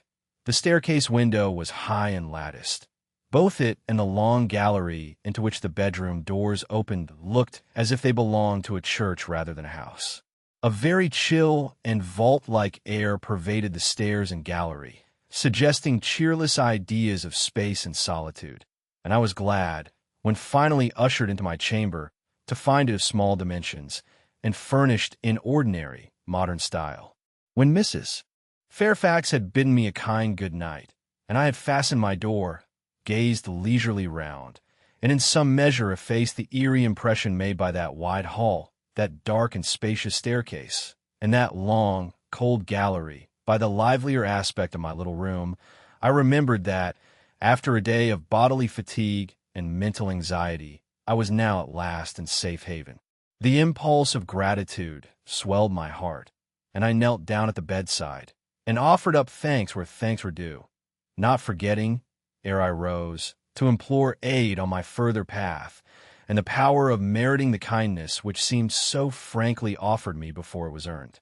My couch had no thorns in it that night, my solitary room no fears. At once weary and content, I slept soon and soundly. When I awoke it was broad day. The chamber looked such a bright little place to me, as the sun shone in between the gay blue chintz window curtains, showing papered walls and a carpeted floor, so unlike the bare planks and stained plaster of Lowood that my spirits rose at the view. Externals have a great effect on the young. I thought that a fairer era of life was beginning for me, one that was to have its flowers and pleasures, as well as its thorns and toils. My faculties, roused by the change of scene, the new field offered a hope, seemed all astir. I cannot precisely define what they expected, but it was something pleasant, not perhaps that day or that month, but at an indefinite future period. I rose. I dressed myself with care, obliged to be plain, for I had no article of attire that was not made with extreme simplicity. I was still by nature solicitous to be neat. It was not my habit to be disregardful of appearance or careless of the impression I made. On the contrary, I ever wished to look as well as I could, and to please as much as my want of beauty would permit. I sometimes regretted that I was not handsomer. I sometimes wished to have rosy cheeks, a straight nose, and small cherry mouth. I desired to be tall, stately, and finely developed in figure.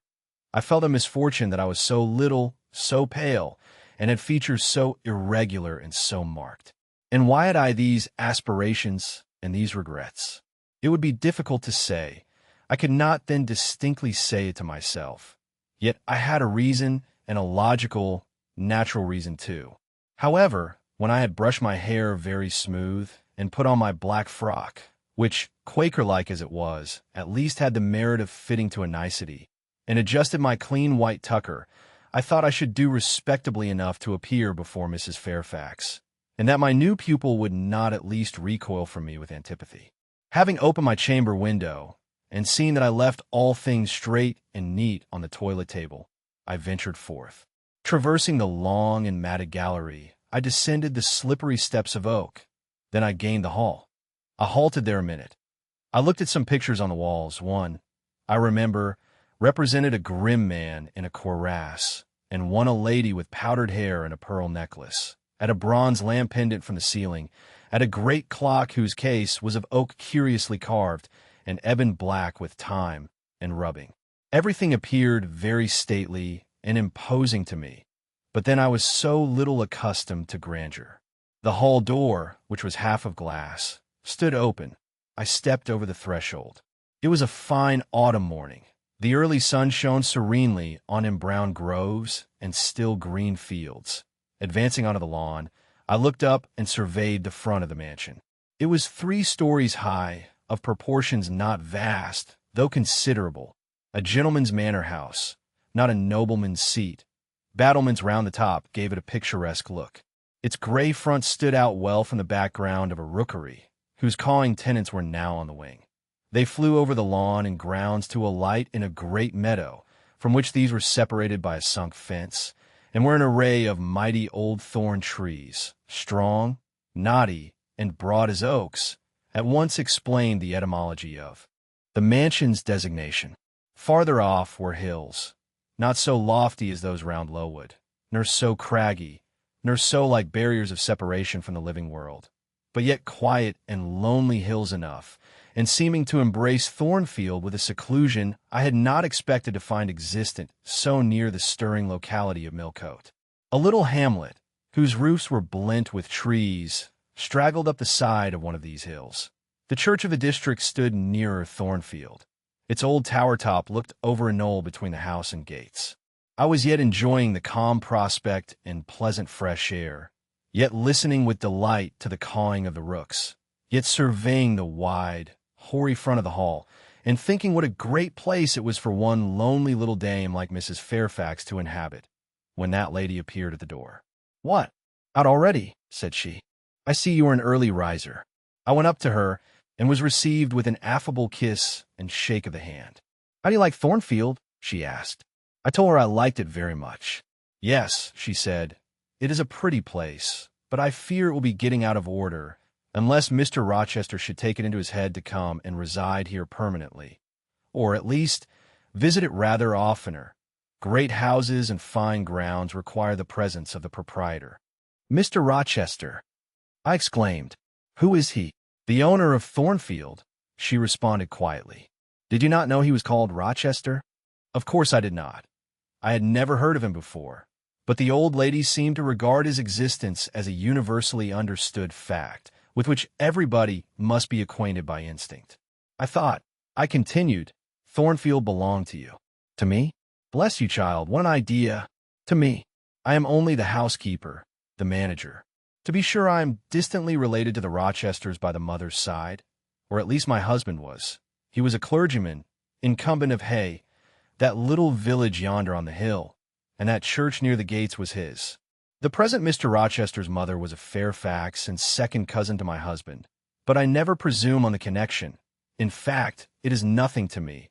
I consider myself quite in the light of an ordinary housekeeper. My employer is always civil, and I expect nothing more. And the little girl, my pupil, she is Mr. Rochester's ward. He commissioned me to find a governess for her. He intended to have her brought up in Shire, I believe. Here she comes, with her bonne, as she calls her nurse. The enigma then was explained. This affable and kind little widow was no great dame, but a dependent like myself. I did not like her the worse for that. On the contrary, I felt better pleased than ever. The equality between her and me was real, not the mere result of condescension on her part. So much the better. My position was all the freer. As I was meditating on this discovery, a little girl, followed by her attendant, came running up the lawn. I looked at my pupil, who did not at first appear to notice me. She was quite a child, perhaps 7 or 8 years old, slightly built, with a pale, small-featured face and a redundancy of hair falling in curls to her waist. "Good morning, Miss Adela," said Mrs. Fairfax.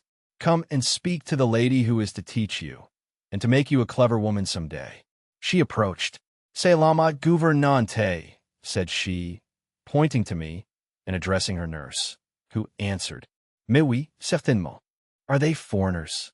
I inquired, amazed at hearing the French language. "The nurse is a foreigner, and Adela was born on the continent, and, I believe, never left it till within 6 months ago. When she first came here, she could speak no English. Now she can make shift to talk it a little. I don't understand her. She mixes it so with French, but you will make out her meaning very well, I dare say." Fortunately, I had the advantage of being taught French by a French lady, and as I had always made a point of conversing with Madame Pierrot as often as I could, and had besides, during the last 7 years, learned a portion of French by heart daily, applying myself to take pains with my accent and imitating as closely as possible the pronunciation of my teacher, I had acquired a certain degree of readiness and correctness in the language, and was not likely to be much at a loss with Mademoiselle Adela. She came and shook hands with me when she heard that I was her governess, and, as I led her in to breakfast, I addressed some phrases to her in her own tongue. She replied briefly at first, but after we were seated at the table, and she had examined me some 10 minutes with her large hazel eyes, she suddenly commenced chattering fluently. "Ah," cried she in French, "you speak my language as well as Mr. Rochester does. I can talk to you as I can to him, and so can Sophie. She will be glad. Nobody here understands her. Madame Fairfax is all English. Sophie is my nurse. She came with me over the sea in a great ship with a chimney that smoked. How it did smoke! And I was sick, and so was Sophie, and so was Mr. Rochester. Mr. Rochester laid down on a sofa in a pretty room called the salon, and Sophie and I had little beds in another place. I nearly fell out of mine. It was like a shelf. And mademoiselle, what is your name?" "Eyre, Jane Eyre." "Eyre. Bah, I cannot say it." Well, our ship stopped in the morning, before it was quite daylight, at a great city, a huge city with very dark houses and all smoky. Not at all like the pretty clean town I came from. And Mr. Rochester carried me in his arms over a plank to the land, and Sophie came after, and we all got into a coach, which took us to a beautiful large house, larger than this and finer, called an hotel. We stayed there nearly a week. I and Sophie used to walk every day in a great green place full of trees, called the park, and there were many children there besides me, and a pond with beautiful birds in it that I fed with crumbs. "Can you understand her when she runs on so fast?" asked Mrs. Fairfax. I understood her very well, for I had been accustomed to the fluent tongue of Madame Pierrot. "I wish," continued the good lady, You would ask her a question or two about her parents. I wonder if she remembers them? Adele, I inquired. With whom did you live when you were in that pretty clean town you spoke of? I lived long ago with Mama, but she is gone to the Holy Virgin. Mama used to teach me to dance and sing and to say verses. A great many gentlemen and ladies came to see Mama, and I used to dance before them or to sit on their knees and sing to them. I liked it. Shall I let you hear me sing now? She had finished her breakfast, so I permitted her to give a specimen of her accomplishments. Descending from her chair, she came and placed herself on my knee. Then, folding her little hands demurely before her, shaking back her curls and lifting her eyes to the ceiling, she commenced singing a song from some opera. It was the strain of a forsaken lady, who, after bewailing the perfidy of her lover, calls pride to her aid, desires her attendant to deck her in her brightest jewels and richest robes, and resolves to meet the false one that night at a ball, and prove to him, by the gaiety of her demeanor, how little his desertion has affected her. The subject seemed strangely chosen for an infant singer, but I suppose the point of the exhibition lay in hearing the notes of love and jealousy warbled with the lisp of childhood, and in very bad taste that point was. At least I thought so. Adele sang the canzonet tunefully enough, and with the underscore naivete underscore of her age. This achieved, she jumped from my knee and said, "Now, mademoiselle, I will repeat you some poetry." Assuming une attitude, she began, La Ligue des Rats, Fable de La Fontaine. She then declaimed the little piece with an attention to punctuation and emphasis, a flexibility of voice and an appropriateness of gesture, very unusual indeed at her age, and which proved she had been carefully trained. "Was it your mamma who taught you that piece?" I asked. "Yes, and she just used to say it in this way. Tu avez-vous donc? Lui dit un de ses rats. Parlez." She made me lift my hand, so, to remind me to raise my voice at the question. "Now shall I dance for you?" "No, that will do. But after your mamma went to the Holy Virgin, as you say, with whom did you live then?" "With Madame Frederick and her husband. She took care of me, but she is nothing related to me. I think she is poor, for she had not so fine a house as Mamma. I was not long there. Mr. Rochester asked me if I would like to go and live with him in England, and I said yes, for I knew Mr. Rochester before I knew Madame Frederick, and he was always kind to me and gave me pretty dresses and toys. But you see he has not kept his word, for he has brought me to England, and now he has gone back again himself, and I never see him." After breakfast, Adele and I withdrew to the library, which room, it appears, Mr. Rochester had directed should be used as the schoolroom. Most of the books were locked up behind glass doors, but there was one bookcase left open containing everything that could be needed in the way of elementary works, and several volumes of light literature, poetry, biography, travels, a few romances, and c. I suppose he had considered that these were all the governess would require for her private perusal, and indeed, they contented me amply for the present. Compared with the scanty pickings I had now and then been able to glean at Lowood, they seemed to offer an abundant harvest of entertainment and information. In this room, too, there was a cabinet piano, quite new and of superior tone, also an easel for painting and a pair of globes. I found my pupil sufficiently docile, though disinclined to apply. She had not been used to regular occupation of any kind. I felt it would be injudicious to confine her too much at first. So, when I had talked to her a great deal and got her to learn a little, and when the morning had advanced to noon, I allowed her to return her nurse. I then proposed to occupy myself till dinner time in drawing some little sketches for her use. As I was going upstairs to fetch my portfolio and pencils, Mrs. Fairfax called to me. "Your morning school hours are over now, I suppose," said she. She was in a room the folding doors of which stood open. I went in when she addressed me.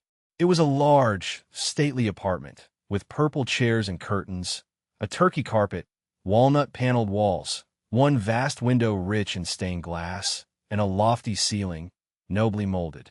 Mrs. Fairfax was dusting some vases of fine purple spar, which stood on a sideboard. "What a beautiful room!" I exclaimed, as I looked round, for I had never before seen any half so imposing. "Yes, this is the dining room. I have just opened the window to let in a little air and sunshine, for everything gets so damp in apartments that are seldom inhabited. The drawing room yonder feels like a vault. She pointed to a wide arch corresponding to the window, and hung like it with a Tyrian-dyed curtain, now looped up, mounting to it by two broad steps, and looking through, I thought I caught a glimpse of a fairy place, so bright to my novice eyes appeared the view beyond. Yet it was merely a very pretty drawing room, and within it a boudoir, both spread with white carpets, on which seemed laid brilliant garlands of flowers, both sealed with snowy moldings of white grapes and vine leaves, beneath which glowed in rich contrast crimson couches and ottomans, while the ornaments on the pale Parian mantelpiece were of sparkling Bohemian glass, ruby red, and between the windows, large mirrors repeated the general blending of snow and fire. "In what order you keep these rooms, Mrs. Fairfax?" said I. "No dust, no canvas coverings, except that the air feels chilly. One would think they were inhabited daily." "Why, Miss Eyre, though Mr. Rochester's visits here are rare, they are always sudden and unexpected, and as I observed that it put him out to find everything swathed up and to have a bustle of arrangement on his arrival, I thought it best to keep the rooms in readiness." "Is Mr. Rochester an exacting, fastidious sort of man?" "Not particularly so, but he has a gentleman's tastes and habits, and he expects to have things managed in conformity to them." "Do you like him? Is he generally liked?" "Oh, yes. The family have always been respected here. Almost all the land in this neighborhood, as far as you can see, has belonged to the Rochesters' time out of mind." "Well, but, leaving his land out of the question, do you like him? Is he like for himself? I have no cause to do otherwise than like him, and I believe he is considered a just and liberal landlord by his tenants, but he has never lived much amongst them." "But has he no peculiarities? What, in short, is his character?" "Oh, his character is unimpeachable, I suppose. He is rather peculiar, perhaps. He has traveled a great deal and seen a great deal of the world, I should think. I dare say he is clever, but I never had much conversation with him." "In what way is he peculiar?" "I don't know. It is not easy to describe. Nothing striking, but you feel it when he speaks to you. You cannot be always sure whether he is in jest or earnest, whether he is pleased or the contrary. You don't thoroughly understand him, in short. At least I don't. But it is of no consequence. He is a very good master." This was all the account I got from Mrs. Fairfax of her employer and mine.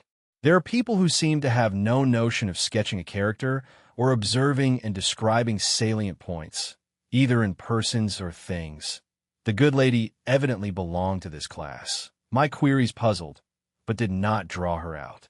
Mr. Rochester was Mr. Rochester in her eyes, a gentleman, a landed proprietor, nothing more. She inquired and searched no further, and evidently wondered at my wish to gain a more definite notion of his identity. When we left the dining room, she proposed to show me over the rest of the house, and I followed her upstairs and downstairs, admiring as I went, for all was well arranged and handsome.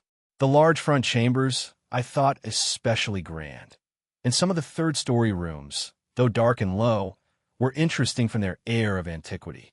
The furniture once appropriated to the lower apartments had from time to time been removed here, as fashions changed, and the imperfect light entering by their narrow casement showed bedsteads of 100 years old, chests in oak or walnut, looking, with their strange carvings of palm branches and cherubs' heads, like types of the Hebrew ark, rows of venerable chairs, high-backed and narrow, stools still more antiquated, on whose cushioned tops were yet apparent traces of half-effaced embroideries, wrought by fingers that for 2 generations had been coffin dust.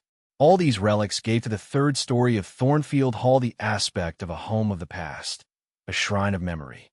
I liked the hush, the gloom, the quaintness of these retreats in the day, but I by no means coveted a night's repose on one of those wide and heavy beds, shut in, some of them, with doors of oak, shaded, others, with wrought old English hangings crusted with thick work, portraying effigies of strange flowers and stranger birds and strangest human beings, all which would have looked strange, indeed, by the pallid gleam of moonlight.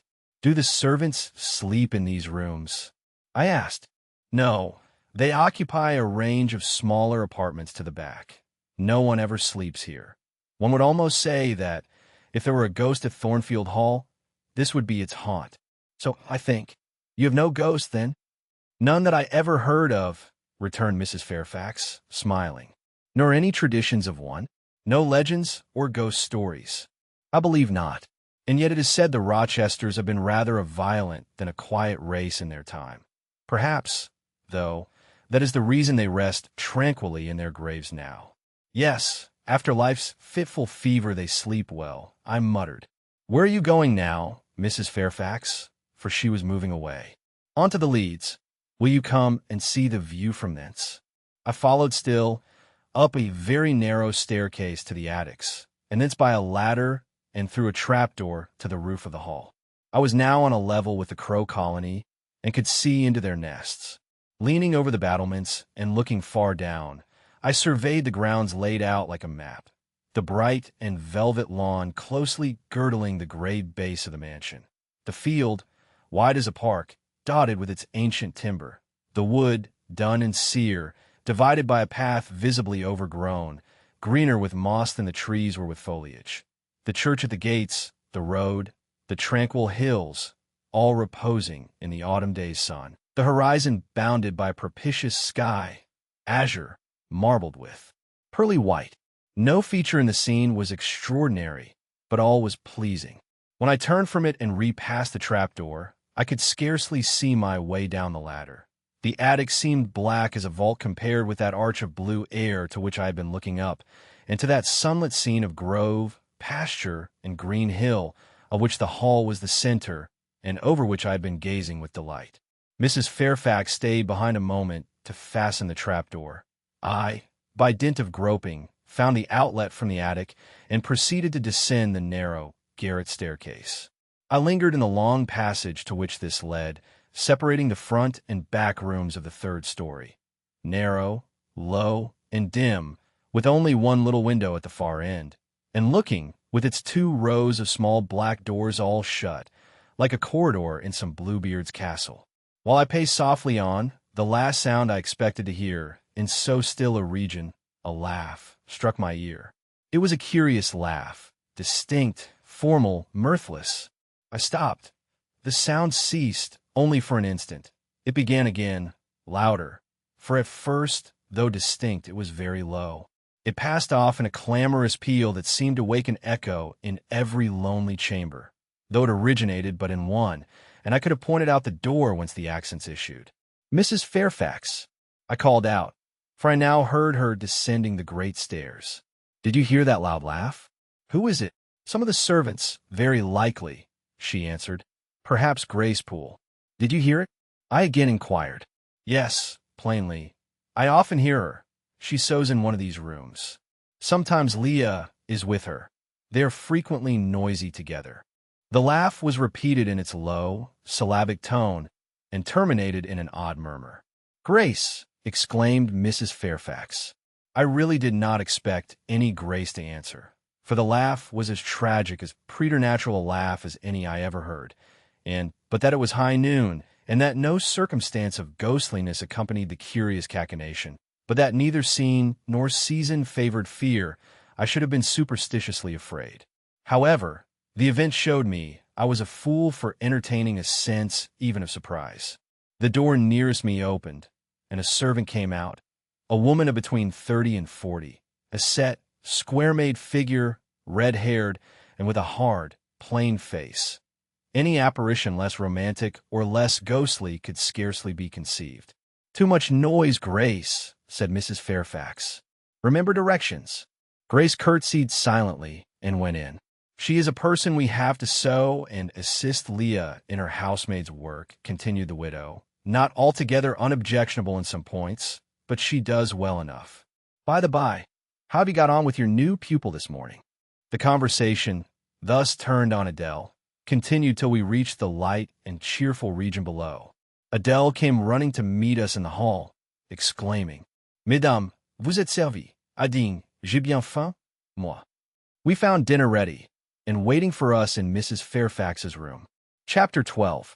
The promise of a smooth career, which my first calm introduction to Thornfield Hall seemed to pledge, was not belied on a longer acquaintance with the place and its inmates. Mrs. Fairfax turned out to be what she appeared, a placid-tempered, kind-natured woman of competent education and average intelligence. My pupil was a lively child who had been spoilt and indulged, and therefore was sometimes wayward. But as she was committed entirely to my care, and no injudicious interference from any quarter ever thwarted my plans for her improvement, she soon forgot her little freaks and became obedient and teachable. She had no great talents, no marked traits of character, no peculiar development of feeling or taste which raise her 1 inch above the ordinary level of childhood. But neither had she any deficiency or vice which sunk her below it. She made reasonable progress, entertained for me a vivacious, though perhaps not very profound, affection, and by her simplicity, gay prattle, and efforts to please, inspired me, in return, with a degree of attachment sufficient to make us both content in each other's society. This _par parenthesis will be thought cool language by persons who entertain solemn doctrines about the angelic nature of children and the duty of those charged with their education to conceive for them an idolatrous devotion. But I am not writing to flatter parental egotism, to echo cant, or prop up humbug. I am merely telling the truth. I felt a conscientious solicitude for Adele's welfare and progress, and a quiet liking for her little self, just as I cherished towards Mrs. Fairfax a thankfulness for her kindness, and a pleasure in her society proportionate to the tranquil regard she had for me, and the moderation of her mind and character. Anybody may blame me who likes, when I add further, that now and then, when I took a walk by myself in the grounds, when I went down to the gates and looked through them along the road, or when, while Adele played with her nurse, and Mrs. Fairfax made jellies in the storeroom, I climbed the 3 staircases, raised the trapdoor of the attic, and having reached the leads, looked out afar over sequestered field and hill and along dim skyline, that then I longed for a power of vision which might overpass that limit, which might reach the busy world, towns, regions full of life I had heard of but never seen, that then I desired more of practical experience than I possessed, more of intercourse with my kind, of acquaintance with variety of character than was here within my reach. I valued what was good in Mrs. Fairfax and what was good in Adele, but I believe in the existence of other and more vivid kinds of goodness, and what I believe in I wish to behold. Who blames me? Many, no doubt, and I shall be called discontented. I could not help it. The restlessness was in my nature. It agitated me to pain sometimes.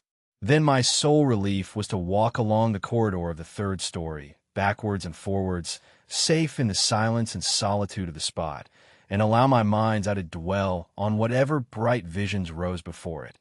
And certainly they were many and glowing, to let my heart be heaved by the exultant movement, which, while it swelled it in trouble, expanded it with life, and, best of all, to open my inward ear to a tale that was never ended, a tale my imagination created and narrated, continuously, quickened with all of incident, life, fire, feeling that I desired and had not in my actual existence. It is in vain to say human beings ought to be satisfied with tranquility. They must have action, and they will make it if they cannot find it. Millions are condemned to a stiller doom than mine, and millions are in silent revolt against their lot. Nobody knows how many rebellions besides political rebellions ferment in the masses of life which people earth. Women are supposed to be very calm, generally. But women feel just as men feel. They need exercise for their faculties and a field for their efforts, as much as their brothers do. They suffer from too rigid a restraint, too absolute a stagnation, precisely as men would suffer. And it is narrow-minded in their more privileged fellow creatures to say that they ought to confine themselves to making puddings and knitting stockings, to playing on the piano and embroidering bags. It is thoughtless to condemn them or laugh at them if they seek to do more or learn more than custom has pronounced necessary for their sex. When thus alone, I not unfrequently heard Grace Poole's laugh. The same peal, the same low, slow ha, which, when first heard, had thrilled me. I heard, too, her eccentric murmurs, stranger than her laugh. There were days when she was quite silent, but there were others when I could not account for the sound she made. Sometimes I saw her.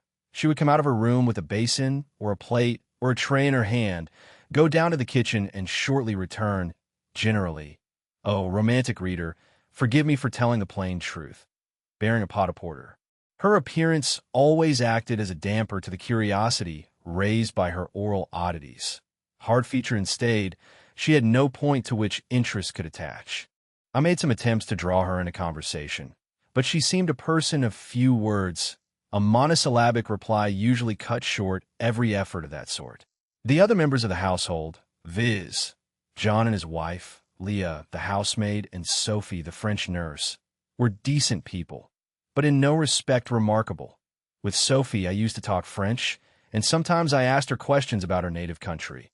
But she was not of a descriptive or narrative turn, and generally gave such vapid and confused answers as were calculated rather to check than encourage inquiry. October, November, December passed away. One afternoon in January, Mrs. Fairfax had begged a holiday for Adele because she had a cold, and as Adele seconded the request with an ardor that reminded me how precious occasional holidays had been to me in my own childhood, I accorded it, deeming that I did well in showing pliability on the point. It was a fine, calm day, though very cold. I was tired of sitting still in the library through a whole long morning. Mrs. Fairfax had just written a letter which was waiting to be posted, so I put on my bonnet and cloak and volunteered to carry it to Hay. The distance, 2 miles, would be a pleasant winter afternoon walk. Having seen Adele comfortably seated in her little chair by Mrs. Fairfax's parlor fireside, and given her her best wax doll, which I usually kept enveloped in silver paper in a drawer, to play with, in a storybook for change of amusement, and having replied to her revenez bientôt, ma bonne amie, ma chère M'd'lee, Jeanette, with a kiss, I set out. The ground was hard, the air was still, my road was lonely. I walked fast till I got warm, and then I walked slowly to enjoy and analyze the species of pleasure brooding for me in the hour and situation. It was 3 o'clock. The church bell tolled as I passed under the belfry. The charm of the hour lay in its approaching dimness, in the low-gliding and pale-beaming sun. I was a mile from Thornfield, in a lane noted for wild roses in summer, for nuts and blackberries in autumn, and even now possessing a few coral treasures in hips and haws, but whose best winter delight lay in its utter solitude and leafless repose. If a breath of air stirred, it made no sound here, for there was not a holly, not an evergreen to rustle, and the stripped hawthorn and hazel bushes were as still as the white, worn stones which causewayed the middle of the path. Far and wide, on each side, there were only fields where no cattle now browsed, and the little brown birds, which stirred occasionally in the hedge, looked like single russet leaves that had forgotten to drop. This lane inclined uphill all the way to Hay. Having reached the middle, I sat down on a stile, which led thence into a field. Gathering my mantle about me, and sheltering my hands in my muff, I did not feel the cold, though it froze keenly, as was attested by a sheet of ice covering the causeway, where a little brooklet, now congealed, had overflowed after a rapid thaw some days since. From my seat, I could look down on Thornfield. The gray and battlement hall was the principal object in the vale below me. Its woods and dark rookery rose against the west. I lingered till the sun went down amongst the trees and sank crimson and clear behind them. I then turned eastward. On the hilltop above me sat the rising moon, pale yet as a cloud, but brightening momentarily. She looked over Hay, which, half lost in trees, sent up a blue smoke from its few chimneys. It was yet a mile distant, but in the absolute hush I could hear plainly its thin murmurs of life. My ear, too, felt the flow of currents. In what dales and depths I could not tell, but there were many hills beyond Hay, and doubtless many becks threading their passes. That evening calm betrayed alike the tinkle of the nearest streams, the sough of the most remote. A rude noise broke on these fine ripplings and whisperings, at once so far away and so clear. A positive tramp, a metallic clatter, which effaced the soft wave wanderings, as, in a picture, the solid mass of a crag, or the rough boles of a great oak, drawn in dark and strong on the foreground. It faced the aerial distance of azure hill, sunny horizon, and blended clouds where tint melts into tint. The din was on the causeway. A horse was coming. The windings of the lane yet hid it, but it approached. I was just leaving the stile. Yet, as the path was narrow, I sat still to let it go by. In those days I was young, and all sorts of fancies bright and dark tenanted my mind. The memories of nursery stories were there amongst other rubbish, and when they recurred, maturing youth added to them a vigor and vividness beyond what childhood could give. As this horse approached, and as I watched for it to appear through the dusk, I remembered certain of Bessie's tales, wherein figured a north of England spirit called a gytrash, which in the form of horse, mule, or large dog, haunted solitary ways, and sometimes came upon belated travelers, as this horse was now coming upon me. It was very near, but not yet in sight, when, in addition to the tramp, I heard a rush under the hedge, and close down by the hazel stems glided a great dog, whose black and white color made him a distinct object against the trees. It was exactly one form of Bessie's gytrash, a lion-like creature with long hair and a huge head. It passed me, however, quietly enough, not staying to look up, with strange preturquinine eyes, in my face, as I half expected it would. The horse followed, a tall steed, and on its back a rider. The man, the human being, broke the spell at once. Nothing ever rode the gytrash. It was always alone, and goblins, to my notions, though they might tenant the dumb carcasses of beasts, could scarce covet shelter in the commonplace human form. No gytrash was this, only a traveler taking the short-cut to Millcote. He passed, and I went on. A few steps, and I turned. A sliding sound and an exclamation of what the deuce is to do now, and a clattering tumble arrested my attention. Man and horse were down. They had slipped on the sheet of ice which glazed the causeway. The dog came bounding back, and seeing his master in a predicament, and hearing the horse groan, barked till the evening hills echoed the sound, which was deep in proportion to his magnitude. He snuffed round the prostrate group, and then he ran up to me. It was all he could do. There was no other help at hand to summon. I obeyed him, and walked down to the traveler, by this time struggling himself free of his steed. His efforts were so vigorous, I thought he could not be much hurt, but I asked him the question, "Are you injured, sir?" I think he was swearing, but am not certain. However, he was pronouncing some formula which prevented him from replying to me directly. "Can I do anything?" I asked again.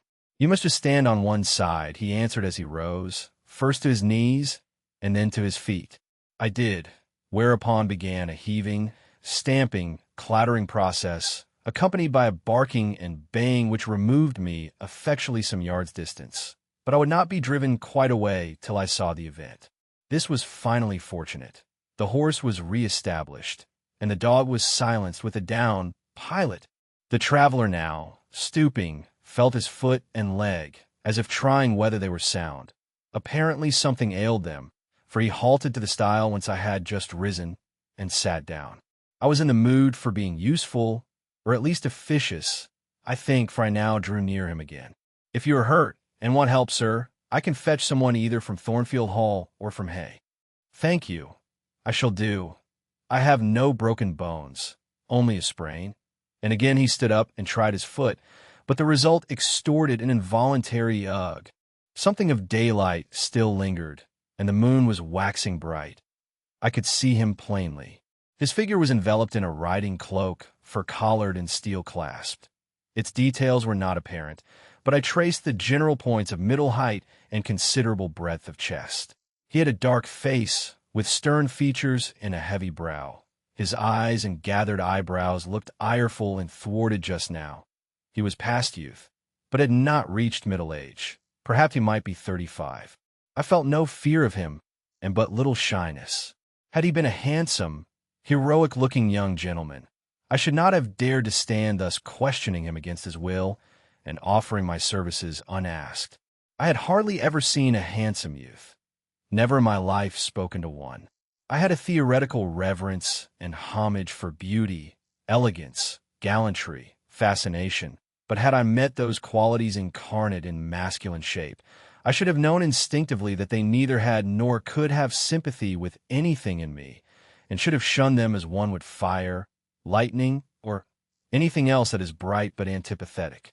If even the stranger had smiled and been good-humored to me when I addressed him, if he had put off my offer of assistance gaily and with thanks, I should have gone on my way and not felt any vocation to renew inquiries. But the frown, the roughness of the traveler, set me at my ease. I retained my station when he waved to me to go, and announced, "I cannot think of leaving you, sir, at so late an hour, in this solitary lane, till I see you are fit to mount your horse." He looked at me when I said this. He had hardly turned his eyes in my direction before. "I should think you ought to be at home yourself," said he, "if you have a home in this neighborhood. Where do you come from?" "From just below, and I'm not at all afraid of being out late when it is moonlight. I will run over to Hay for you with pleasure, if you wish it. Indeed, I am going there to post a letter." "You live just below. Do you mean at that house with the battlements?" Pointing to Thornfield Hall, on which the moon cast a hoary gleam, bringing it out distinct and pale from the woods that, by contrast with the western sky, now seemed one mass of shadow. "Yes, sir." "Whose house is it?" "Mr. Rochester's." "Do you know Mr. Rochester?" "No, I have never seen him." "He is not resident, then?" "No." "Can you tell me where he is?" "I cannot." "You are not a servant at the hall, of course." "You are—" He stopped, ran his eye over my dress, which, as usual, was quite simple: a black merino cloak, a black beaver bonnet, neither of them half fine enough for a lady's maid. He seemed puzzled to decide what I was. I helped him. "I am the governess."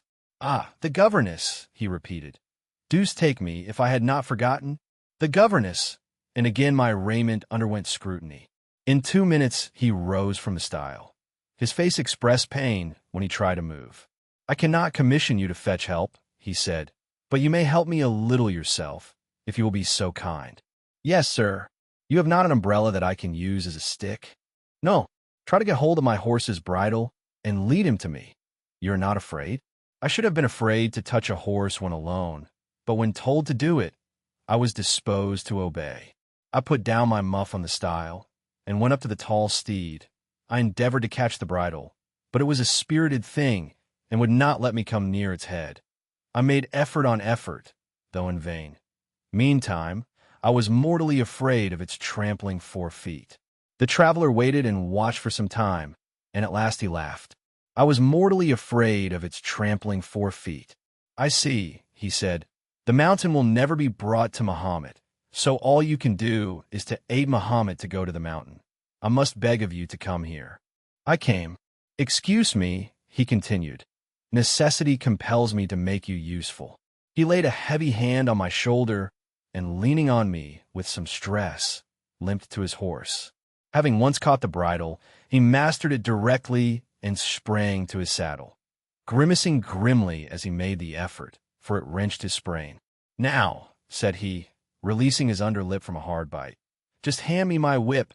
It lies there under the hedge." I sought it and found it. "Thank you. Now make haste with the letter to Hay, and return as fast as you can." A touch of a spurred heel made his horse first start and rear, and then bound away. The dog rushed in his traces. All 3 vanished. Like heath that, in the wilderness, the wild wind whirls away. I took up my muff and walked on. The incident had occurred and was gone from me. It was an incident of no moment, no romance, no interest in a sense, yet marked with change 1 single hour of a monotonous life. My help had been needed and claimed. I had given it. I was pleased to have done something. Trivial, transitory though the deed was, it was yet an active thing, and I was weary of an existence all passive. The new face, too, was like a new picture introduced to the gallery of memory, and it was dissimilar to all the others hanging there. Firstly, because it was masculine, and secondly, because it was dark, strong, and stern. I had it still before me when I entered Hay and slipped the letter into the post office. I saw it as I walked fast downhill all the way home. When I came to the stile, I stopped a minute, looked round and listened, with an idea that a horse's hoofs might ring on the causeway again, and that a rider in a cloak and a gytrash-like Newfoundland dog might be again apparent. I saw only the hedge and a pollard willow before me, rising up still and straight to meet the moonbeams. I heard only the faintest waft of wind roaming fitful among the trees round Thornfield, a mile distant. And when I glanced down in the direction of the murmur, my eye, traversing the hall front, caught a light kindling in a window. It reminded me that I was late, and I hurried on. I did not like re-entering Thornfield. To pass its threshold was to return to stagnation, to cross the silent hall, to ascend the darksome staircase, to seek my own lonely little room, and then to meet tranquil Mrs. Fairfax and spend the long winter evening with her. And her only was to quell wholly the faint excitement wakened by my walk, to slip again over my faculties the viewless fetters of an uniform and too still existence, of an existence whose very privileges of security and ease I was becoming incapable of appreciating. What good it would have done me at that time to have been tossed in the storms of an uncertain, struggling life, and to have been taught by rough and bitter experience to long for the calm amidst which I now repined. Yes, just as much good as it would do a man tired of sitting still in a too easy chair to take a long walk, and just as natural was the wish to stir, under my circumstances, as it would be under his. I lingered at the gates. I lingered on the lawn. I paced backwards and forwards on the pavement. The shutters of the glass door were closed. I could not see into the interior, and both my eyes and spirit seemed drawn from the gloomy house, from the gray hollow filled with rayless cells, as it appeared to me, to that sky expanded before me, a blue sea absolved from taint of cloud, the moon ascending it in solemn march, her orb seeming to look up as she left the hilltops, from behind which she had come, far and farther below her, and aspired to the zenith, midnight dark in its fathomless depth and measureless distance. And for those trembling stars that followed her course, they made my heart tremble, my veins glow when I viewed them. Little things recall us to earth. The clock struck in the hall. That sufficed. I turned from moon and stars, opened a side door, and went in. The hall was not dark, nor yet was it lit, only by the high-hung bronze lamp. A warm glow suffused both it and the lower steps of the oak staircase. This ruddy shine issued from the great dining room, whose two-leaved door stood open, and showed a genial fire in the grate, glancing on marble hearth and brass fire-irons, and revealing purple draperies and polished furniture in the most pleasant radiance. It revealed, too, a group near the mantelpiece. I had scarcely caught it, and scarcely become aware of a cheerful mingling of voices, amongst which I seemed to distinguish the tones of Adele, when the door closed. I hastened to Mrs. Fairfax's room. There was a fire there, too, but no candle and no Mrs. Fairfax. Instead, all alone, sitting upright on the rug, and gazing with gravity at the blaze, I beheld a great black and white long-haired dog, just like the gytrash of the lane. It was so like it that I went forward and said, "Pilot," and the thing got up and came to me and snuffed me. I caressed him, and he wagged his great tail, but he looked an eerie creature to be alone with, and I could not tell whence he had come. I rang the bell, for I wanted a candle, and I wanted, too, to get an account of this visitant. Leah entered. "What dog is this?" "He came with master." "With whom?" "With master, Mr. Rochester. He is just arrived." "Indeed? And is Mrs. Fairfax with him?" "Yes, and Miss Adele. They are in the dining room, and John is gone for a surgeon, for master has had an accident. His horse fell, and his ankle is sprained." "Did the horse fall in Hay Lane?" "Yes, coming downhill. It slipped on some ice." "Ah, bring me a candle, will you, Leah?" Leah brought it. She entered, followed by Mrs. Fairfax, who repeated the news, adding that Mr. Carter the surgeon was come, and was now with Mr. Rochester. Then she hurried out to give orders about tea, and I went upstairs to take off my things. Chapter 13. Mr. Rochester, it seems, by the surgeon's orders, went to bed early that night, nor did he rise soon next morning.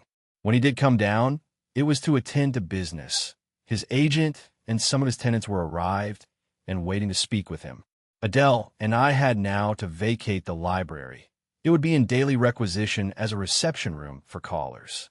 A fire was lit in an apartment upstairs, and there I carried our books and arranged it for the future schoolroom. I discerned in the course of the morning that Thornfield Hall was a changed place. No longer silent as a church, it echoed every hour or two to a knock at the door or a clang of the bell.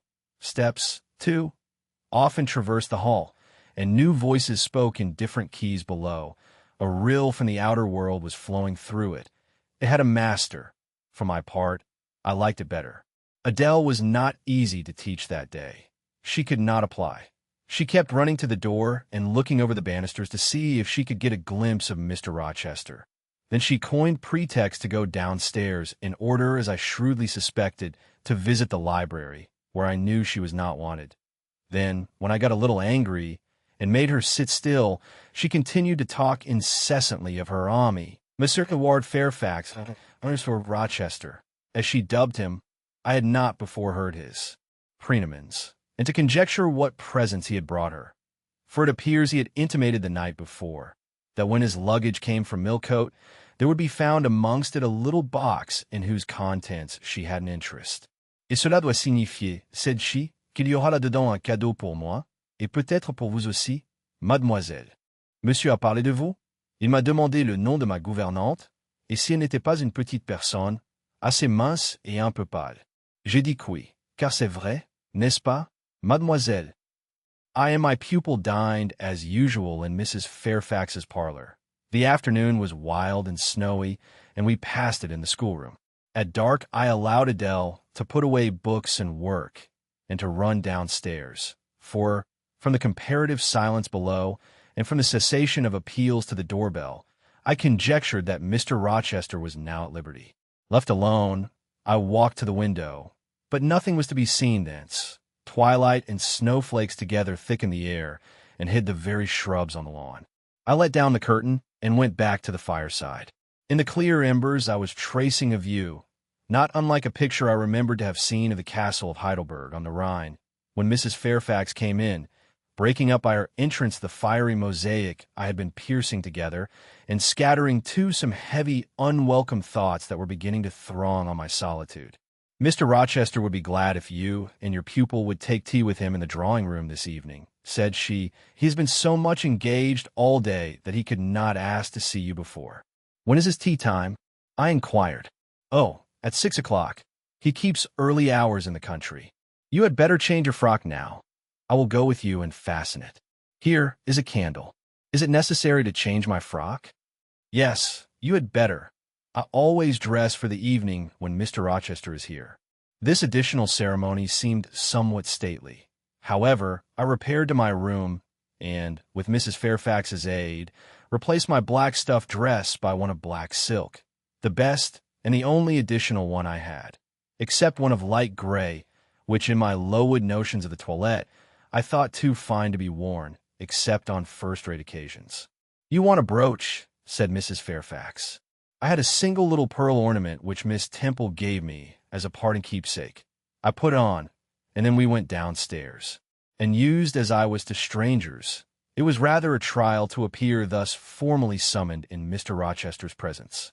I let Mrs. Fairfax precede me into the dining-room, and kept in her shade as we crossed that apartment, and, passing the arch, whose curtain was now dropped, entered the elegant recess beyond. 2 wax candles stood lighted on the table, and 2 on the mantelpiece. Basking in the light and heat of a superb fire, lay Pilate. Adele knelt near him. Half reclined on a couch appeared Mr. Rochester, his foot supported by the cushion. He was looking at Adele and the dog. The fire shone full on his face.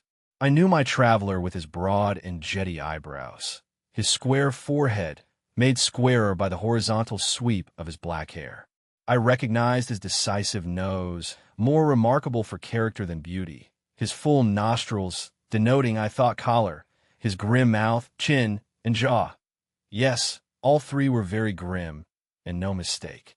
His shape, now divested of cloak, I perceived harmonized in squareness with his physiognomy.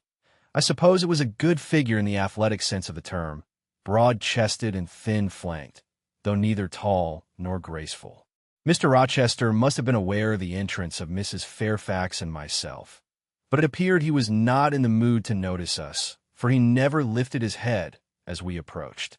"Here is Miss Eyre, sir," said Mrs. Fairfax in her quiet way. He bowed, still not taking his eyes from the group of the dog and child. "Let Miss Eyre be seated," said he, and there was something in the forced, stiff bow, in the impatient yet formal tone, which seemed further to express, "What the deuce is it to me whether Miss Eyre be there or not? At this moment I am not disposed to accost her." I sat down quite disembarrassed. A reception of finished politeness would probably have confused me. I could not have returned or repaid it by answering grace and elegance on my part, but harsh caprice laid me under no obligation. On the contrary, a decent quiescence, under the freak of manner, gave me the advantage. Besides, the eccentricity of the proceeding was piquant. I felt interested to see how he would go on. He went on as a statue would. That is, he neither spoke nor moved. Mrs. Fairfax seemed to think it necessary that someone should be amiable, and she began to talk. Kindly, as usual, and as usual, rather trite, she condoled with him on the pressure of business he had had all day, on the annoyance it must have been to him with that painful sprain. Then she commended his patience and perseverance in going through with it. "Madam, I should like some tea," was the sole rejoinder she got. She hastened to ring the bell, and when the tray came, she proceeded to arrange the cups, spoons, and with assiduous celerity. I and Adele went to the table, but the master did not leave his couch. "Will you hand Mr. Rochester's cup?" said Mrs. Fairfax to me. "Adele might perhaps spill it." I did as requested. As he took the cup from my hand, Adele, thinking the moment propitious for making a request in my favor, cried out, "N'est-ce pas, monsieur, qu'il y a un cadeau pour Mademoiselle Eyre dans votre petit coffre?" "Who talks of cadeaux?" said he gruffly. "Did you expect a present, Miss Eyre? Are you fond of presents?" And he searched my face with eyes that I saw were dark, irate, and piercing. "I hardly know, sir. I have little experience of them. They are generally thought pleasant things." "Generally thought? But what do you think?" "I should be obliged to take time, sir, before I could give you an answer worthy of your acceptance. A present has many faces to it, has it not? And one should consider all before pronouncing an opinion as to its nature. Miss Eyre, you are not so unsophisticated as Adele. She demands a cadeau, clamorously, the moment she sees me. You beat about the bush. Because I have less confidence in my deserts than Adele has, she can prefer the claim of old acquaintance and the right too of custom. For she says you have always been in the habit of giving her playthings. But if I had to make out a case, I should be puzzled, since I am a stranger, and have done nothing to entitle me to an acknowledgment. Oh, don't fall back on over-modesty. I have examined Adele, and find you have taken great pains with her. She is not bright, she has no talents.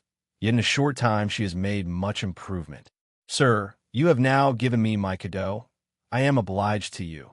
It is the meed teachers most covet, praise of their pupils' progress." "Humph," said Mr. Rochester, and he took his tea in silence.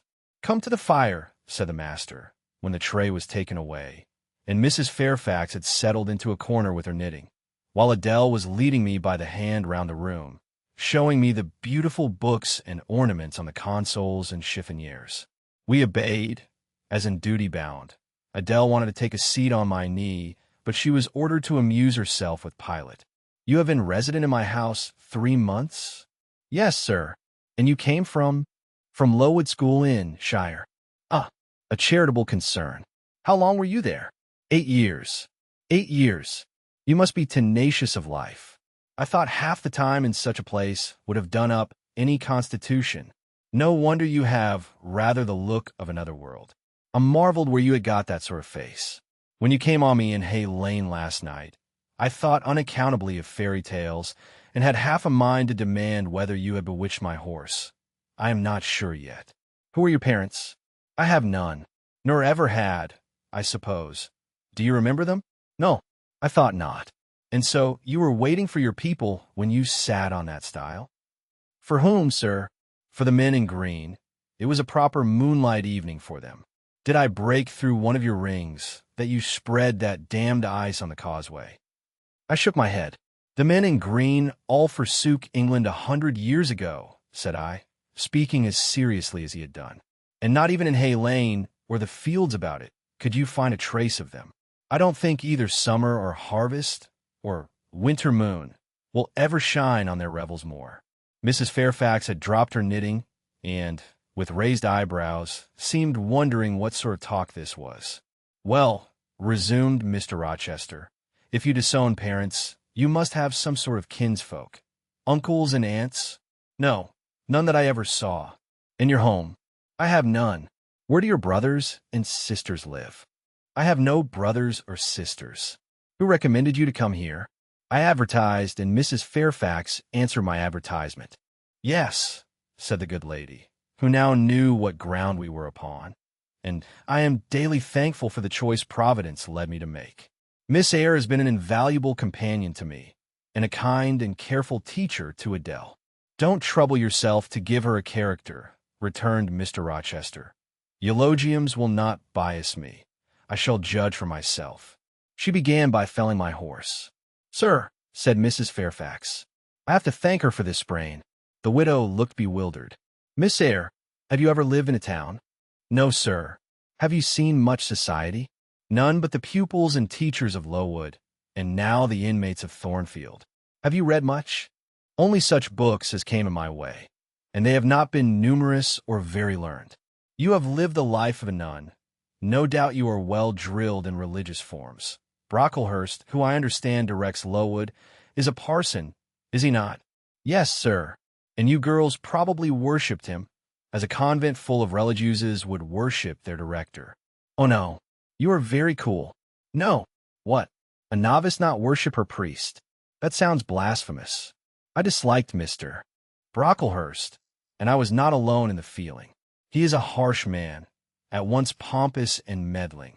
He cut off our hair, and for economy's sake bought us bad needles and thread, with which we could hardly sew. "That was very false economy," remarked Mrs. Fairfax, who now again caught the drift of the dialogue. "And was at the head and front of his offending?" demanded Mr. Rochester. "He starved us when he had the sole superintendence of the provision department, before the committee was appointed, and he bored us with long lectures once a week, and with evening readings from books of his own inditing, about sudden deaths and judgments, which made us afraid to go to bed." "What age were you when you went to Lowood?" "About 10. "And you stayed there 8 years. You are now then 18? I assented. "Arithmetic, you see, is useful. Without its aid, I should hardly have been able to guess your age. It is a point difficult to fix where the features and countenance are so much at variance, as in your case.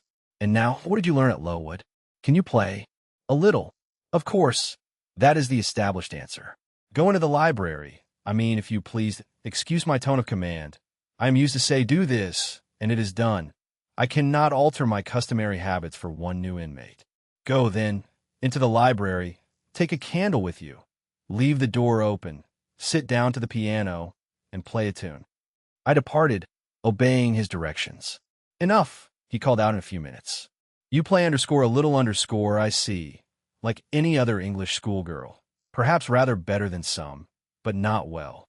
I closed the piano and returned. Mr. Rochester continued, "Adele showed me some sketches this morning, which she said were yours. I don't know whether they were entirely of your doing.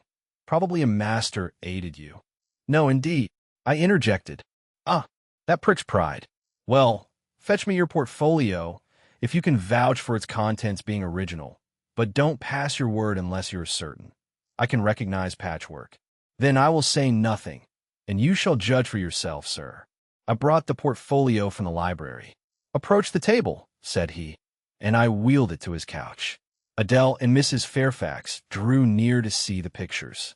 "No crowding," said Mr. Rochester. "Take the drawings from my hand as I finish with them, but don't push your faces up to mine." He deliberately scrutinized each sketch and painting. 3 he laid aside.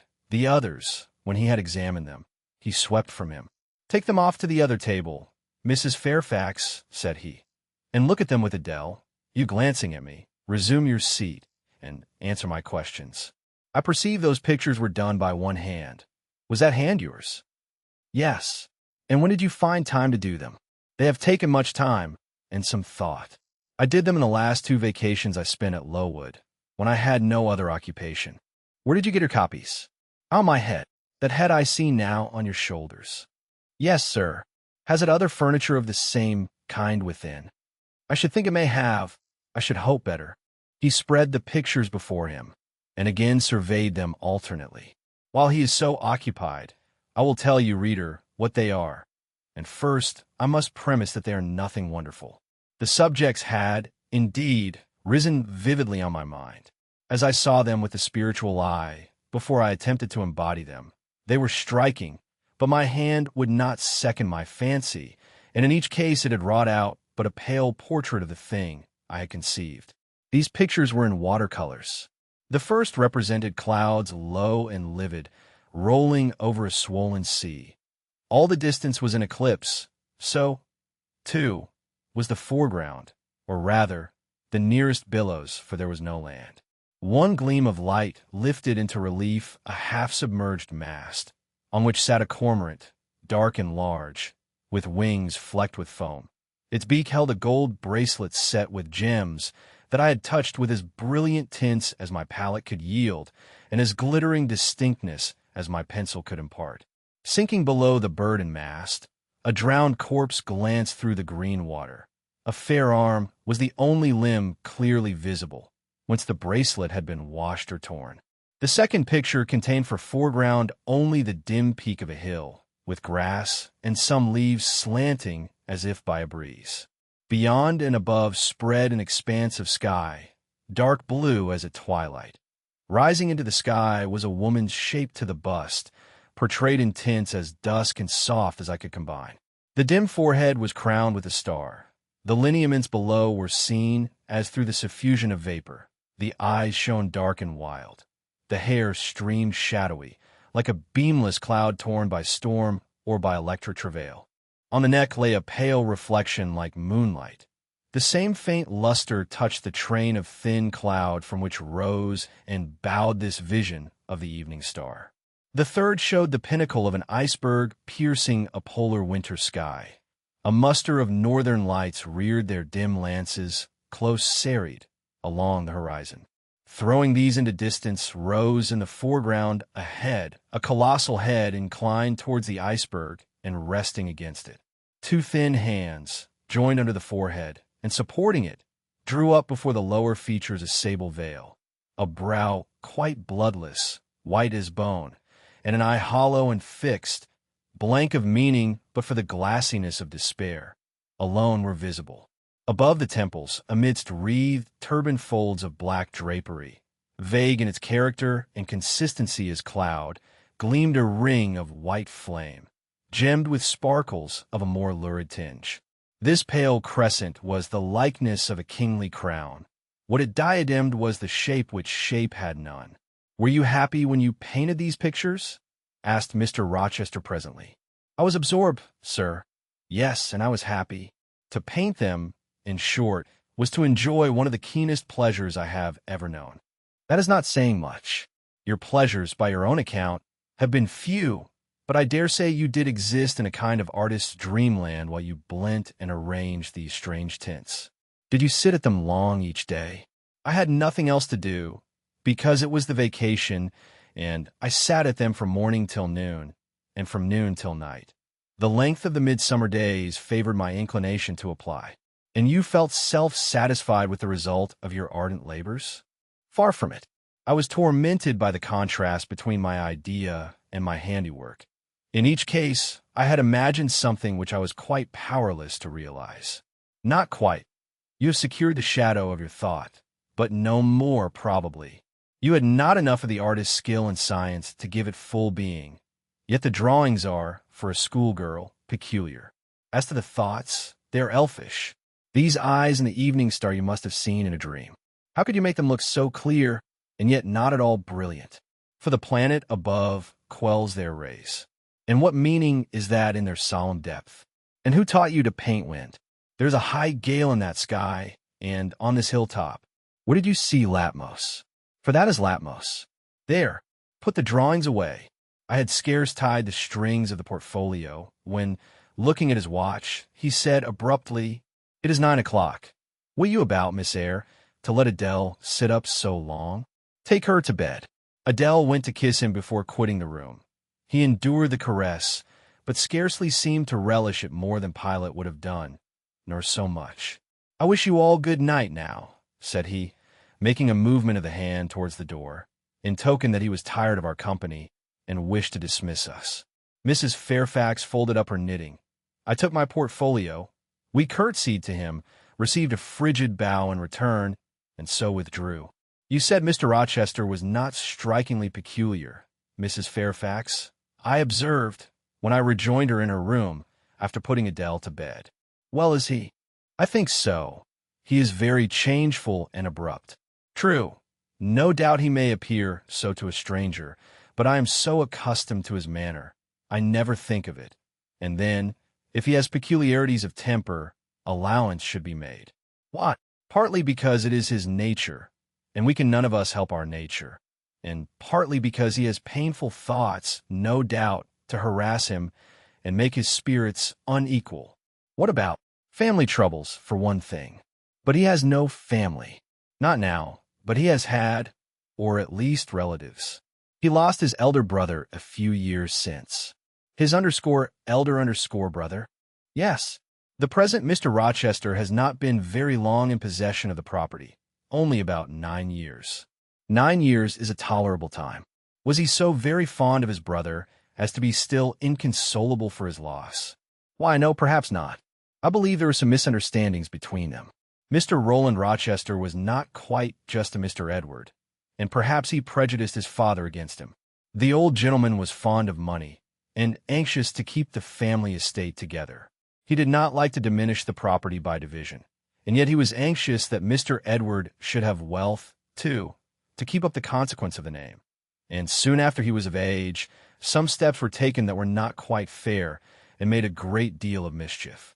Old Mr. Rochester and Mr. Roland combined to bring Mr. Edward into what he considered a painful position for the sake of making his fortune. What the precise nature of that position was I never clearly knew, but his spirit could not brook what he had to suffer in it. He is not very forgiving.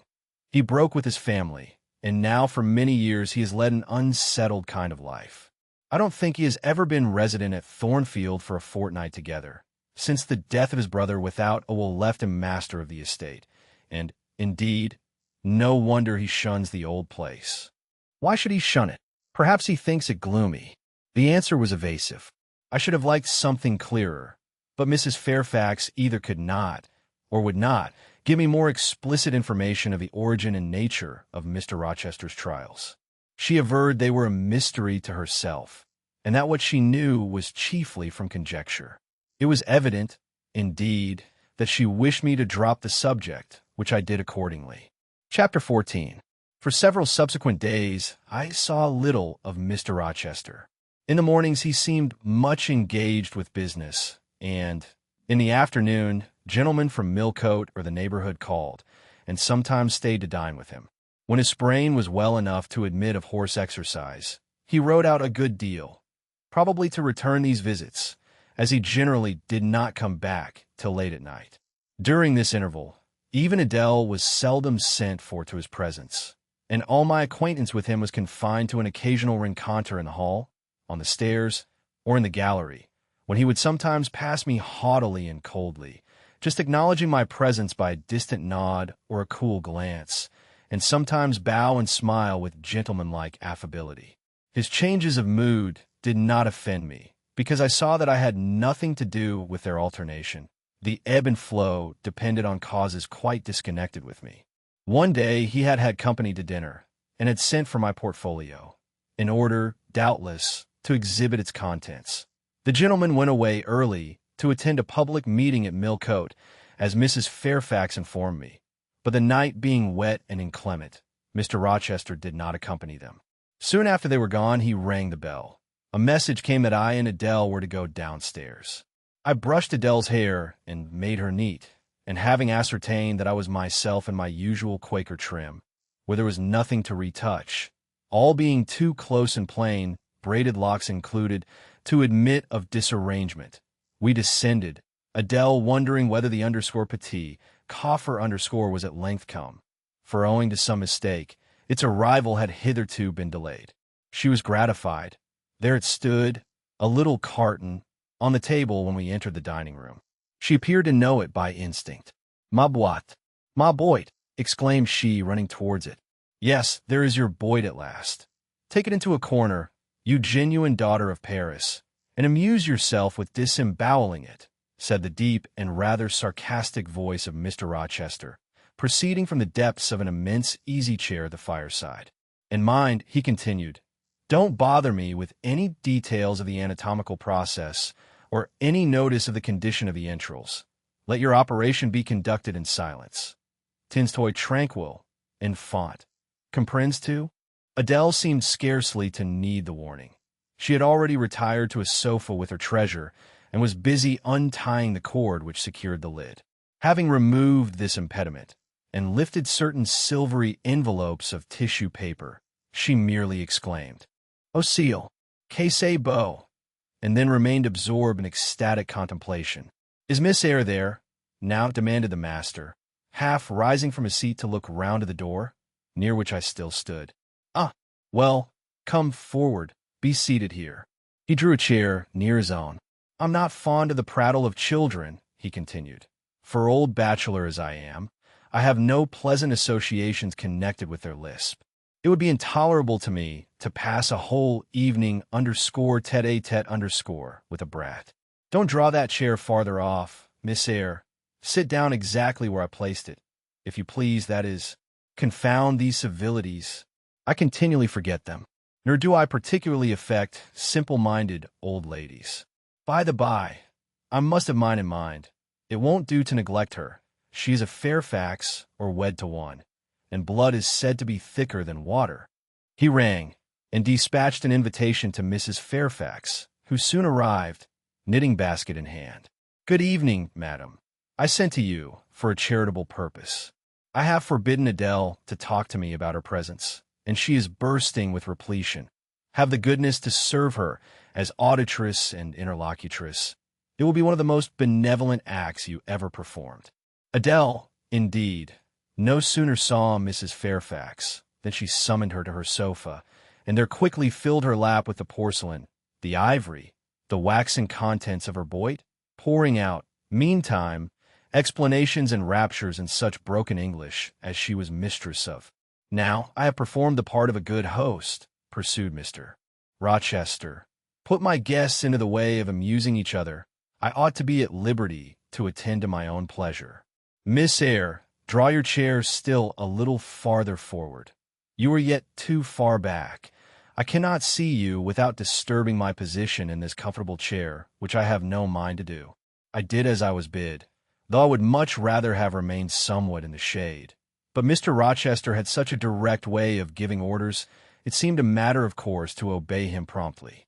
We were, as I have said, in the dining room. The lustre, which had been lit for dinner, filled the room with a festal breath of light. The large fire was all red and clear. The purple curtains hung rich and ample before the lofty window and loftier arch.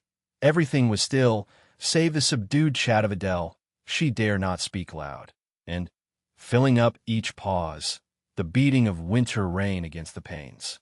Mr. Rochester, as he sat in his damask-covered chair, looked different to what I had seen him look before. Not quite so stern, much less gloomy. There was a smile on his lips, and his eyes sparkled, whether with wine or not. I am not sure, but I think it very probable.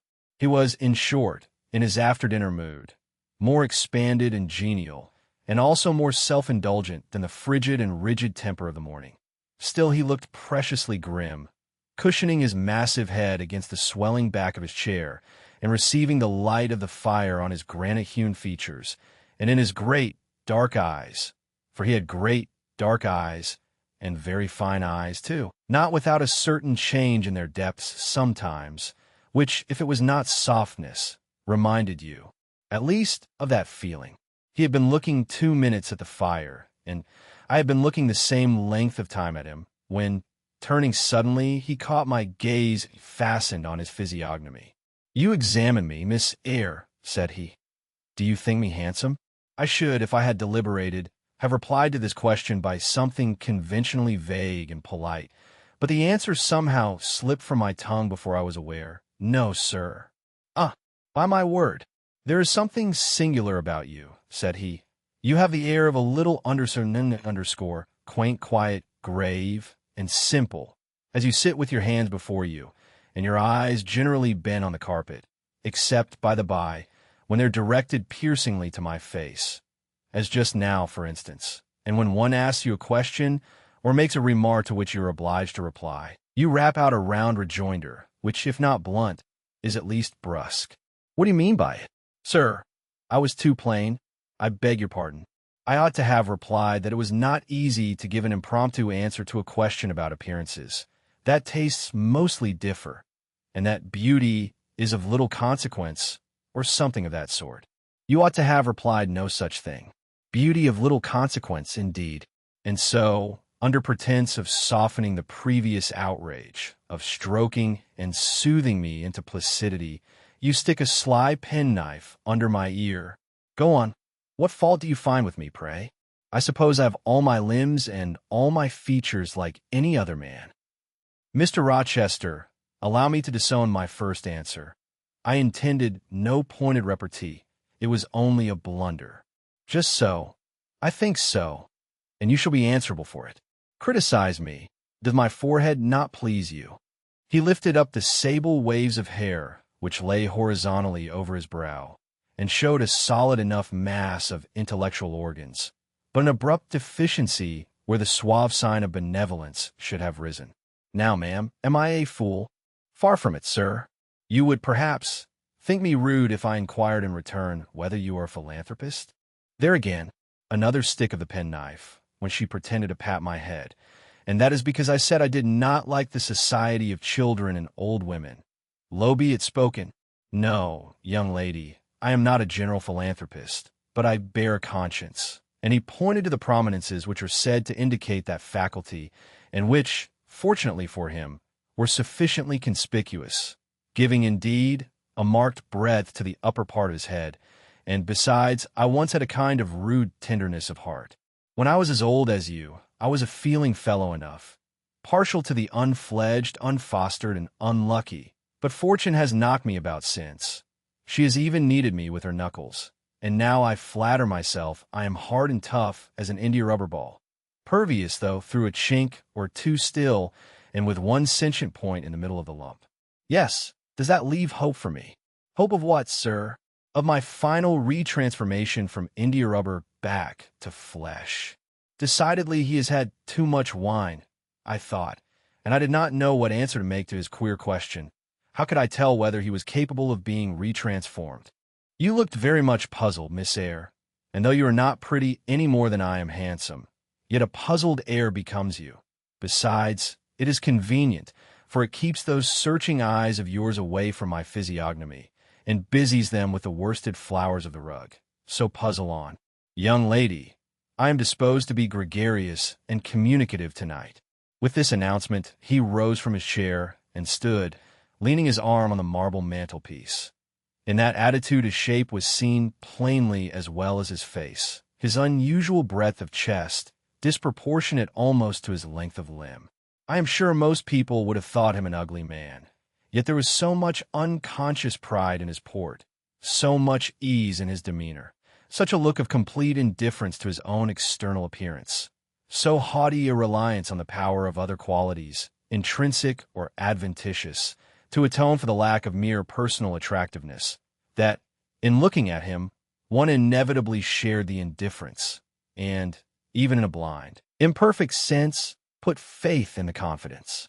I am disposed to be gregarious and communicative tonight, he repeated, and that is why I sent for you.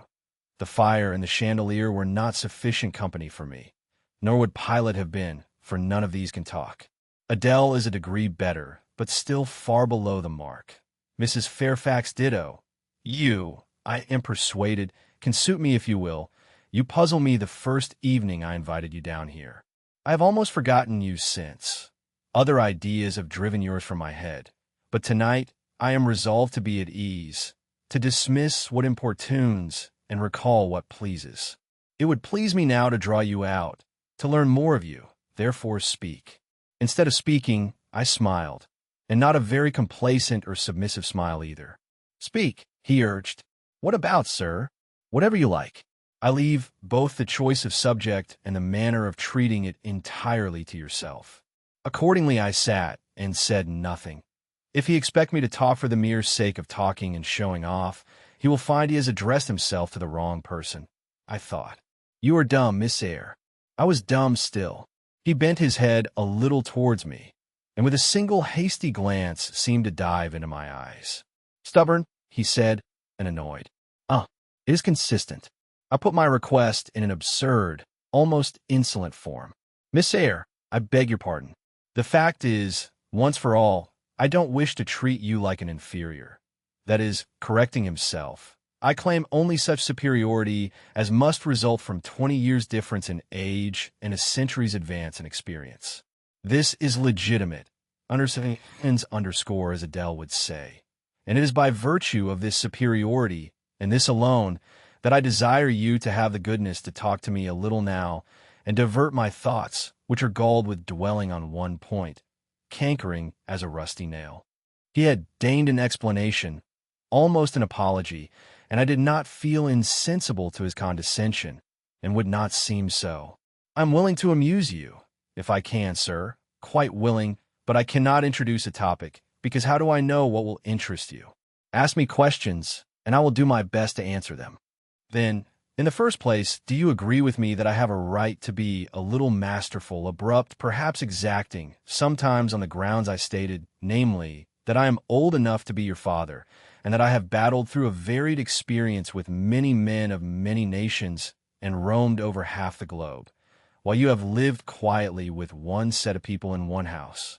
Do as you please, sir. That is no answer, or rather it is a very irritating, because a very evasive one. Reply clearly.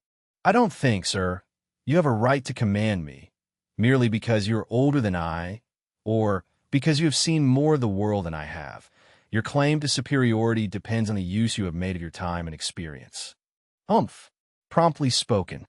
But I won't allow that, seeing that it would never suit my case, as I have made an indifferent, not to say a bad, use of both advantages. Leaving superiority out of the question, then you must still agree to receive my orders now and then, without being piqued or hurt by the tone of command. Will you? I smiled. I thought to myself, Mr. Rochester is peculiar. He seems to forget that he pays me £30 per annum for receiving his orders. The smile is very well, said he, catching instantly the passing expression. But speak too. I was thinking, sir, that very few masters would trouble themselves to inquire whether or not their paid subordinates were piqued and hurt by their orders. Paid subordinates? What? You are my paid subordinate, are you? Oh, yes, I had forgotten the salary. Well then, on that mercenary ground, will you agree to let me hector a little? No, sir, not on that ground, but on the ground that you did forget it, and that you care whether or not a dependent is comfortable in his dependency. I agree heartily. And will you consent to dispense with a great many conventional forms and phrases, without thinking that the omission arises from insolence? I'm sure, sir, I should never mistake informality for insolence. One I rather like, the other nothing freeborn would submit to, even for a salary. Humbug. Most things freeborn will submit to anything for a salary. Therefore, keep to yourself, and don't venture on generalities of which you are intensely ignorant. However, I mentally shake hands with you for your answer, despite its inaccuracy, and as much for the manner in which it was said as for the substance of the speech. The manner was frank and sincere. One does not often see such a manner. No, on the contrary, affectation, or coldness, or stupid, coarse-minded misapprehension of one's meaning are the usual rewards of candor. Not 3 in 3,000 raw schoolgirl governesses would have answered me, as you have just done. But I don't mean to flatter you. If you are cast in a different mold to the majority, it is no merit of yours. Nature did it. And then, after all, I go too fast in my conclusions. For what I yet know, you may be no better than the rest.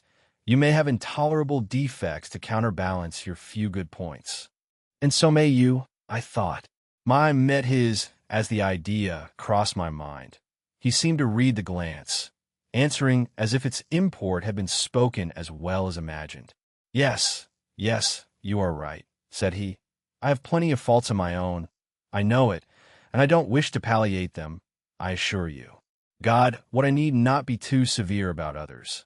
I have a past existence, a series of deeds, a color of life to contemplate within my own breast, which might well call my sneers and censures from my neighbors to myself. I started, or rather, for like other defaulters, I like to lay half the blame on ill fortune and adverse circumstances, was thrust onto a wrong tack at the age of 1 and 20, and have never recovered the right course since. But I might have been very different. I might have been as good as you, wiser, almost as stainless. I envy you your peace of mind, your clean conscience, your unpolluted memory.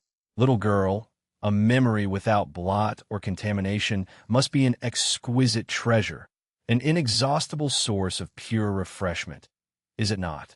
How was your memory when you were 18, sir? All right, then. Limpid, salubrious. No gush of bilge water had turned it to fetid puddle. I was your equal at 18, quite your equal. Nature meant me to be, on the whole, a good man, Miss Eyre, one of the better kind, and you see I am not so. You would say you don't see it. At least I flatter myself I read as much in your eye, beware, by the by, what you express with that organ. I am quick at interpreting its language. Then take my word for it. I am not a villain.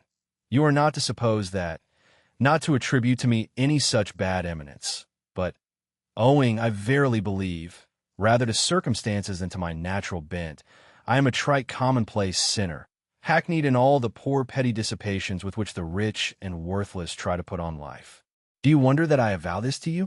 No, that in the course of your future life you will often find yourself elected the involuntary confidant of your acquaintances' secrets. People will instinctively find out, as I have done, that it is not your forte to tell of yourself, but to listen while others talk of themselves. They will feel, too, that you listen with no malevolent scorn of their indiscretion, but with a kind of innate sympathy, not the less comforting and encouraging because it is very unobtrusive in its manifestation. How do you know? How can you guess all this, sir? I know it well. Therefore I proceed almost as freely as if I were writing my thoughts in a diary. You would say I should have been superior to circumstances. So I should, but you see I was not. When fate wronged me, I had not the wisdom to remain cool.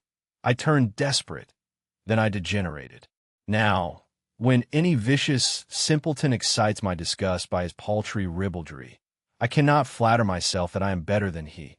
I am forced to confess that he and I are on a level. I wish I had stood firm. God knows I do. Dread remorse when you are tempted to err.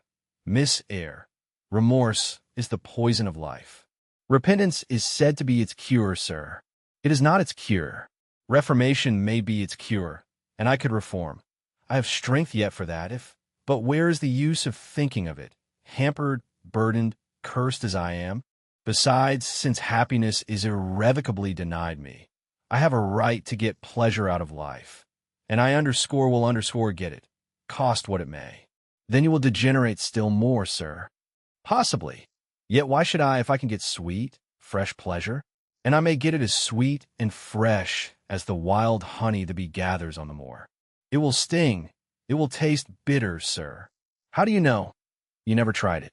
How very serious, how very solemn you look, and you are as ignorant of the matter as this cameo head, taking one from the mantelpiece. You have no right to preach to me, you neophyte, that have not passed the porch of life, and are absolutely unacquainted with its mysteries. I'll only remind you of your own words. Sir, you said error brought remorse, and you pronounced remorse the poison of existence. And who talks of error now? I scarcely think the notion that flittered across my brain was an error. I believe it was an inspiration rather than a temptation. It was very genial, very soothing. I know that. Here it comes again. It is no devil, I assure you, or if it be, it has put on the robes of an angel of light. I think I must admit so fair a guest when it asks entrance to my heart. Distrust it, sir, it is not a true angel. Once more, how do you know? By what instinct do you pretend to distinguish between a fallen seraph of the abyss and a messenger from the eternal throne? between a guide and a seducer. I judged by your countenance, sir, which was troubled when you said the suggestion had returned upon you. I feel sure it will work you more misery if you listen to it. Not at all. It bears the most gracious message in the world. For the rest, you are not my conscience keeper, so don't make yourself uneasy. Here, come in, bonny wanderer. He said this as if he spoke to a vision, viewless to any eye but his own. Then, folding his arms, which he had half extended, on his chest, he seemed to enclose in their embrace the invisible being. Now, he continued, again addressing me, I have received the pilgrim, a disguised deity, as I verily believe. Already it has done me good. My heart was a sort of charnel. It will now be a shrine. To speak truth, sir, I don't understand you at all. I cannot keep up the conversation because it has got out of my depth. Only one thing I know. You said you were not as good as you should like to be, and that you regretted your own imperfection. One thing I can comprehend. You intimated that to have a sullied memory was a perpetual bane. It seems to me that if you tried hard, you would in time find it possible to become what you yourself would approve, and that if from this day you began with resolution to correct your thoughts and actions, you would in a few years have laid up a new and stainless store of recollections, to which you might revert with pleasure. Justly thought, rightly said, Miss Eyre, and at this moment I am paving hell with energy. Sir, I am laying down good intentions, which I believe durable as flint. Certainly, my associates and pursuits shall be other than they have been. And better, so much better as pure or is than foul dross. You seem to doubt me. I don't doubt myself. I know what my aim is, what my motives are, and at this moment I pass a law, unalterable as that of the Medes and Persians, that both are right. They cannot be, sir, if they require a new statute to legalize them. They are, Miss Eyre, though they absolutely require a new statute. Unheard of combinations of circumstances demand unheard of rules. That sounds a dangerous maxim, sir, because one can see at once that it is liable to abuse. Sententious sage. So it is, but I swear by my household gods not to abuse it. You are human and fallible. I am. So are you. What then? The human and fallible should not arrogate a power with which the divine and perfect alone can be safely entrusted. What power? That of saying of any strange, unsanctioned line of action, let it be right. Let it be right, the very words, you have pronounced them. Underscore may underscored be right then, I said, as I rose, deeming it useless to continue a discourse which was all darkness to me.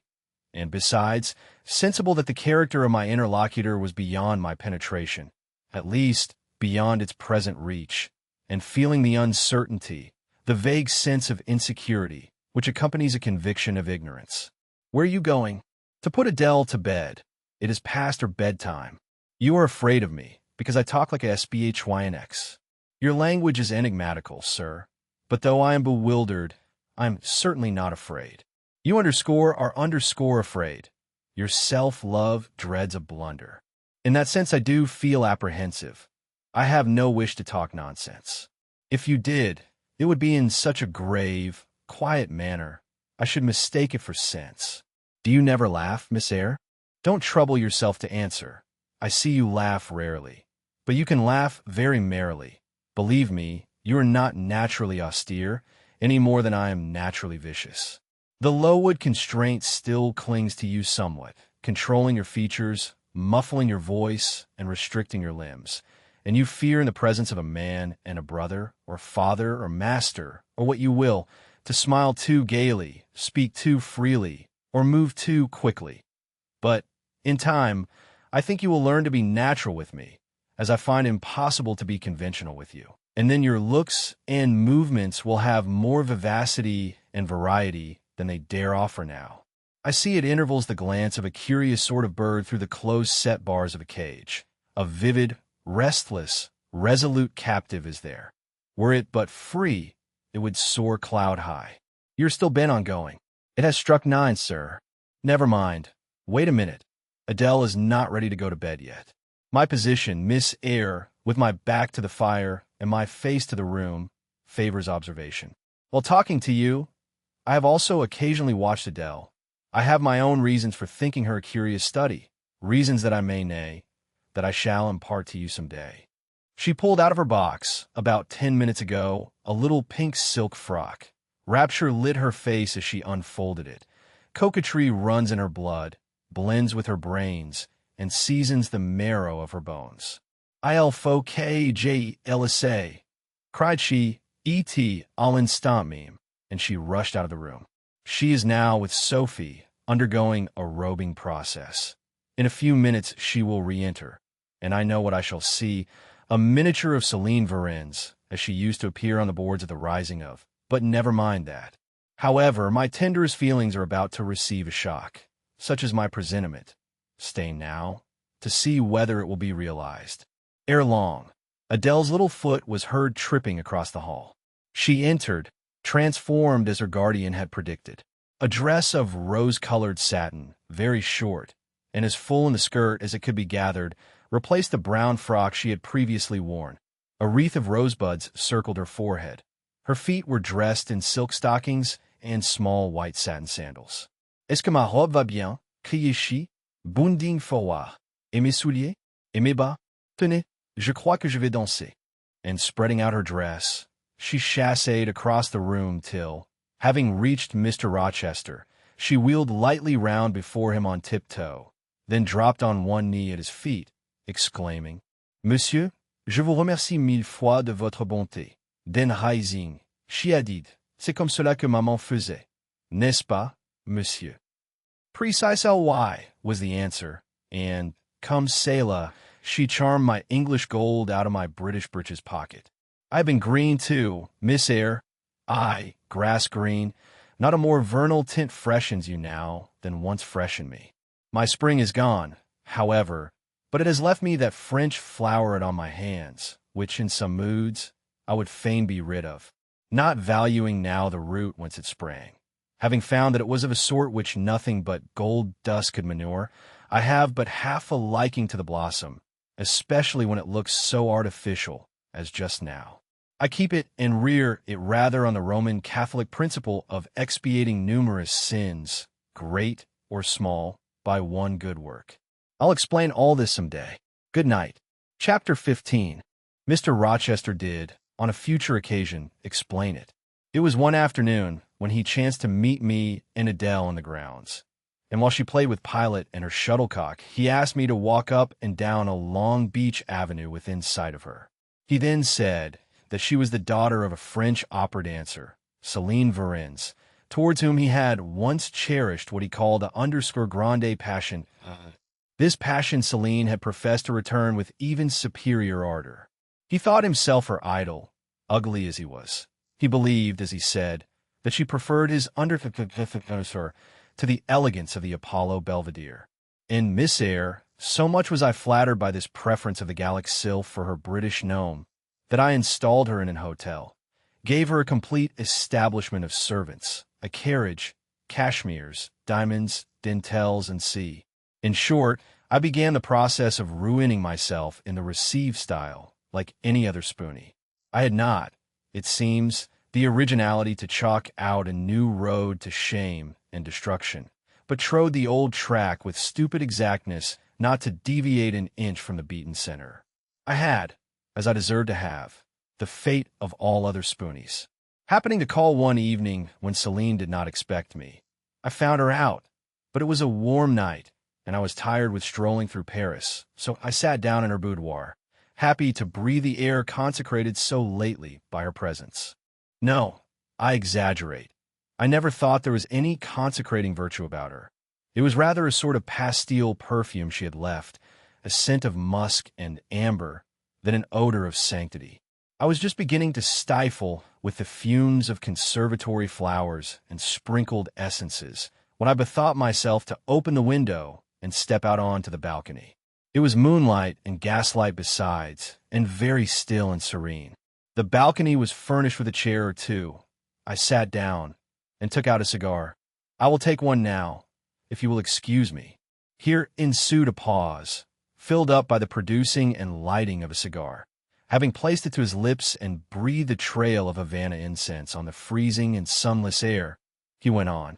I liked bonbons too in those days, Miss Eyre, and I was underscore croquant underscore. Overlook the barbarism.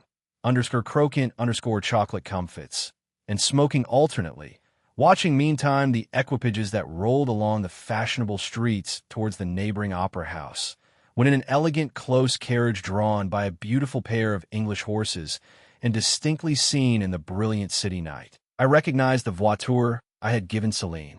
She was returning. Of course my heart thumped with impatience against the iron rails I leant upon. The carriage stopped as I had expected, at the hotel door. My flame, that is the very word for an opera inamorata, alighted, though muffed in a cloak, an unnecessary encumbrance, by the by, on so warm a June evening. I knew her instantly by her little foot, seen peeping from the skirt of her dress, as she skipped from the carriage step.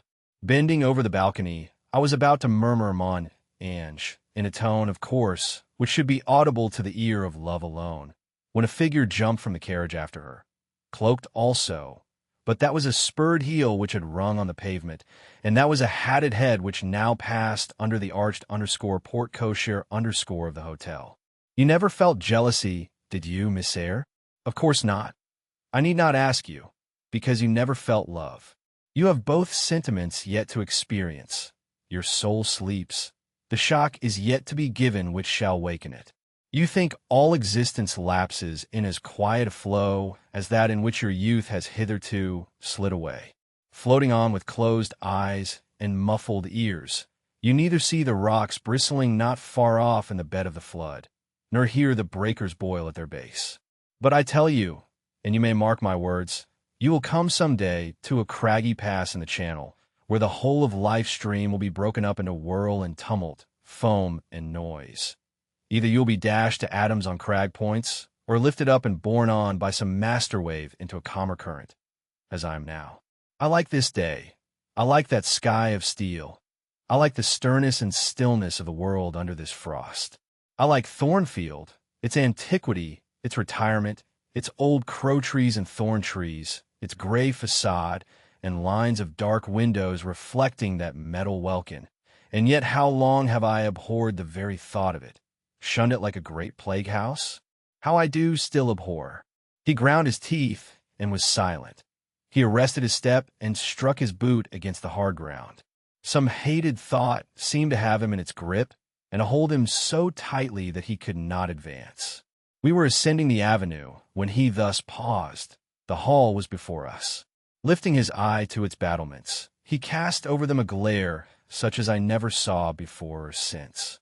Pain, shame, ire, impatience, disgust, detestation seemed momentarily to hold a quivering conflict in the large pupil dilating under his ebon eyebrow.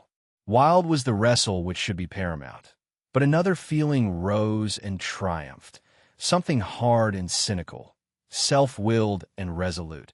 It settled his passion and petrified his countenance. He went on. During the moment I was silent, Miss Eyre, I was arranging a point with my destiny. She stood there by that beech trunk, a hag like one of those who appeared to Macbeth on the heath of Forres.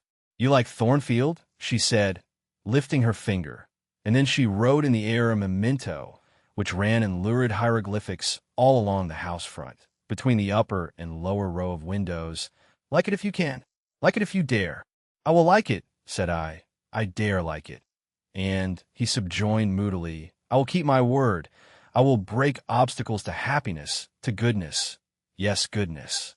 I wish to be a better man than I have been, than I am. As Job's Leviathan broke the spear, the dart, and the habergeon, hindrances which others count as iron and brass, I will esteem but straw and rotten wood.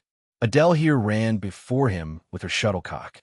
Away, he cried harshly.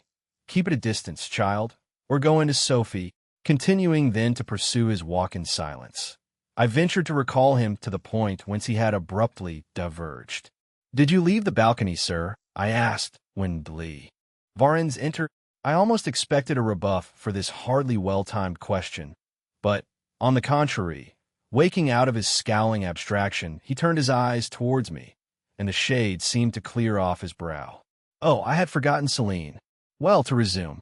When I saw my charmer thus coming accompanied by a cavalier, I seemed to hear a hiss, and the green snake of jealousy, rising on undulating coils from the moonlit balcony, glided within my waistcoat and ate its way in 2 minutes to my heart's core. Strange, he exclaimed, suddenly starting again from the point. Strange that I should choose you for the confidant of all this, young lady. Passing strange that you should listen to me quietly, as if it were the most usual thing in the world for a man like me to tell stories of his opera mistresses to a quaint, inexperienced girl like you. But the last singularity explains the first. As I intimated once before, you, with your gravity, considerateness, and caution were made to be the recipient of secrets. Besides, I know what sort of mind I have placed in communication with my own. I know it is one not liable to take infection. It is a peculiar mind. It is a unique one. Happily, I do not mean to harm it. But if I did, it would not take harm from me. The more you and I converse, the better.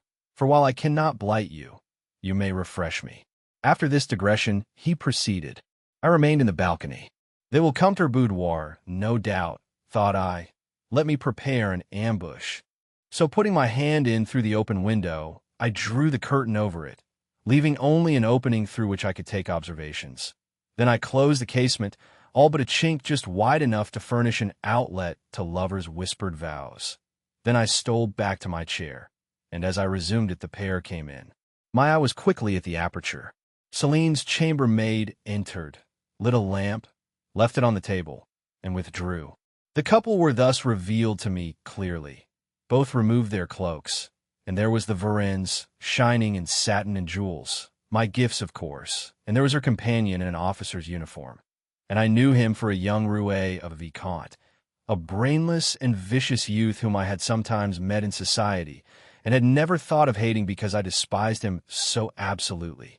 On recognizing him, the thong of the snake jealousy was instantly broken, because at the same moment my love for Celine sank under an extinguisher. A woman who could betray me for such a rival was not worth contending for. She deserved only scorn. Less, however, than I, who had been her dupe. They began to talk. Their conversation eased me completely. Frivolous, mercenary, heartless, and senseless, it was rather calculated to weary than enrage a listener. A card of mine lay on the table. This being perceived, brought my name under discussion. Neither of them possessed energy or wit to belabor me soundly, but they insulted me as coarsely as they could in their little way, especially Celine, who even waxed rather brilliant on my personal defects. Deformities, she termed them. Now it had been her custom to launch out into fervent admiration of what she called my _but male _: wherein she differed diametrically from you, who told me point blank at the second interview that you did not think me handsome. The contrast struck me at the time in Adele here came running up again. Monsieur, John has just been to say that your agent has called and wishes to see you. Ah, in that case, I must abridge. Opening the window, I walked in upon them, liberated Celine from my protection, gave her notice to vacate her hotel, offered her a purse for immediate exigencies, disregarded screams, hysterics, prayers, protestations, convulsions, made an appointment with the Vicomte for a meeting at the Bois de Boulogne. Next morning, I had the pleasure of encountering him, left a bullet in one of his poor etiolated arms, feeble as the wing of a chicken in the pip, and then thought I had done with the whole crew. But unluckily the Varennes, 6 months before, had given me this Follette Adele, who, she affirmed, was my daughter, and perhaps she may be, though I see no proofs of such grim paternity written in her countenance. Pilate is more like me than she. Some years after I had broken with a mother, she abandoned her child and ran away to Italy with a musician or singer. I acknowledged no natural claim on Adele's part to be supported by me, nor do I now acknowledge any, for I am not her father. But hearing that she was quite destitute, I e'en took the poor thing out of the slime and mud of Paris, and transplanted it here, to grow up clean in the wholesome soil of an English country garden. Mrs. Fairfax found you to train it, but now you know that it is the illegitimate offspring of a French opera girl. You will perhaps think differently of your post and protege. You will be coming to me someday with notice that you have found another place, that you beg me to look out for a new governess, and see. No, Adele is not answerable for either her mother's faults or yours. I have a regard for her, and now that I know she is, in a sense, parentless, forsaken by her mother and disowned by you, sir, I shall cling closer to her than before. How could I possibly prefer the spoilt pet of a wealthy family, who would hate her governess as a nuisance, to a lonely little orphan who leans towards her as a friend? Oh, that is the light in which you view it. Well, I must go in now, and you too. It darkens. But I stayed out a few minutes longer with Adele and Pilot, ran a race with her, and played a game of battledore and shuttlecock. When we went in, and I had removed her bonnet and coat, I took her on my knee, kept her there an hour, allowing her to prattle as she liked, not rebuking even some little freedoms and trivialities into which she was apt to stray when much noticed, and which betrayed in her a superficiality of character, inherited probably from her mother, hardly congenial to an English mind. Still, she had her merits, and I was disposed to appreciate all that was good in her to the utmost. I saw it in her countenance and features a likeness to Mr. Rochester, but found none, no trait, no turn of expression announced relationship. It was a pity. If she could but have been proved to resemble him, he would have thought more of her. It was not till after I had withdrawn to my own chamber for the night that I steadily reviewed the tale Mr. Rochester had told me. As he had said, there was probably nothing at all extraordinary in the substance of the narrative itself. A wealthy Englishman's passion for a French dancer, and her treachery to him, were everyday matters enough, no doubt, in society. But there was something decidedly strange in the paroxysm of emotion which had suddenly seized him when he was in the act of expressing the present contentment of his mood, and his newly revived pleasure in the old hall and its environs. I meditated wonderingly on this incident, but gradually quitting it, as I found it for the present inexplicable, I turned to the consideration of my master's manner to myself. The confidence he had thought fit to repose in me seemed a tribute to my discretion. I regarded and accepted it as such. His deportment had now, for some weeks, been more uniform towards me than at the first. I never seemed in his way. He did not take fits of chilling hauteur. When he met me unexpectedly, the encounter seemed welcome. He had always a word and sometimes a smile for me. When summoned by formal invitation to his presence, I was honored by a cordiality of reception that made me feel I really possessed the power to amuse him, and that these evening conferences were sought as much for his pleasure as for my benefit. I, indeed, talked comparatively little, but I heard him talk with relish. It was his nature to be communicative. He liked to open to a mind unacquainted with the world glimpses of its scenes and ways.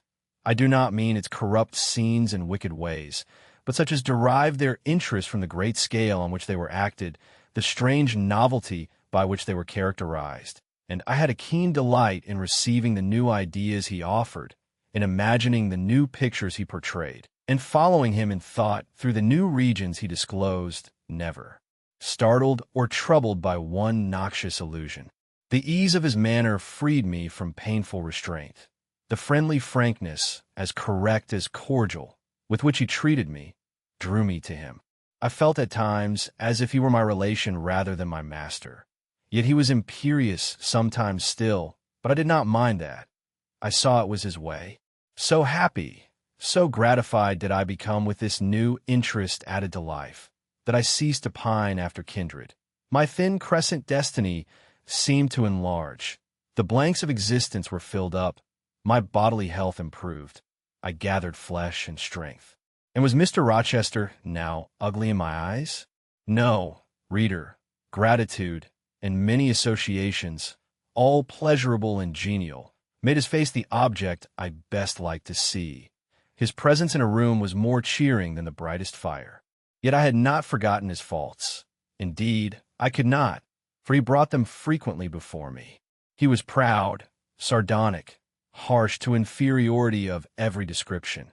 In my secret soul I knew that his great kindness to me was balanced by unjust severity to many others.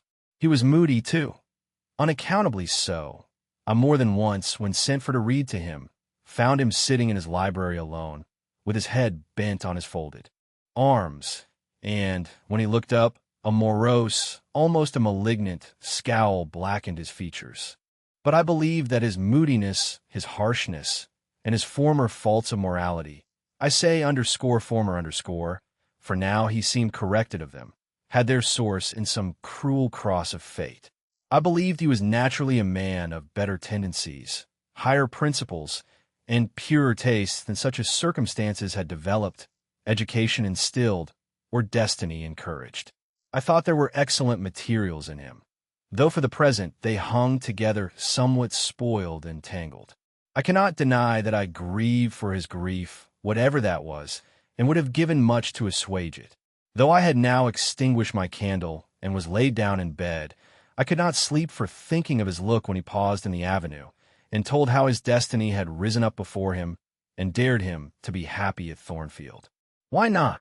I asked myself. What alienates him from the house? Will he leave it again soon? Mrs. Fairfax said he seldom stayed here longer than a fortnight at a time, and he has now been resident 8 weeks. If he does go, the change will be doleful. Suppose he should be absent spring, summer, and autumn. How joyless sunshine and fine days will seem. I hardly know whether I had slept or not after this musing. At any rate, I started wide awake on hearing a vague murmur, peculiar and lugubrious, which sounded, I thought, just above me. I wished I had kept my candle burning. The night was drearily dark. My spirits were depressed. I rose and sat up in bed, listening. The sound was hushed. I tried again to sleep, but my heart beat anxiously. My inward tranquility was broken. The clock, far down in the hall, struck 2. Just then it seemed my chamber door was touched, as if fingers had swept the panels and groping away along the dark gallery outside. I said, "Who is there?" Nothing answered. I was chilled with fear. All at once I remembered that it might be Pilot, who, when the kitchen door chanced to be left open, not unfrequently found his way up to the threshold of Mr. Rochester's chamber. I had seen him lying there myself in the mornings. The idea calmed me somewhat. I lay down. Silence composes the nerves, and, as an unbroken hush now reigned again through the whole house, I began to feel the return of slumber. But it was not fated that I should sleep that night. A dream had scarcely approached my ear, when it fled affrighted, scared by a marrow-freezing incident enough. This was a demoniac laugh, low, suppressed, and deep, uttered, as it seemed, at the very keyhole of my chamber door. The head of my bed was near the door, and I thought at first the goblin laugher stood at my bedside, or rather, crouched by my pillow, but I rose, looked round, and could see nothing, while, as I still gazed, the unnatural sound was reiterated, and I knew it came from behind the panels. My first impulse was to rise and fasten the bolt. My next, again to cry out, "Who is there?" Something gurgled and moaned. Ere long, steps retreated up the gallery towards the third-story staircase. A door had lately been made to shut in that staircase. I heard it open and close, and all was still. Was that Grace Poole? And is she possessed with the devil? Thought I. Impossible now to remain longer by myself. I must go to Mrs. Fairfax. I hurried on my frock and a shawl.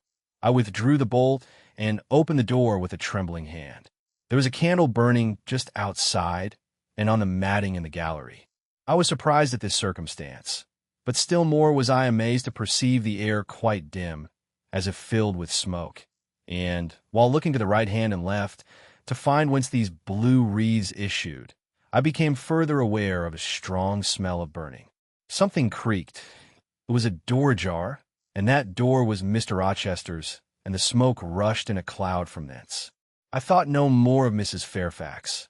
I thought no more of Grace Poole or the laugh. In an instant, I was within the chamber. Tongues of flame darted round the bed. The curtains were on fire.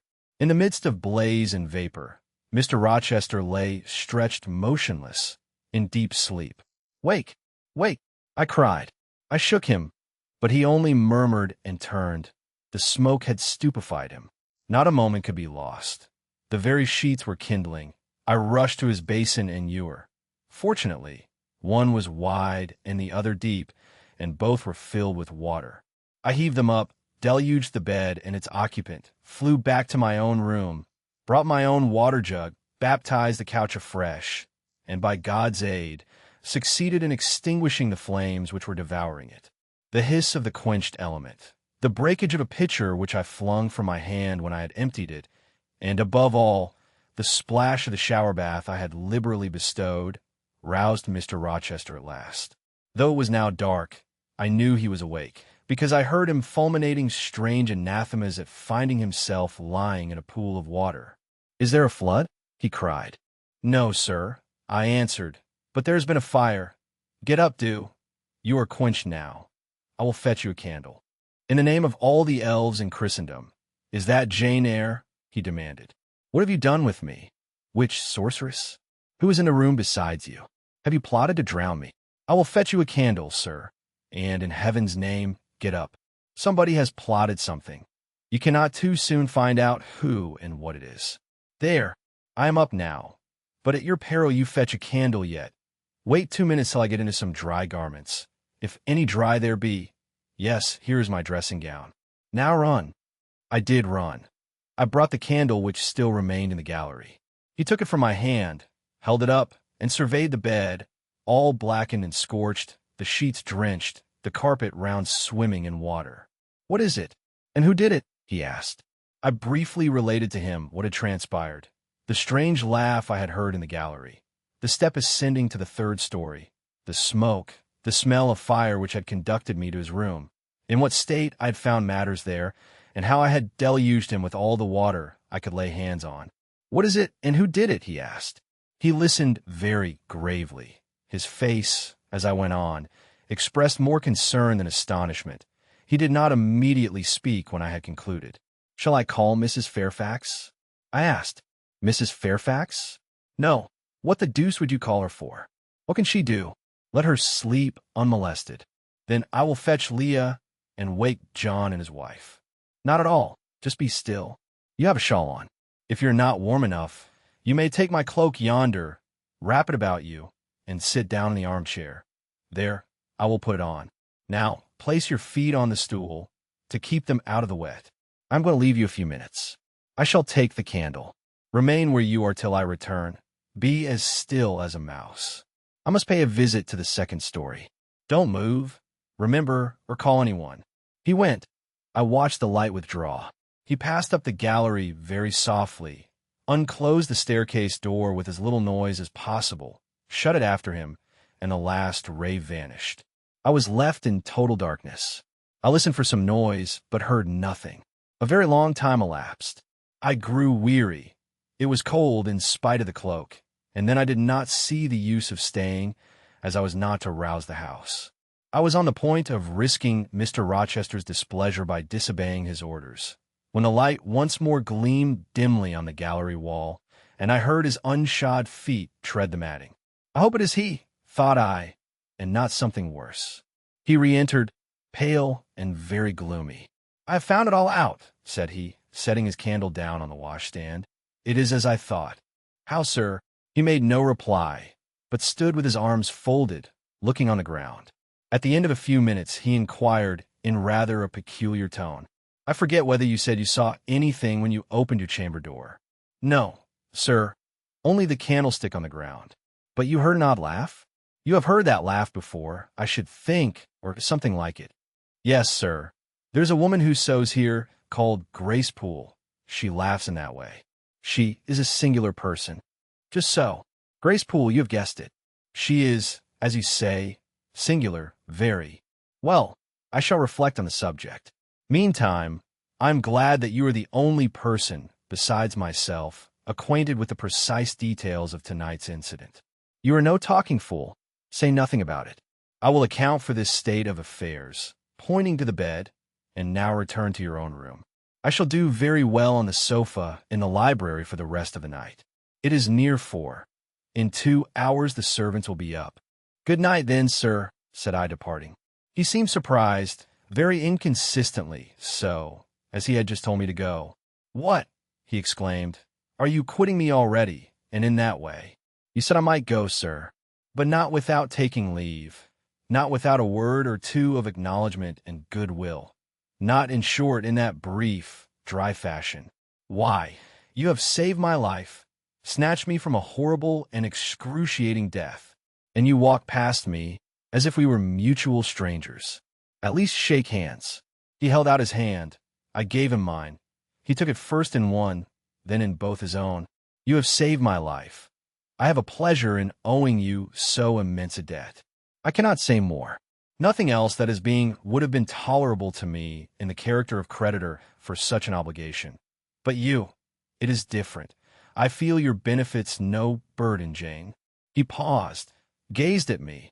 Words almost visible trembled on his lips, but his voice was checked. Good night again, sir. There is no debt, benefit, burden, obligation in the case. I knew, he continued, you would do me good in some way at some time. I saw it in your eyes when I first beheld you. Their expression and smile did not, again he stopped, did not, he proceeded hastily, strike delight to my very inmost heart so for nothing. People talk of natural sympathies. I have heard of good genii. There are grains of truth in the wildest fable. My cherished preserver, good night. Strange energy was in his